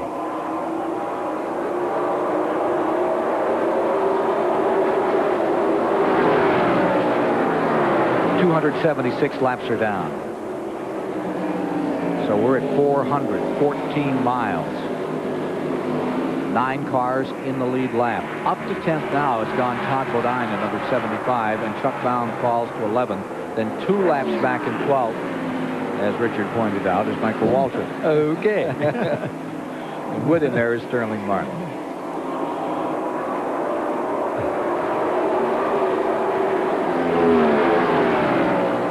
Dale Jarrett squeaks around Morgan Shepherd, takes 4th. Shepherd falls to 5th.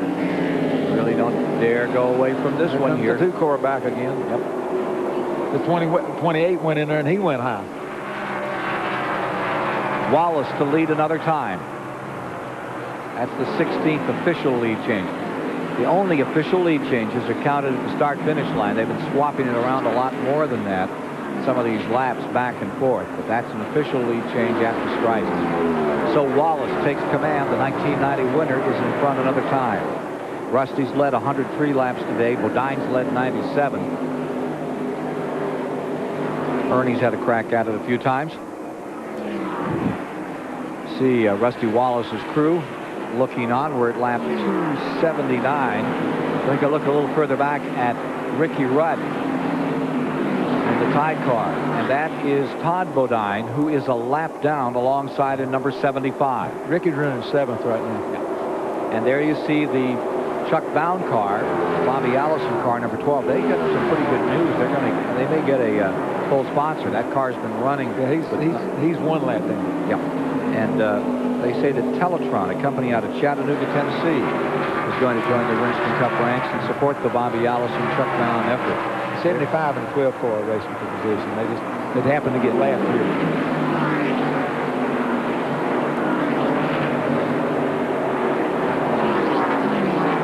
280 complete.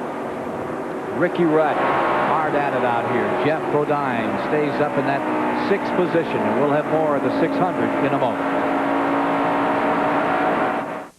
We realize there still may be a few people who don't trust TV commercials. So, we came here. Father? Which is brighter, the conventional watch light on the left or this Timex with the indigo nightlight on the right? The one on the right. Thank you for your time. Oh, stay a while, my son. We don't get many advertising people in here. Here's the thing. It's a credit card. It won't bring the world together. Actually, maybe it will. I mean, NASCAR is an official sponsor of the 1994 World Cup. So soccer fans from all over will be coming to America to cheer and eat too many jumbo dogs. And since no card on the planet is more useful, they can all use their MasterCards for hotels and car rentals and silly hats. And nothing brings people together like silly hats. So I guess MasterCard will bring the world together. Wow, I hope there's enough parking. MasterCard, it's more than a credit card. It's smart money. It began in the heartland, in towns small and large. By building on the success of local independent businesses, this once little company has quietly grown surprisingly big. In fact, today it serves you at over 12,500 convenient locations, more than any other company of any kind in America. Citgo, feel the pride. Next Sunday, TBS presents your Sunday night mystery date. Hi, Dad. An uneasy homecoming. An unwelcome client. No way. Get out. A bizarre murder. But I did try to kill her. I know, but she was already dead. And only the bad guys know the score. The Assassination, the Matlock Sunday movie. Next Sunday at 7 Eastern on TBS. It used to be such a nice little town. Promotional fees and consideration have been paid by STP, Super Concentrated Fuel Injector Cleaner. STP, drive a better car. UAW, GM, people working together. And by Auto Week, America's only enthusiast weekly. Auto Week is first with all the news every week. Call 1-800-232-1520 for your subscription. Rusty Wallace trying desperately to put Earnhardt a lap down. He's almost caught him twice. Earnhardt trying to have no part of it. Then back in second spot, it is Jeff Gordon. That's followed by Ernie Irvin and Dale Jarrett. Let's go down to the pit area and talk about the man who started outside of the front row today. Kenny Wallace? Yeah, I got Joe Nemechek. Joe, you've been awesome for 2 weeks here. You set a new track record, and the car was flying. Just being patient, what happened? I'm not real sure, but I think we ended up breaking a right front rotor. It shook real bad, and then all of a sudden it just turned and went straight in the wall. A tough break for the Meineke Chevrolet. We were finally hooked up. We got a good break. Guys at the motor shop did an excellent job on the engine. Excellent race car. This isn't where we were supposed to meet, but I'm all right. All the bones are good. We'll be ready for them at Dover. Well, one thing's for sure. You've had a tough year, but if you haven't proved yourself these last 2 weeks at Charlotte, you never will, right? That's right. You know, just everything's coming together. It takes time. but Charlotte's a place I like. You know, we had a good Busch car yesterday. We broke a motor. I thought we had a chance of winning in this race, so we'll be ready for him next week. Okay, back to you guys. Larry and Sue Hedrick, the owners of that car, heart and soul in it and giving it their best shot, along with Joe Nemechek. Well, look at Wallace still trying to deal with Earnhardt and try to contain him and get him a lap down. Here comes Ernie Irvan working again on Jeff Gordon, and he's going to get him this time around for second spot. They continue to dice and slice this race up every which way, don't they, They have Richard? really been racing. Now, nobody can go home and say they didn't see a bunch of racing going on. Now, they have really, really tried. There you got 5 cars right up there, and they all run the same speed. It's just who makes the slip and who doesn't, or who has the right tire combination that particular pit stop. And Dale Jarrett's on the move again. He's coming back. He's getting under Ernie Irvan. There's Dale Jarrett right there beneath Ernie Irvan and switching that 3rd and 4th spot around. Here's Randy. Former Washington Redskins football coach, Super Bowl winner Joe Gibbs owns this team, but this is the quarterback, Jimmy Makar. Jimmy, we saw you make an adjustment before, maybe possibly on the track bar. Has that helped you here? Well, actually, it really didn't help as much as we thought it might. Just a little bit. The car's been real tight all day long.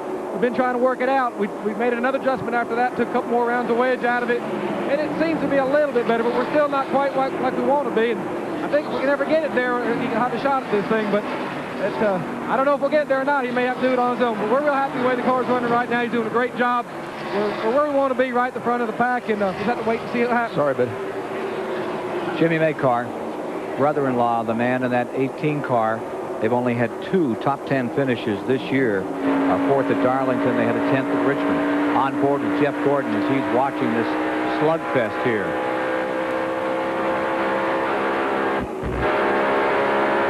Unbelievable racing. It is. This is Saturday night racing without running into each other. Hopefully they can continue. Well, they've had a little running in too. Yeah, well, right now, that's really racing. This is what it's all about. And you see what's happened here. Rusty Wallace has accomplished what he set out to do. He's put the cap back on the bottle of car number 3. Put him a lap down. Would like to keep him there. Want to bet that he can? Yeah, he got him now. Yeah, he's got him. And the 3's fading again. You're dead on. Jeff Gordon getting up there beneath him. Jimmy Spencer down at the bottom just in front of him in the McDonald's car. He's not been a factor today. Dale Jarrett, been 16 months since you visited Victory Lane and about forgotten what it felt like, we understand. Yeah, we've about forgot about that. We've used it up pretty much here. So, yes, time for another win. This would be a good place to get us started. You know, I like the racetrack. We've run well here. And 600 miles, I think it suits us because we tend to get better as the race goes on. Then that's the way it's been in the past. It hasn't been this year. So, we're looking to get back to that. And we need a good run. Good run they're getting. Jarrett staying right up here with the pack in 3rd spot. Irvan back and forth. Shepard is 5th. Jeff Bodine 6th. Ricky Rudd is 7th. Harry Gant lies 8th, and Harry is still in that lead lap. He's not running. He's been running there all day long, just idling along. Got close to that wreck there and Dennis Fender and stuff a while ago, but he's still digging. Joe Gibbs looking on. He wants to send in the defensive unit right now. Well, right now he's still kind of calm, but it's, you know, they still got a long way to go here. We still got over 100 laps to go, so he's not worried about it yet.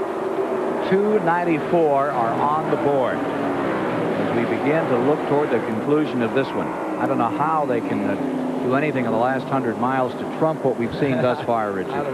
Last 100 laps, I know what you mean. Well, they sailed pretty well in the beginning. Then we had all the incidents with the wreck fans, and then they got rid of that. Now we're back to some really great racing. Really great. This is a lot better racing than they did to begin with. I don't know where the cool air and stuff is making the cars work better, handle better, or whatever.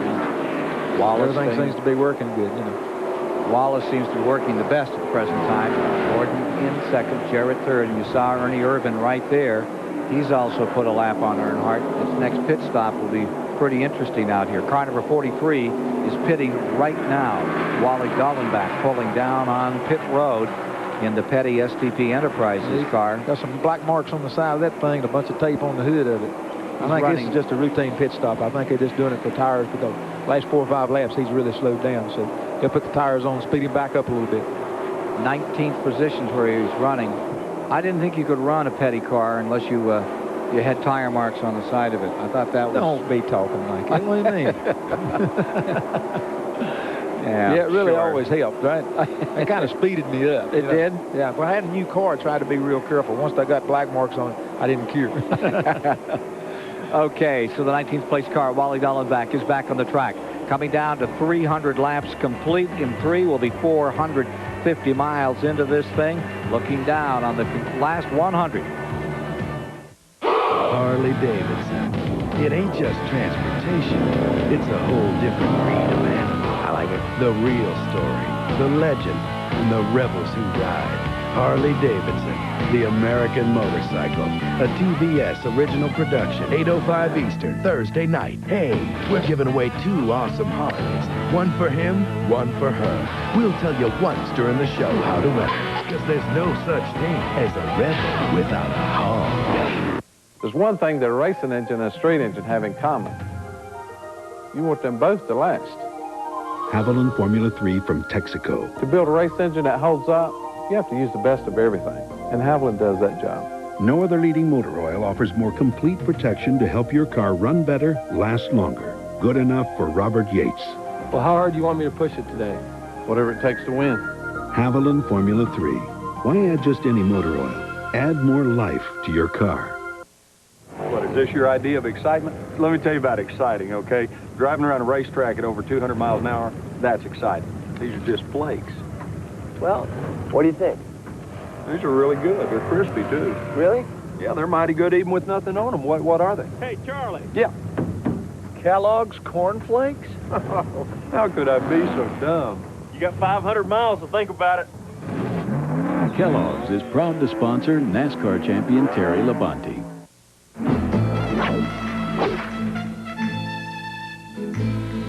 At Advance Auto Parts, we stock over 50,000 name brand parts for most makes of cars and trucks. Everything from spark plugs to ignition modules and half shafts. In fact, just about the only thing you can't get at Advance Auto Parts are tires.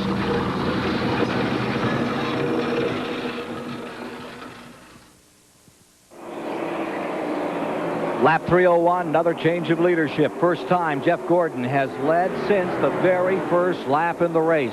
Take a look at how he did it. Rusty Wallace in first, the Ford, and here comes that Chevy down to the bottom. Sticks and takes home that front position for a lap or two. There you see Jarrett right there in third as we're following it live down into turn 1. We're trying to get back by him right now. Wallace working the bottom, and he's got it. Yeah, now he worked down there that time. See Kyle Petty's car back out there with the nose all bruised. Jeff Gordon waving as he came by. What was that about? He was waving to Dale Jarrett right there. Jarrett's running third right now, so he was watching out for him. There you see Kyle Petty's number 42 back on the track. Jarrett's got by him. Jarrett's up to second place now. So Jarrett wants to go see what he can do with Rusty Wallace here.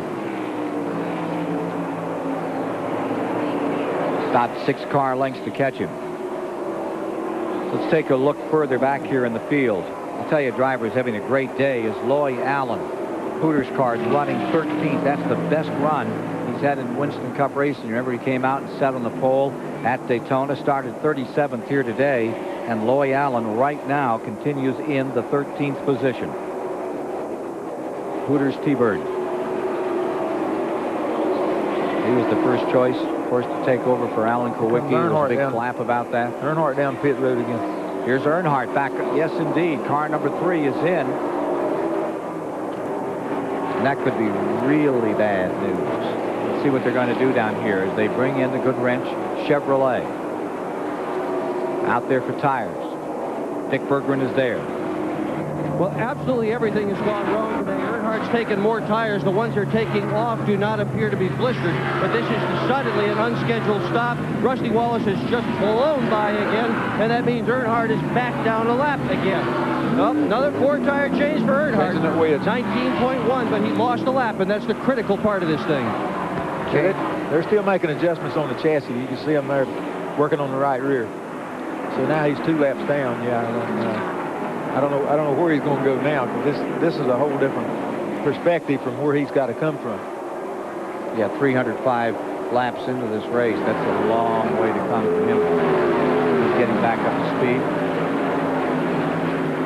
Ted Musgrave's having a good race out here as well in car number 16. Started back in 42nd position. He's up to 15th, and he is 10th in points these days. Musgrave in 16. Drove that Jasper car a year ago for DK Ulrich. Makes the change, picks up the second Roush ride, and he's having a very good run. You see him in here right behind number 30. Michael Waltrip, who stays 11th at the present time. And they put a lap on Jeff Burton in number 8. Now take another gander at this one. There's the 7 car going up on the outside, and Darrell Waltrip. They seem to have got that car. They got the gas working on that one again. Yep. Yeah. So Jeff Bodine in 5th spot. He's the first car with Hoosiers in the top 5. 4 in front of him, all carrying the Goodyear tires. Looking back from Jeff Bodine's car as he comes off the bank, and you get a little sense of those lights which are mirrored on the inside of the racetrack. Yeah, they get a lot of reflection around inside the car when they do that. Those cars are about 4 seconds back to the leader as you look at it from the Revestas aerial platform.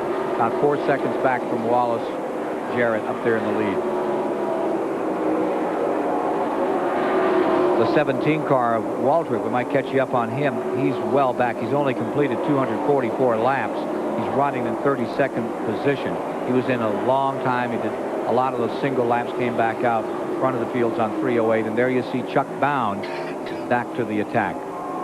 Bound having a good race, staying 10th now. Just a lap down from the leaders. Yeah, they just come in and change tires. That's all they did on him.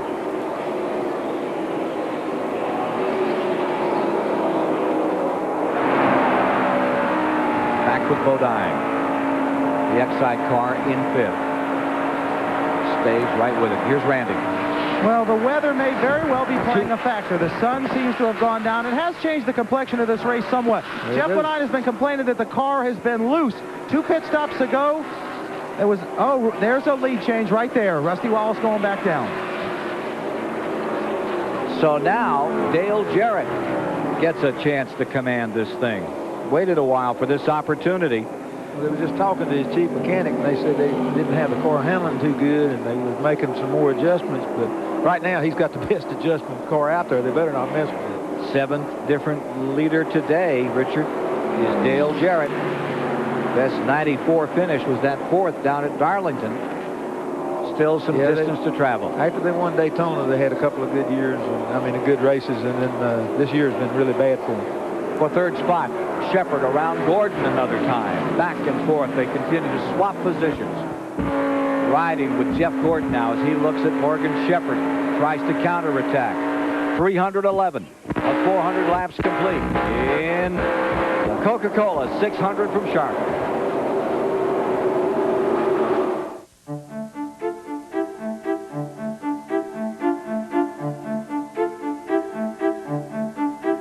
A decade from A Century of Women begins June 7th, a TBS original production. Napa, we're the most complete source for auto parts, and all Napa parts are backed by a nationwide warranty program. No wonder more Americans trust Napa to keep their vehicles running. Keep America running.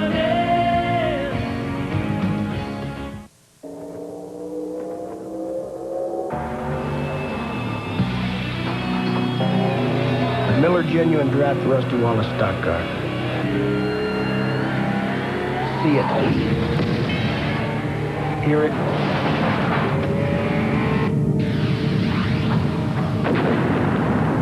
Feel it.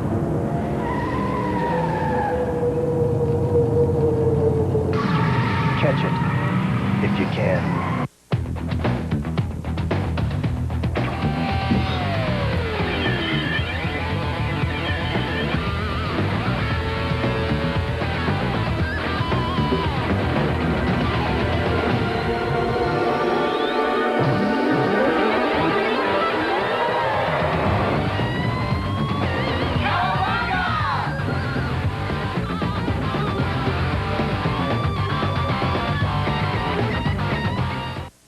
Peerless Faucet didn't come up with the idea for a spout long and high enough to reach over and into large objects. We merely adapted it for the kitchen. High-rise faucet designs by Peerless. Get more out of your faucet than just water. Lights are on again at the Charlotte Motor Speedway. A week ago Saturday night they were on for the Winston Select. Had a great battle. Jeff Bodine came out on top. He continues to stay up in the top 8 tonight in that lead lap. He's running in 4th. But the man to talk about is Dale Jarrett. Another man to talk about is Rusty Wallace with a moment 1st and 2nd. Dale Jarrett had a good finish here a year ago. Came home in 3rd spot. Back out in the lead now as the laps begin to dwindle. Morgan's coming up on Wallace pretty fast right now. There you see the 9 car, Rich Bickle, Melling car. Bill Elliott had the great success with that. Hope the days come back for those Melling folks soon. They've certainly given a lot to the sport. Just follow that 21 car around. He's got him a different groove than anybody else has got. All right, Richard, we'll pick up. Oh! He really got a different groove now, yeah. He doesn't blow the tires, cut a tire down going in the corner. But he's been running high. And that's where you used to run, where Gant used to run this racetrack. Flat go when the track closed down and stuff. Did you see the right front down? Yeah. Something happened to his right front tire. Where he cut it down or what? So Morgan Shepherd running in 3rd place, slaps the wall in turn number 1. That brings out another caution. This at lap 318 for Shepherd, showing 477 miles complete. Earnhardt was being shown in 11th spot. Stood to lose 25 points to Urban, who was then running 6th, but now attrition continuing to tell the story as Morgan Shepherd limps back onto pit road on car number 21. Yeah, it just took him a long time to get that groove worked in. He'd been working on it, and it's finally started coming to him. And he had some kind of trouble. Ooh, brakes are gone. He slapped the wall. He broke the line, apparently. Used up that right front altogether.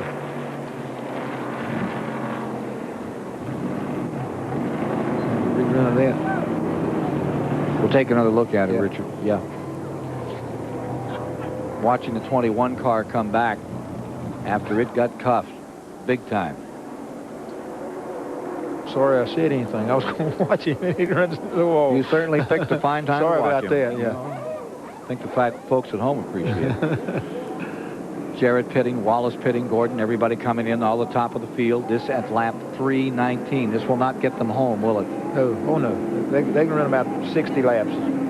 That's about what they run. Nobody's trying to cheat that right now. Later on we might try, but right now they're not looking at it. Okay, we're watching as the 18 comes in. You're seeing the 2-car pit as well. Let's go to Randy. Well, Rusty Wallace is in, keeping the idles up on his Ford Thunderbird. Billy Wilbur on the right side. Jack already dropped. This is the quickest pit through in the business. Dale Jarrett's team down below. They're on the backside of pit road here.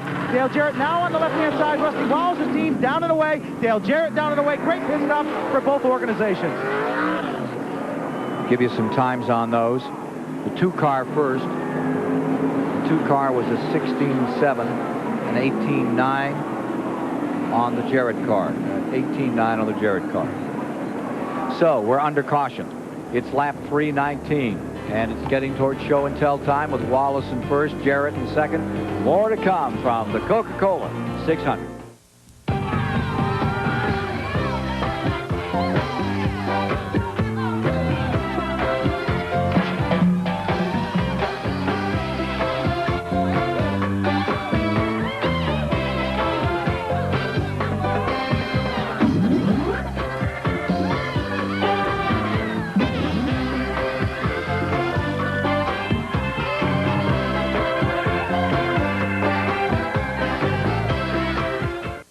When a ball player breaks his bat, he gets a new bat. When a driver blows an engine, the game is over. So when Ernie Irvin runs Haviland Formula 3 motor oil in his engine, it's not because we painted our name on his car. It's because he doesn't want the game to be over until he says it's over. Haviland Formula 3 from Texaco. Why add just any motor oil? Add more life to your car.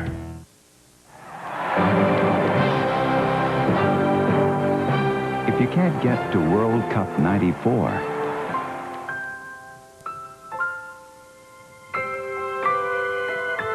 we'd like to point out that the preliminary matches for World Cup 2010 have already begun.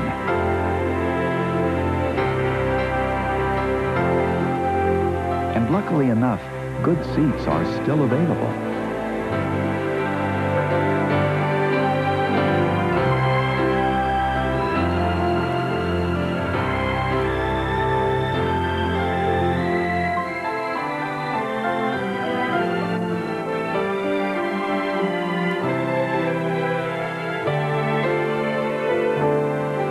McDonald's, proud sponsor of the world's biggest soccer game. Even prouder sponsor of some of the world's smallest.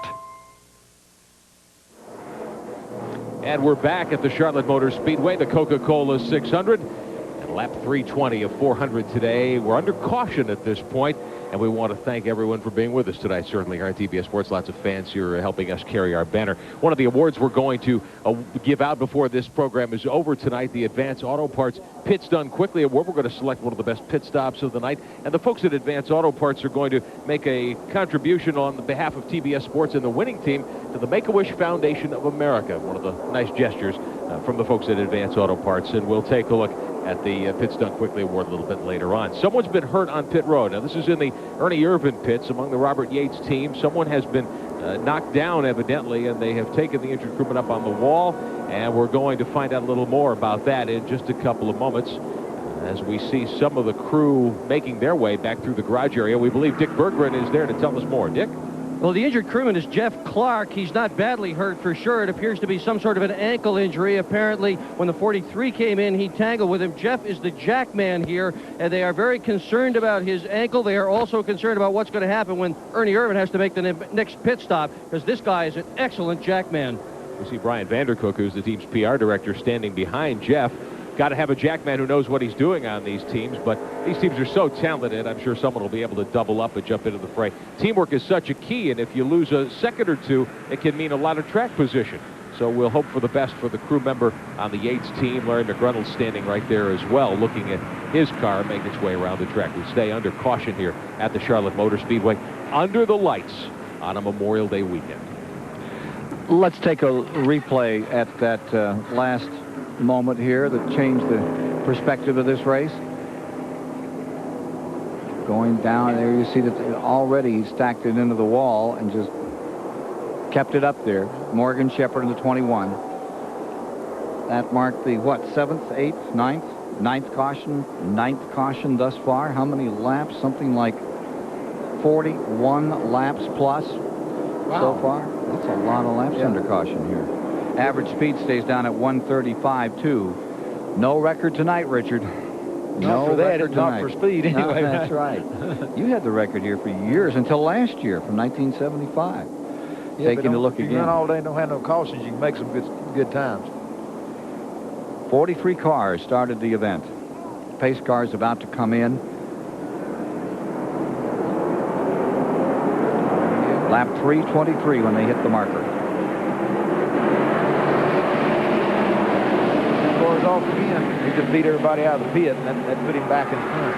Jeff Wallace first, Jarrett second, Gordon third, Jeff Bodine fourth, Irvin, Rudd, Gant back to seventh. 7 cars in the lead lap. Todd Bodine in 8th, Earnhardt in 9th, lap down. Earnhardt being shown 2 laps down in 9th. Michael Waltrip 10th. Loy Allen up to 11th. Musgrave 12th. Sterling Marlin 13th. And Chuck Bound now 14th.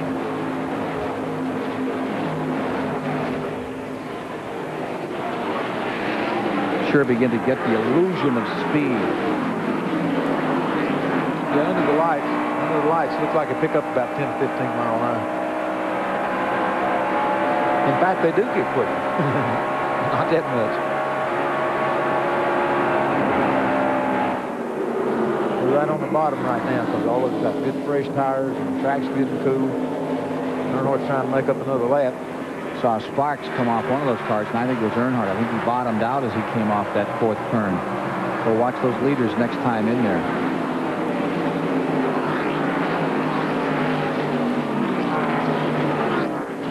what they do, they set the cars up to run as low as they can, you know, because the cars handle better and run faster. And then as they put on new tires and the track gets cooler, they run a little bit faster, and when they go faster, then they move a little bit more than what they was really anticipating and start getting a spark. You can see how severe those bumps are at night, because you can see them spark off there. Saw those second and third place cars both getting right down on the asphalt. They're going to repave here, they say, shortly, trying to fix that. They've tried to fix that since, what, 73 or 4? Since 69, when they built the racetrack. But they've repaved, and they've helped it in a lot of ways. But it's ready for a new one now. Let's see if we can get anything more on that jackman, Jeff Clark. Dick Bergen? Well, Jeff Clark is going to stay here and jack the car. He's walking, I should say he's limping around the pit area, but he's putting his uniform back on again. You wouldn't believe all the different people who have come here with different uniforms on from cars that have dropped out, volunteering to help. But Clark says, no, this is my team. I'm staying. I'm going to do it. That's Shauna Robbins' fiancé, Jeff Clark, that was injured down there on those pit stops. Mark Martin's car number 6 is being rolled back up pit road at this time. Take a look here as Earnhardt snuggles down to the bottom, tries to get a lap back. 3:28 complete. Now see where Mark Martin's going behind the wall. He finally give up altogether.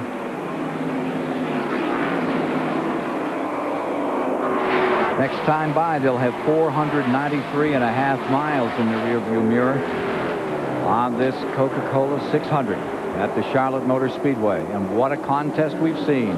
Here's Earnhardt with another thrust to make up a lap, and Wallace trying with everything he's got to keep him contained 2 down. Give him a lap, he'll find another. And look at Dale Jarrett. What a ride the Interstate Batteries Lumina is having tonight. Joe Gibbs and Jimmy Makar have got to be some happy about this. The 93 Daytona 500 champion staying right there within striking distance of car number 2, Rusty Wallace, the 1990 champion of this 600. There goes Earnhardt. What makes him so good? Determination. You know, I mean, he's got all the talent in the world. You know what I mean? But there's a lot of people got talent. He just wants to do it so bad. No matter what the circumstances is, he's going to do it. There's just very few people in the world that's got that kind of determination and ability and all that stuff put into one person, and he's a total package, okay? He's made up a lap. Now he's 1 down, plus almost a full lap. He'd like to caution right now, thank you, but it's not falling. So we'll be back with more of the 600 shortly here at the Charlotte Motor Speedway. Stay with us for all the action here on TBS. Hear personal war stories from viewers like you and see 17 of Hollywood's greatest war movies.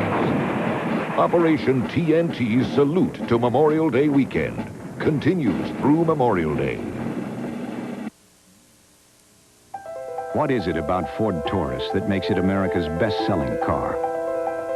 Is it Taurus SHO with its amazing handling and 24-valve, 220-horsepower performance, its driver-oriented interior, or the unique ways SHO finds to reward the driver like no other performance sedan? Ford Taurus SHO, another reason why Taurus is the best-selling car in America. Again. Every year, millions of gallons of motor oil are poured down drains, dumped on the ground, and tossed into landfills. It's a crying shame for the environment and for everybody in it. That's why Advance Auto Parts provides free oil recycling at every store 7 days a week. Bring your used motor oil to Advance and make the future a cleaner, safer, happier place. For all of us. This is a bucket of water, and this is the new Goodyear Eagle AquaTread for performance cars. A wide performance tire with twin aqua channels to sweep water away for outstanding wet traction. New Eagle AquaTread, only from Goodyear. Hey, you know my crew spends hundreds of hours building those 5,000 horsepower motors. I can explode one in 5 seconds. And when that happens, nobody eats. That's why why my guys won't run anything but Fram fillers. You know, Fram gets the nasty stuff out of the oil, so I can go to the other end with my candles lit. And you know, that's in about 5 seconds, nearly 300 miles an hour. You can look at these guys and see they eat pretty near every day. On the next National Geographic Explorer, Extreme Adventure. The last great adventure of the weekend. National Geographic Explorer. 9:30 Eastern tonight, only on TBS. Back live at the Charlotte Motor Speedway on a Sunday night, the Coca-Cola 600 in the final stages tonight. About 60, 70 laps to go here, and it's getting down to quite a battle. We've got several cars running up front. It's been a dandy so far, and I'm sure the last 50 or 60 laps are going to be even more wonderful. Now, all season long, the United Auto Workers and General Motors team up to build great automobiles all across North America, and they've teamed up to get involved in racing. They're sponsoring the Teamwork of Excellence Award. We're going to select a winning team tonight. That team will get $5,000 for their great teamwork here in the Coca-Cola 600. There'll be points tallied all season long. At the end of the year, the winning team gets $50,000. Just another example of the teamwork exemplified by UAW and GM. We've got our own brand of teamwork here on TBS as we bring you our coverage of Winston Cup and Busch Grand National races. Darrell Waltrip had some advice for the newest member of our broadcast team earlier this weekend. Yeah, Richard, you do all the talking. Don't let Ken say too much. You'll be a lot better off. A man who certainly knows what to say and when to say it, Darrell Waltrip, and we want to welcome certainly Richard Petty, the newest member of our team. Yeah, what a team player old DW is, huh? Well, yeah, he's a lot of help, right? I used to race with him, so I know where he's coming from, what he's acting for, you know? Okay, we're down to 100 miles to go in this thing. Time to get down with the program and get this resolved. What's going to make the difference in this last 100? You still got 7 cars in that lead lap, really good candidates. Wallace, Bodine is up there, Jarrett is up there. Jeff Gordon hasn't given up much tonight at all. He's fallen back to fourth for the moment. You get the feeling he's going to come back. Ernie Irvin, Ricky Rudd, and Harry Gant is still there in that lead lap. Yeah, Harry's still digging. They can't take anything away from him. Really, what this is going to come down to right now is the laps and stuff that we've got left, if it's a green flag stop or not. If it's a green flag stop, then Wallace has got the better of the pit crews, then it's going to be tough to beat him. But if they comes and goes ahead and runs and they happen to have a caution where they can run the last part of the race under green, then Jared Bodine might can come on in. Well, okay, we're now at lap, what, 329, 339? 339. So as the picture gets drawn here, you see Earnhardt again fighting his way back up still again to take that lap back. He is sure tenacious. He's exactly what you said, Richard.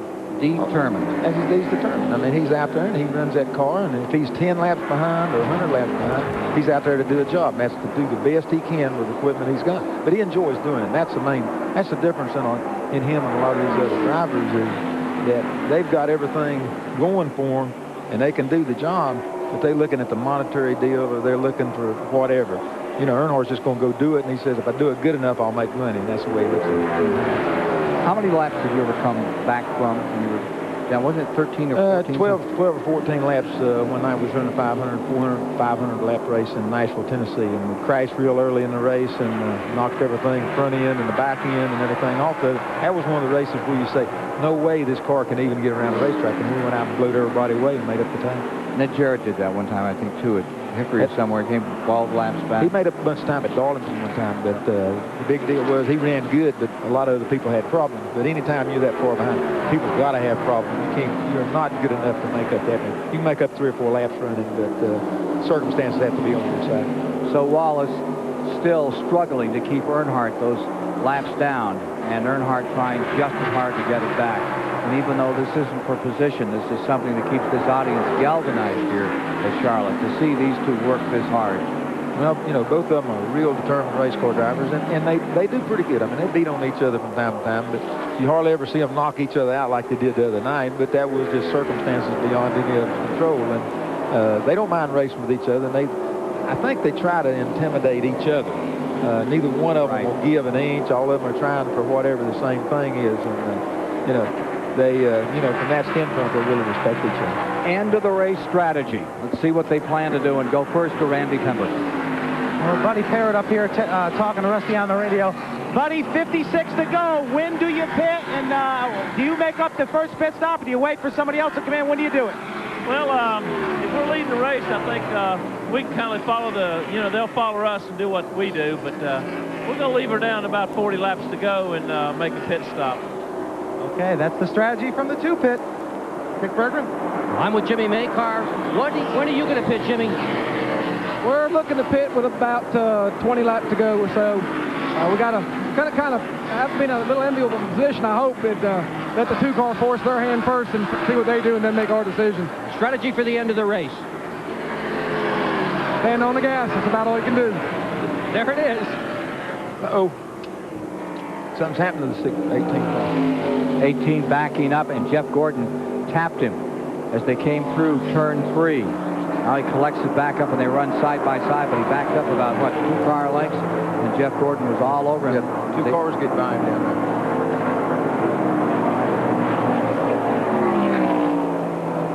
As the standings are, it's Ford in first, Ford in second, Chevy in third, Dale Jarrett's Chevy back and forth, and Urban's Ford in fifth.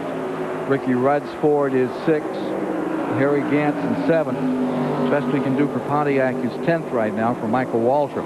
Yeah, he's been struggling along. He's been running good, staying out of trouble. That's why he's got that far up. Ford and Chevy tied in the manufacturers' battle this year as they get to 11 races in the Winston Cup Series. And there you see Jeff Gordon, just 22 years old. They say he's already won 600 races. Do you feel that he has that same determination? He's so young that you see in Earnhardt. Not altogether, no. He's coming through at a different time. He's different age, different circumstances. Earnhardt had to work for everything he's got more than what Gordon has. Not saying Gordon's not had to work for his stuff, but Gordon's never had to pawn the farm and all this kind of stuff. He's been lucky that somebody's been there with him with good cars, and he's had good guidance. So he's coming from a different school, and it's hard to beat that school of hard knocks. When he gets tough, we'll just find out how tough he really is. Seeing him right now in third. 4 drivers have won from the pole. 4 drivers have won from the pole. Jeff Gordon now in third, trying to close in. Only 4 drivers in 35 seasons. Yeah, we got Jeff up there running second now, and he's the only car in the first 10, I guess, has got on the Hoosier tires. Everybody else has had trouble, but he's coming on. 11th is Loy Allen, okay. Richard. He's on Hoosiers. Take a look at the Sears Craftsman upcoming TVS Winston Cup races. July the 17th, the Miller Genuine Draft 500 from the 2.5-mile track at Pocono, Pennsylvania. Then September 10th, Saturday night under the lights on the 3/4-mile Richmond, Virginia track. If you can still get a ticket to see that one under the lights, is incredible. And then October 9th, we're right back here for the Mellow Yellow 500 in Charlotte, North Carolina. That's going to be a dandy.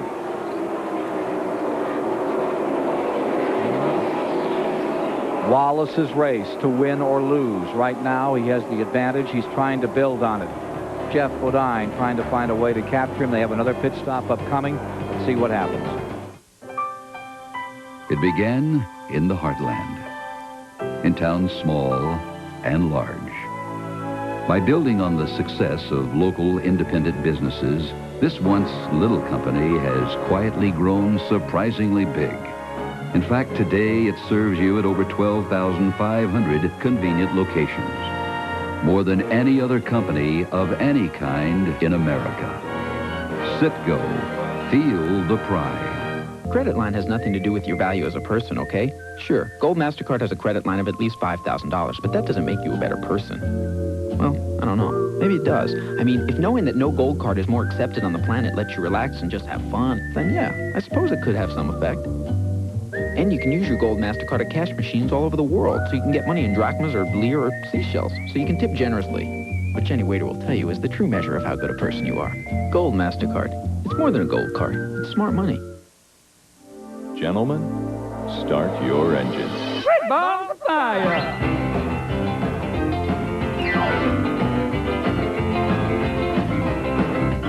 You shake my nerves and you rattle my brain.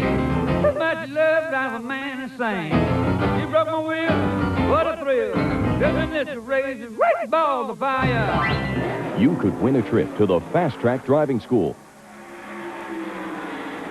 with Bosch Platinum Plugs. Every year, millions of gallons of motor oil are poured down drains, dumped on the ground, and tossed into landfills.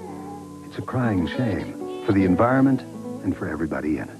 That's why Advance Auto Parts provides free oil recycling at every store 7 days a week. Bring your used motor oil to Advance and make the future a cleaner, safer, happier place. For all of us.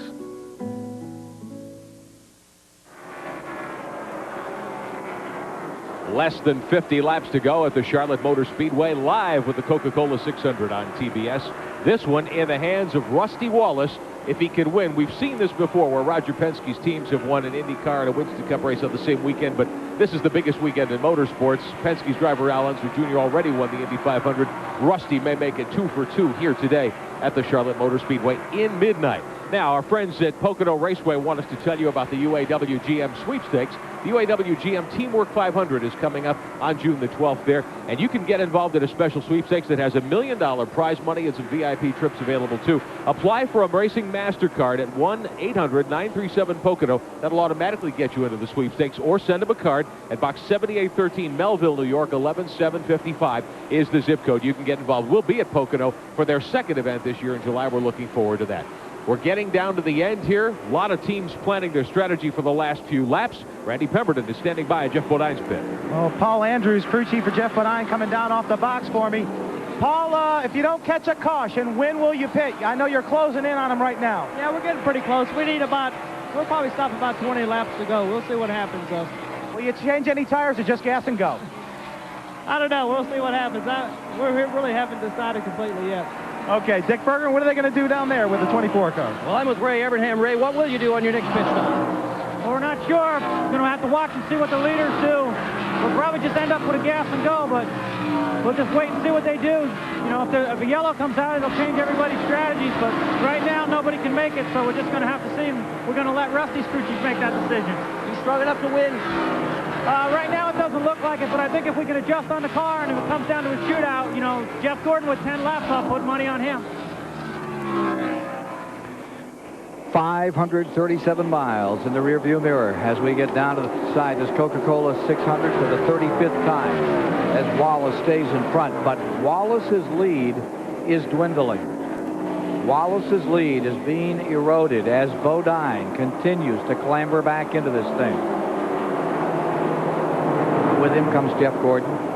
Gordon has a lot of making up to do to catch him, but there is time. The 16 car there has just stopped and got 4 new tires, so he's a little bit quicker than the 7 car right now. Jeff Gordon in third spot.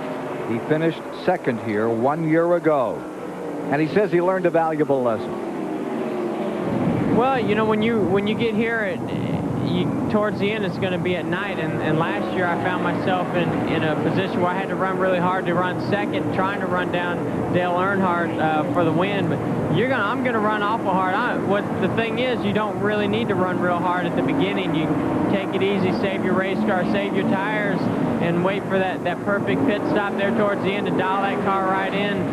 Hopefully, you know, it'll be about a 50, 60 lap shootout there towards the end, and we'll be there. I'll be pushing awful hard if it comes down to those last 50 laps. Looks indeed like it's going to go to the last 50 laps as Gordon in number 24 stays back there in the show position. Wallace staying first, Bodine in second. There you see Rusty Wallace as he puts a lap on Rick Mast in car number 1. There's the interval. Back to car number 7, the Excite car. Jeff Bodine running in second position. And now just fade back and you'll find where Jeff Gordon lies in all of this. You see him coming off turn 4. That's the separation, the interval on the top 3. Dale Jarrett, who was right up in there, led this race.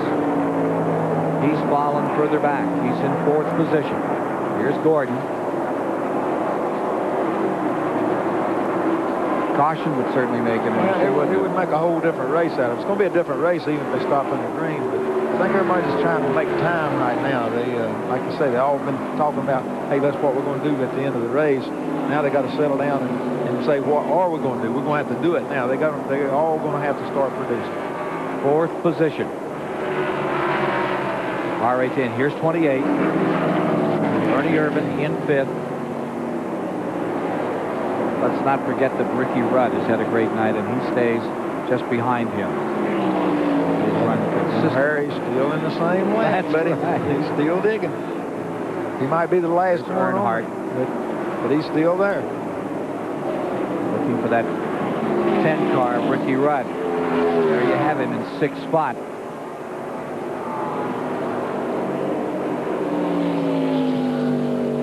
And completing the cars in the lead lap. In his last 600, he has stayed in the lead lap. He's been smashed into, spun around. Harry Gant is staying right with it, and he lies 7th on the field with car 33. What will be your role with the U.S. Tobacco folks after you quit racing, Harry? I'll be with them a good many years, and you know, be a little consultant here with the teams if they need a third opinion or something. You know, you got the owner or crew chief and driver, whatever. But you know, I'll be there and do some tests and stuff with them, maybe, and visit the racetracks just on the days qualifying and done, and I'll be leaving. They'll remember him as Mr. September. Great win a couple seasons back, preseason. Yeah, he really had it going with him, and the race he lost, he ran second and lost brakes. If he hadn't lost the brakes, he'd have won. He would have won that one at Wilkesboro. At Wilkesboro, Earnhardt got him. Right. Yeah. Just beyond the top 7 in that lead lap, Todd Bodine lies 8th, a lap down. Earnhardt is there in 9th. Michael Waltrip 2 laps down in 10th. Lloyd Allen's Ford runs in 11th. Meanwhile, Chuck Bound finds himself 3 laps down at this juncture. He's in 12th with car 12, followed by Hutch Strickland, Sterling Marlin 14th, Bobby Hamilton 15th, Blake Speed, and Derek Cope is 17th. You're seeing a complete review here all through the field as we get down to the end of it. There's Bill Elliott's number 11. Had to take a provisional start. Started 43rd, actually 42nd, because John Andretti came late. Missed the drivers' meeting. So, up to 22nd has moved Bill Elliott. But what a frustrating year for him and for that entire team. Bill's just having a heck of a time. You know, they run good, and then they don't run good, and most of the time they don't run good, but they've just never been able to put it all together this year. And I know how they feel. But, you know, after Bill's been so good and won championships and won a bunch of races, and Junior's done the same thing, you've got winning people, they're just not getting it done. And, you know, there's no one particular thing probably that's causing it. They don't know what's causing it. They're just not getting the job done. And we want to let you know who the Western Auto Mechanic of the race is. Ray Evernham, the crew chief for Jeff Gordon, is the winner of the award. The Western Auto Mechanic of the race posted tonight. Our hats off. Jeff may not win the race, but Ray Evernham comes home a winner tonight here at Charlotte. This guy is really good. He used to be in the IROC series. Remember those cars were all dolled up the same and everything? And they was really good with that stuff. Boy, he is so bright. Pretty good with what he's doing here. Sure is. See, they look like the 2 cars getting away from the 7. The 7 was catching him pretty good there for a while. In the last 4 or 5 laps, he's kind of worked it back out there again. Put the spurs to number 2 to Rusty Wallace. He tries to draw away. The car recalls midnight, and as it gets darker, it seems to be running stronger once again. It's getting closer to midnight, right? But Bodine has not thrown in the towel. You know that they've got one more pit stop, and he'll be dancing in here and then making one more thrust to try to close ground, slap on some new rubber. But as Richard noted earlier, when they put those new tires on, usually those Goodyears have worked a little better at first, then the Hoosiers have caught them up. That's really what happened to the 2 car. He really, really runs good, and then when the car quits, he just quits all at one time, and then they have to come in and get tires. So far, it's not quit. And they just, 30 laps to go, 29 laps to go, so, you know, it won't be long till some of them will start dropping in here, and then once one drops in, everybody will come in. 556.5 miles are complete. They'll start dropping in shortly, and we'll be here to bring you the action in the Coca-Cola 600. Hey, San Francisco. The next great play is a pitch away. This one's gone. The next great play is just a pitch away. The Braves face the Giants. 5 Eastern Monday on TBS.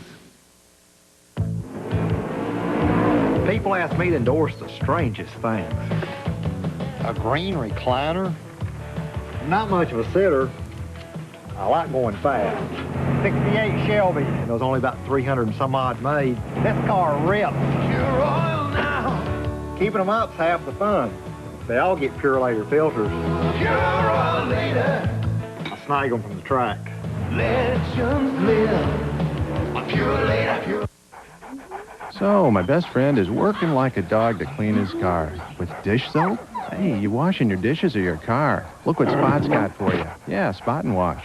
Dab a little on those embarrassing bug and tar spots. Bingo, they're gone. Now wash the whole car with Spot and Wash. Oh, that's clean. Yeah, I wouldn't mind riding in that. New Spot and Wash from Armor All. You'll never use dishwashing soap again. Open the door, Spot. Spot, this is funny. Open the door. Oil. It's the lifeblood of your engine. That makes your oil filter your engine's most vital organ.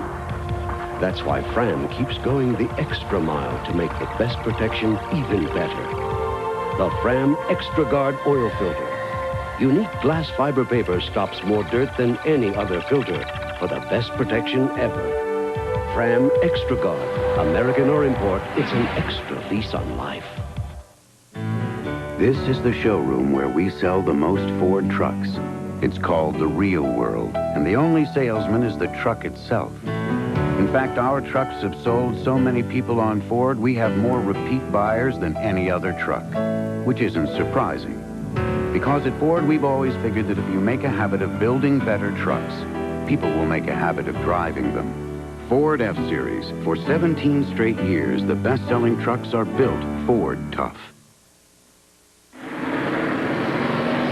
Well, the two cars been in. They took on 4 tires and did it in 16.5 seconds. They can gamble. This team is so fast on pit road. They went ahead and took on 4 tires. Jeff Lenine is ready to come in. They're complaining about the car being loose. They're thinking about taking on 2 right sides. So if they can do that, put in enough gas in the car just to go the distance, Jeff may go to victory lane. Bodine has taken the lead. Gordon is in second. Ernie Irvin on pit road. Let's follow the pit stop. Third spot is Jarrett. Irvin falling to the end of the lead lap. All the way around. This at lap 377 of 400 to be run. Clean it away. 19.6. Car 7, they say, is getting ready to pit.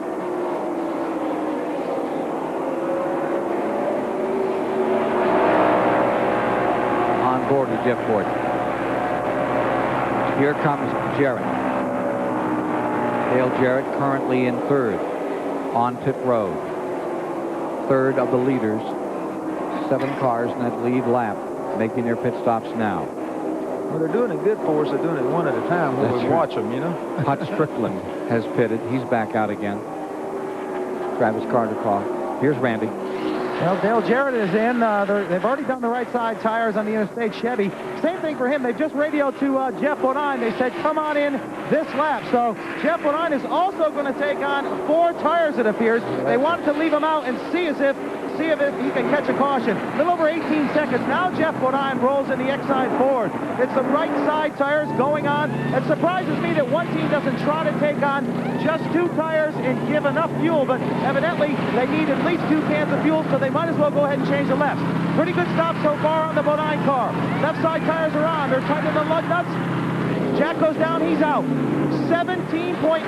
Not a bad pit stop. Let's see where they come out on the racetrack. That leaves Jeff Gordon in the lead for the moment. Gordon now first. I'll tell you what, the way the tires has been working tonight, I don't think any of them want to take a chance on the tire. They could have made a little bit quicker pit stop, but the tires are so important that they fall off a second and a half right quick, so they need all 4 tires.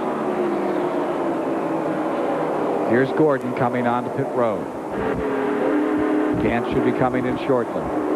And Rudd. We'll go to Dick Berggren as Jeff Gordon makes his pit stop. Gordon's getting ready. I tried to get from Rick Hendrick what they were going to do. He said, I'll tell you after the stop. That's how late they are deciding what they are going to do. Gordon, right side tires so far. No effort on the left. No effort on the left. Oh, here we go. Left rear tire being loosened up now. Gordon, get it with 2. 2 for Gordon. 9.5. Will it hold up? Will that strategy work? I don't think that'll work. Gant is in. Yeah. Number 33 is on pit road. The difference between and out the 2 car and the 7 car after they got on the back onto the racetrack was 4 seconds. The 2 car beat him 4 whole seconds around getting in, getting out of the pit. No matter, even though he didn't beat him but a second in the pit stop, he gets in and gets out so good. Here's Waltrip back in 30th position on pit road. So he's now got a 4.5 second lead off of the 7 car, where it wasn't but a half a second when they made their pit stop. Todd Bodine is back out. Randy LaJoy in the 20 car, who is running in 18th position. Great stop by Ricky Rudd. Correction, a great stop by Jeff Gordon. Ricky Rudd should be leading right now. Rudd should be first. We should be showing, I believe, Bodine second. Not the way I read it. You want to see Gordon second? Yeah, that 9 second pit stop. I can believe Gordon second. Yeah. Then the 2 car. Then the Bodine car. Stretching it out at 384. Ricky Rudd still on the track. Looks like he's going to take another lap.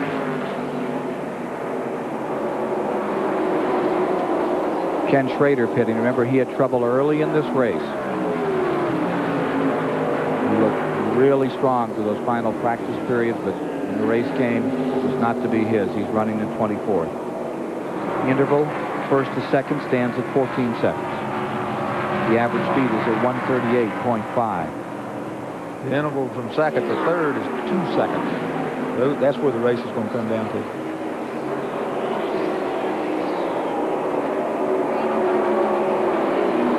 Ricky Rudd with his own team trying to draw it out here. Wouldn't he like a caution right now?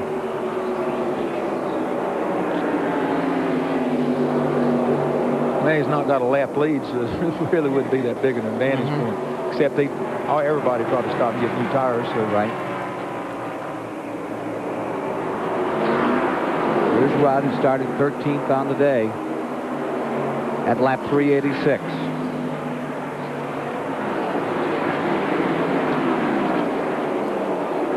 I tell you, the 24 and the 2 are running just about identical speeds right now.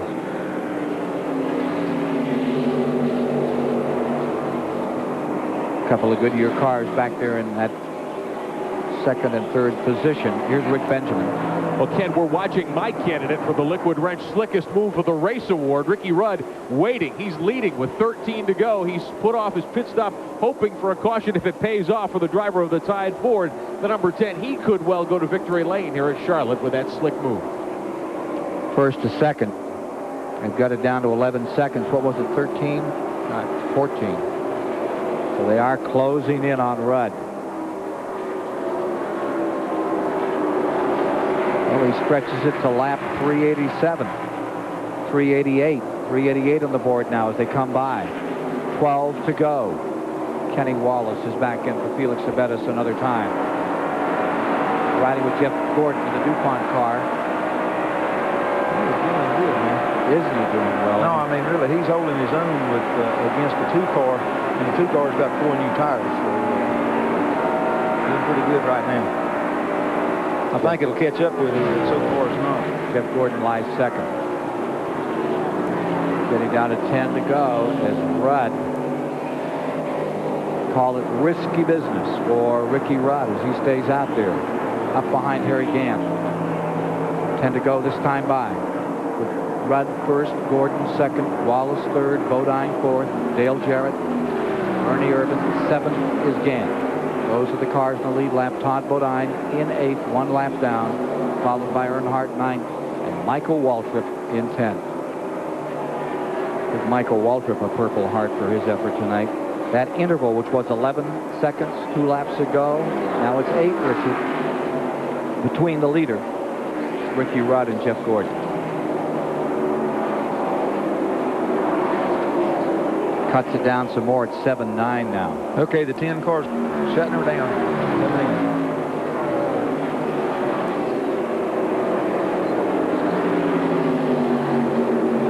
Coming in. Yeah, man. In.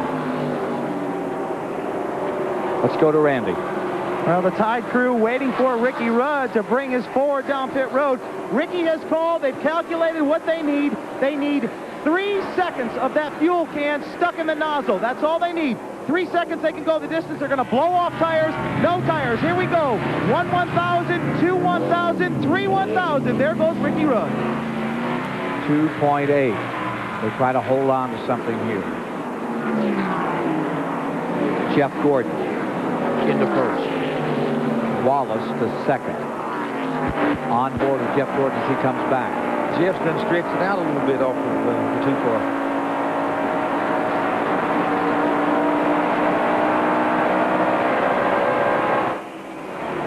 Snappy pit stop. There's Jeff Gordon's fiancée looking on. He met her in Victory Lane. I think he engaged in Victory Lane. At least he proposed in Victory Lane.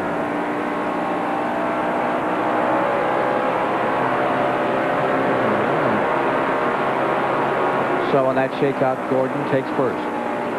Wallace Hose second. Bodine is third. Dale Jarrett fourth. Ricky Rudd falls to 6th. Is just in front of Harry Kane. Jeff Gordon seeking his first Winston Cup victory. Set on the pole. It's been a long time since anyone has sat on the pole and won the 600. 1976, the great David Pearson.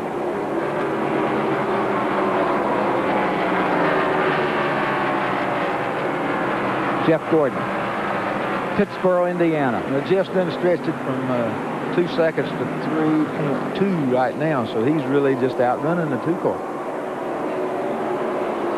Getting it on out there, getting it done right now. 5 laps to go, and they come by this time. As Jeff Gordon, at 22 years of age, this sensational driver, did so well here a year ago, had a brilliant run in this race, is coming back and doing the only thing he can do, and that's improve on 1 year ago when he placed second in the event.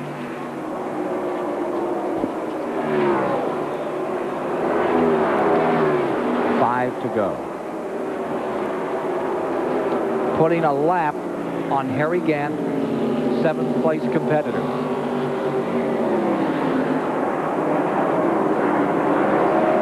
Jeff Gordon at 21, the youngest driver to win a 125-mile qualifier at Daytona.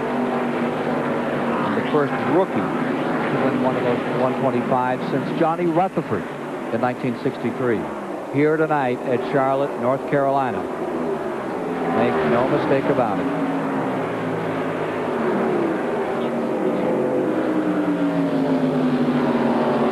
It's just winding down. Everybody's hanging on now, trying to keep what they've got.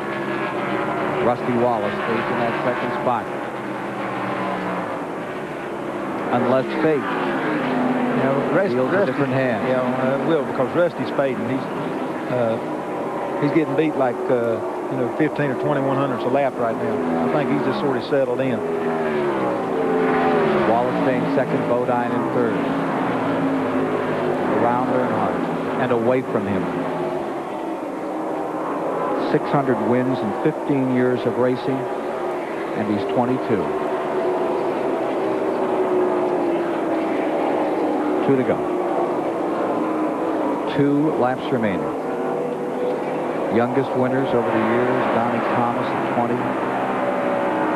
Talk about the greats. Fireball Roberts won his first race when he was 21. It was 30 years ago that Fireball lost his life in this race this weekend.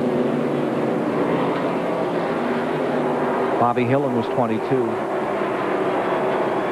Man, I had to be in there somewhere when I won my first one.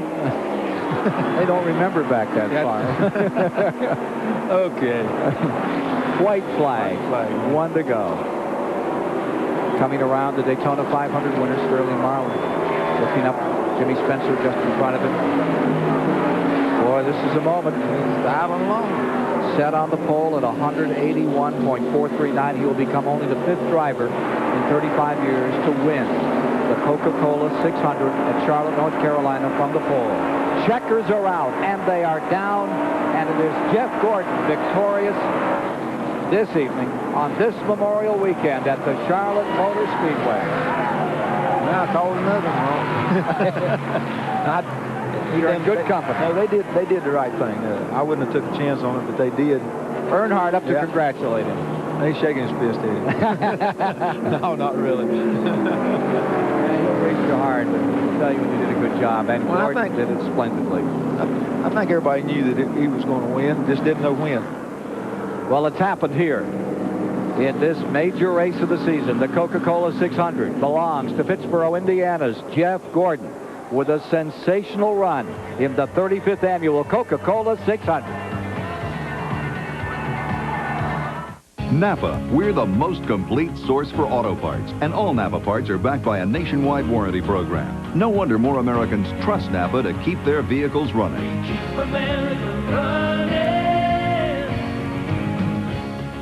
The road to good car maintenance is paved with faulty parts, lame excuses, and bad advice that push your patience and wallet to the limit. Tired of traveling the long and winding road? Head straight to All Pro and Bumper to Bumper for quality parts, expert advice, and great prices. You could win a trip to the All Pro Bumper to Bumper 300, a new Pontiac Grand Am, and more. Stop by your local store and enter the All Pro Bumper to Bumper 300 sweepstakes today. Don't hit the road with just anybody. Rely on the auto parts specialist at All Pro and Bumper to Bumper. Is anybody home? Hey, Tommy! What brings you to town? Hey, Dad. Don't tell me you came all the way out here for a haircut. You free for lunch? Yeah. I think Hank can probably handle the crowd. Welcome to McDonald's. May I help you, please? Hey, Tommy. Long time no see. Bobby, good to see you. You too. How you been? So what's cooking? You know Ralph's Hardware? That guy. About time he retired. Heading someplace warm, I guess. Dad, I want to buy it. The hardware store? You don't know a ball peen from a plumb bob. I'm serious. You'd have to move your whole family back here. The town hasn't changed much. The kids would probably grow up like you did. Sounds good to me. Me too. Monday, from the world's greatest movie library. A Sylvester Stallone doubleheader. I decided to join the team. First, Over the Top. Then, Victory. Beginning at 8 Eastern Monday on TBS. To the Purolator winner's circle. Here's Randy Pemberton. Well, Jeff Gordon is taking a few moments, gives his fiancée Brooke a hug. It was very emotional when he came in here. Jeff Gordon in absolute tears. He finally wins his first ever Winston Cup victory here in one of the biggest races of them all, the Coca-Cola 600. Let me walk in here and try and get a word with this young man. Jeff, a fantastic day for you. A great call on the pitch. You guys deserve to go to victory lane. Great job. I'm speechless, man. I mean, this is the greatest day of my life. I don't know what to say. I mean, you know, it's a wonderful feeling, but I owe so much to this crew. I told everybody we weren't going to be fast at the beginning, and that we'd be there when it got dark and the lights came on. It's exactly what this thing did. You know, this car's named after my fiancée, Brooke, and I love her very much. And this is just, I mean, unbelievable feeling. But, you know, I got to thank Rick Hendrick, Chevrolet, DuPont especially. But this crew, I mean, they made that decision. I just drove the wheels off of it, but I didn't have to drive it too hard because they just did such an excellent job in the pits. And, man, that's what wins races, being smart, being there all day. We've been so unlucky lately. This is the only way to make it all worthwhile, man. Well, they've said you've had the socks for jinx all season. I know you wanted to put that behind you. You've done it tonight. You won one of the biggest races of all time. we don't believe in jinx, you know. We just felt like things were happening that we had no control over, and we just kept working hard and working hard. Had team meetings to get our morale back up. Man, we're ready to win some more now. This is unbelievable. Okay, get on out of there and celebrate with these people. Jeff Gordon, fantastic run for Jeff Gordon today and this entire DuPont team. Watch this, Richard. I mean, this crowd is going to come unglued. People love this new youngster. Yeah, they're looking for a hero there. Yeah, they are looking for a hero. You know what I mean? They ain't none. I don't care what them kids is doing and doing and stuff. They ain't none. So they're looking for somebody. Well, here he is. It's $1 million win for him. Is it? You know, yeah. This crowd just waiting for him to gather himself up after he's gathered this race up and step forth from this car number 24, with which he's flown to victory. There they go.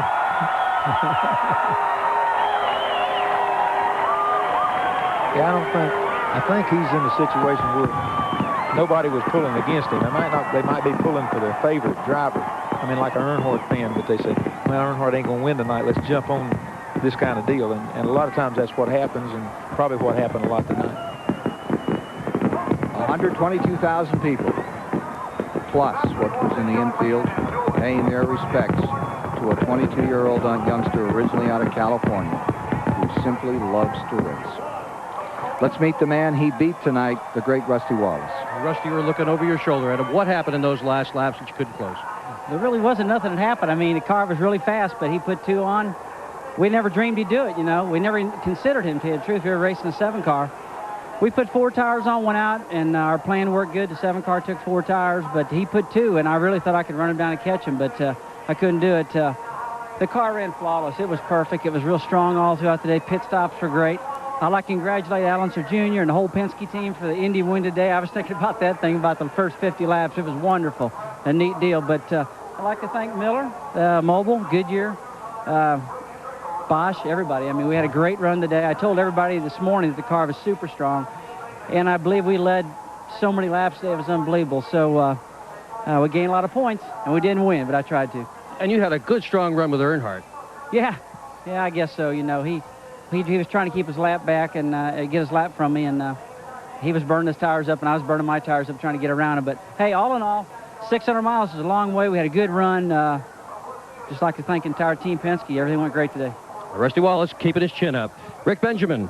Rusty Wallace certainly had a lot to be proud of today, as did Jeff Gordon. We're told Gordon led only 13 laps, but the most important 13 at the end. Can't remember the last time we saw a driver win a major race and break out in tears and spontaneous joy in victory lane. A lot of hats off to young Jeff Gordon for his victory drive tonight. Now, a couple of awards to pass out here. The Liquid Wrench Slickest Move. We talked about other drivers perhaps qualifying. That slick move certainly goes to Jeff Gordon and Ray Evernham's crew, and that he leads for Gordon. The 2-tire stop at the end really set it up. Now, we're also told that the UAW GM Teamwork Award of Excellence goes as well to Jeff Gordon's team. The Ray Evernham-led Rick Hendrick Motorsports entourage knocking that one off as well. We also want to tell you about the Advance Auto Parts Pits Done Quickly Award. We thought Ricky Rudd might have a chance. That 3-second stop he made late in the going for gas only. We thought that was the slick move too, but it gets Ricky and his team the Pits Done Quickly Award tonight here at the Charlotte Motor Speedway. Well, lots of activity here at the Speedway for the last couple of weeks. It's capped off by young Jeff Gordon winning his first Winston Cup race tonight in the Coca-Cola 600. More in a moment.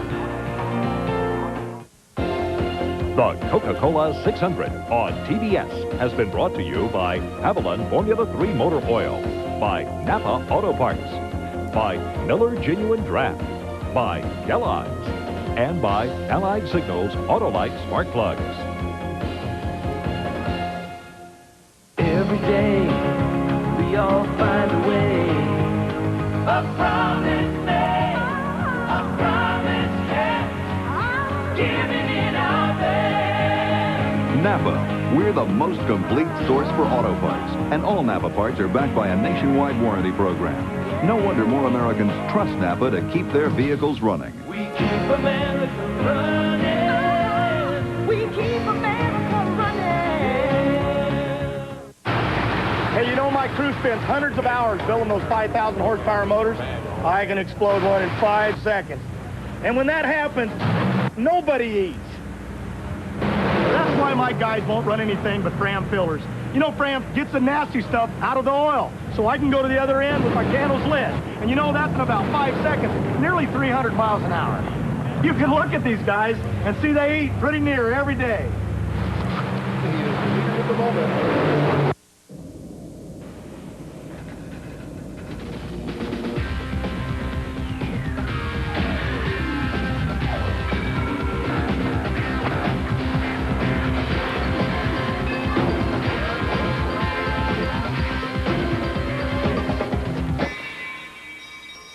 Ooh, sorry, guys. Where do you find a pit crew this good? At a Ford or Lincoln Mercury dealer. Quality Care, where the quality continues. The big names are on Turner Classic Movies.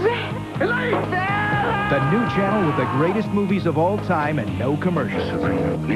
Believe it. Call your cable company and ask for Turner Classic Movies, the new channel for great movies. There's not a more beautiful sight in the world than Charlotte Motor Speedway at night, especially if your name is Jeff Gordon. He has just won his first full-fledged Winston Cup event here tonight in the Coca-Cola 600. We are hoping to bring you another edition of our NASCAR Showcase program, some special items that you collectors are interested in. We've gotten tons of phone calls. We want to show you the phone numbers one more time. If you'd like, this will be really worth a lot after tonight's victory by Jeff Gordon. Part of his car, a picture, a personalized letter, $119.98 the price. Call 1-800-251-8888 if you'd like to order the Jeff Gordon Collector's Plaque. A Kyle Petty plaque available as well. Shirts from Kyle and Jeff, and we've got more to show you. If you'd like to send a check and place your order, the NASCAR Showcase is the address at Box 2332 in Charlotte, 28106-2332. We want to take care of that. Ken Squire, Richard Petty, what an evening of action here at the Charlotte Motor Speedway. Yeah, when you consider, Richard, that until 1990, this kid had never sat in a stock car. He'd won in sprints and midgets and all kinds of stuff, but he'd never sat in a stock car until 1990, and he pulls off this kind of a victory tonight. It really speaks for a great future. Oh, it's great. You know what I mean? The big advantage he had over the majority of the people, he comes in with the very best equipment. But that doesn't take anything away from his ability, because he goes out there and proves that he's capable of handling the very best equipment. That's what he does. All right, let's, as we take a look at the rundown tonight, talk to Dick Berggren for a moment. Well, Ken, it wasn't just a first win for Jeff Gordon. It was also a first win for crew chief Ray Evernham. This whole team is young, and what a wonderful future they have ahead of them. Randy? Well, certainly a great call in the pits. This is a team sport. They made a great call, but the driver in the end result has to do it. And Jeff Gordon is certainly one of the greatest drivers we have out there. May never be another Richard Petty, but we may have another Dale Earnhardt standing in victory lane there tonight. Kenny? Well, guys, it's come down to, I guess you could say, a poker game. Rusty had to deal his hand first, and the rest of them seen it. Everybody's wrapping up behind here. It's been a long night, and I've had a really good time. See y'all later. Back up to you guys in the booth. And good luck to you, Kenny. He's having his hands full in that Grand National race. Yeah, he really is. Richard Petty, thank you so much for spending some time with us. We enjoyed it. Wish we'd have done better. In his 42nd start, Jeff Gordon has won one of the biggest races the Winston Cup has to offer, the 35th annual Coca-Cola 600 at the Charlotte Motor Speedway. For Randy Pemberton, Dick Berggren, Kenny Wallace, Rick Benjamin, Richard Petty, I'm Ken Squire. Good night, folks.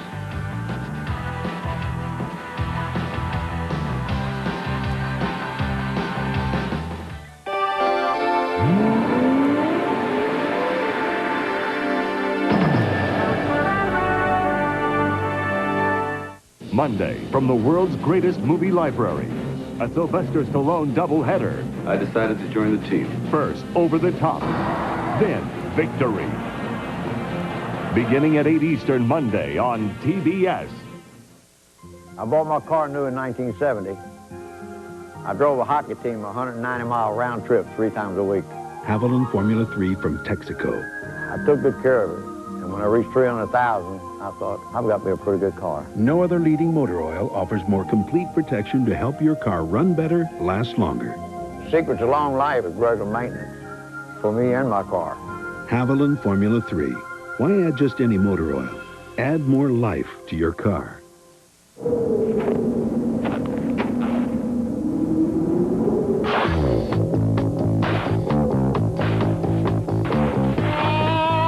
There's only one beer with pure refreshment written all over it. Cold filter unfiltered Miller Genuine Draft and MGD Light. Why so many people are getting out of the old and into the cold. What, is this your idea of excitement? Let me tell you about exciting, okay? Driving around a racetrack at over 200 miles an hour, that's exciting. These are just flakes. Well, what do you think? These are really good. They're crispy, too. Really? Yeah, they're mighty good even with nothing on them. What are they? Hey, Charlie. Yeah. Kellogg's Corn Flakes? How could I be so dumb? You got 500 miles to think about it. Kellogg's is proud to sponsor NASCAR champion Terry Labonte. Oil. It's the lifeblood of your engine. That makes your oil filter your engine's most vital organ. That's why Fram keeps going the extra mile to make the best protection even better. The Fram Extra Guard oil filter. Unique glass fiber paper stops more dirt than any other filter for the best protection ever. Fram Extra Guard, American or import, it's an extra lease on life. The following is a TBS exclusive.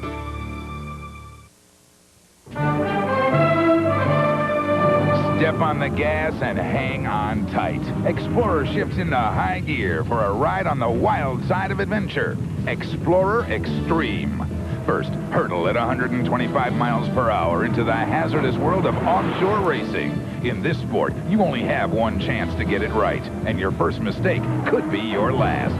Then, after a tragic expedition, a mountain climber remasters the sport that nearly cost him his life. Adventurers battle savage conditions on a harrowing flight over the world's tallest peak. Plus, a daredevil diver puts his life on the line to explore an undersea cave hidden for thousands of years.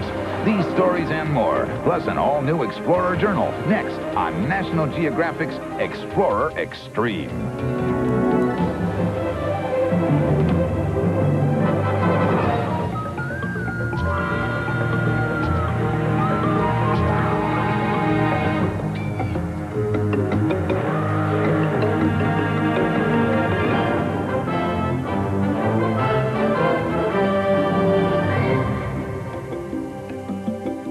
Explorer is brought to you by Days Inn. At over 1,500 Days Inns worldwide, you'll find the best value under the sun.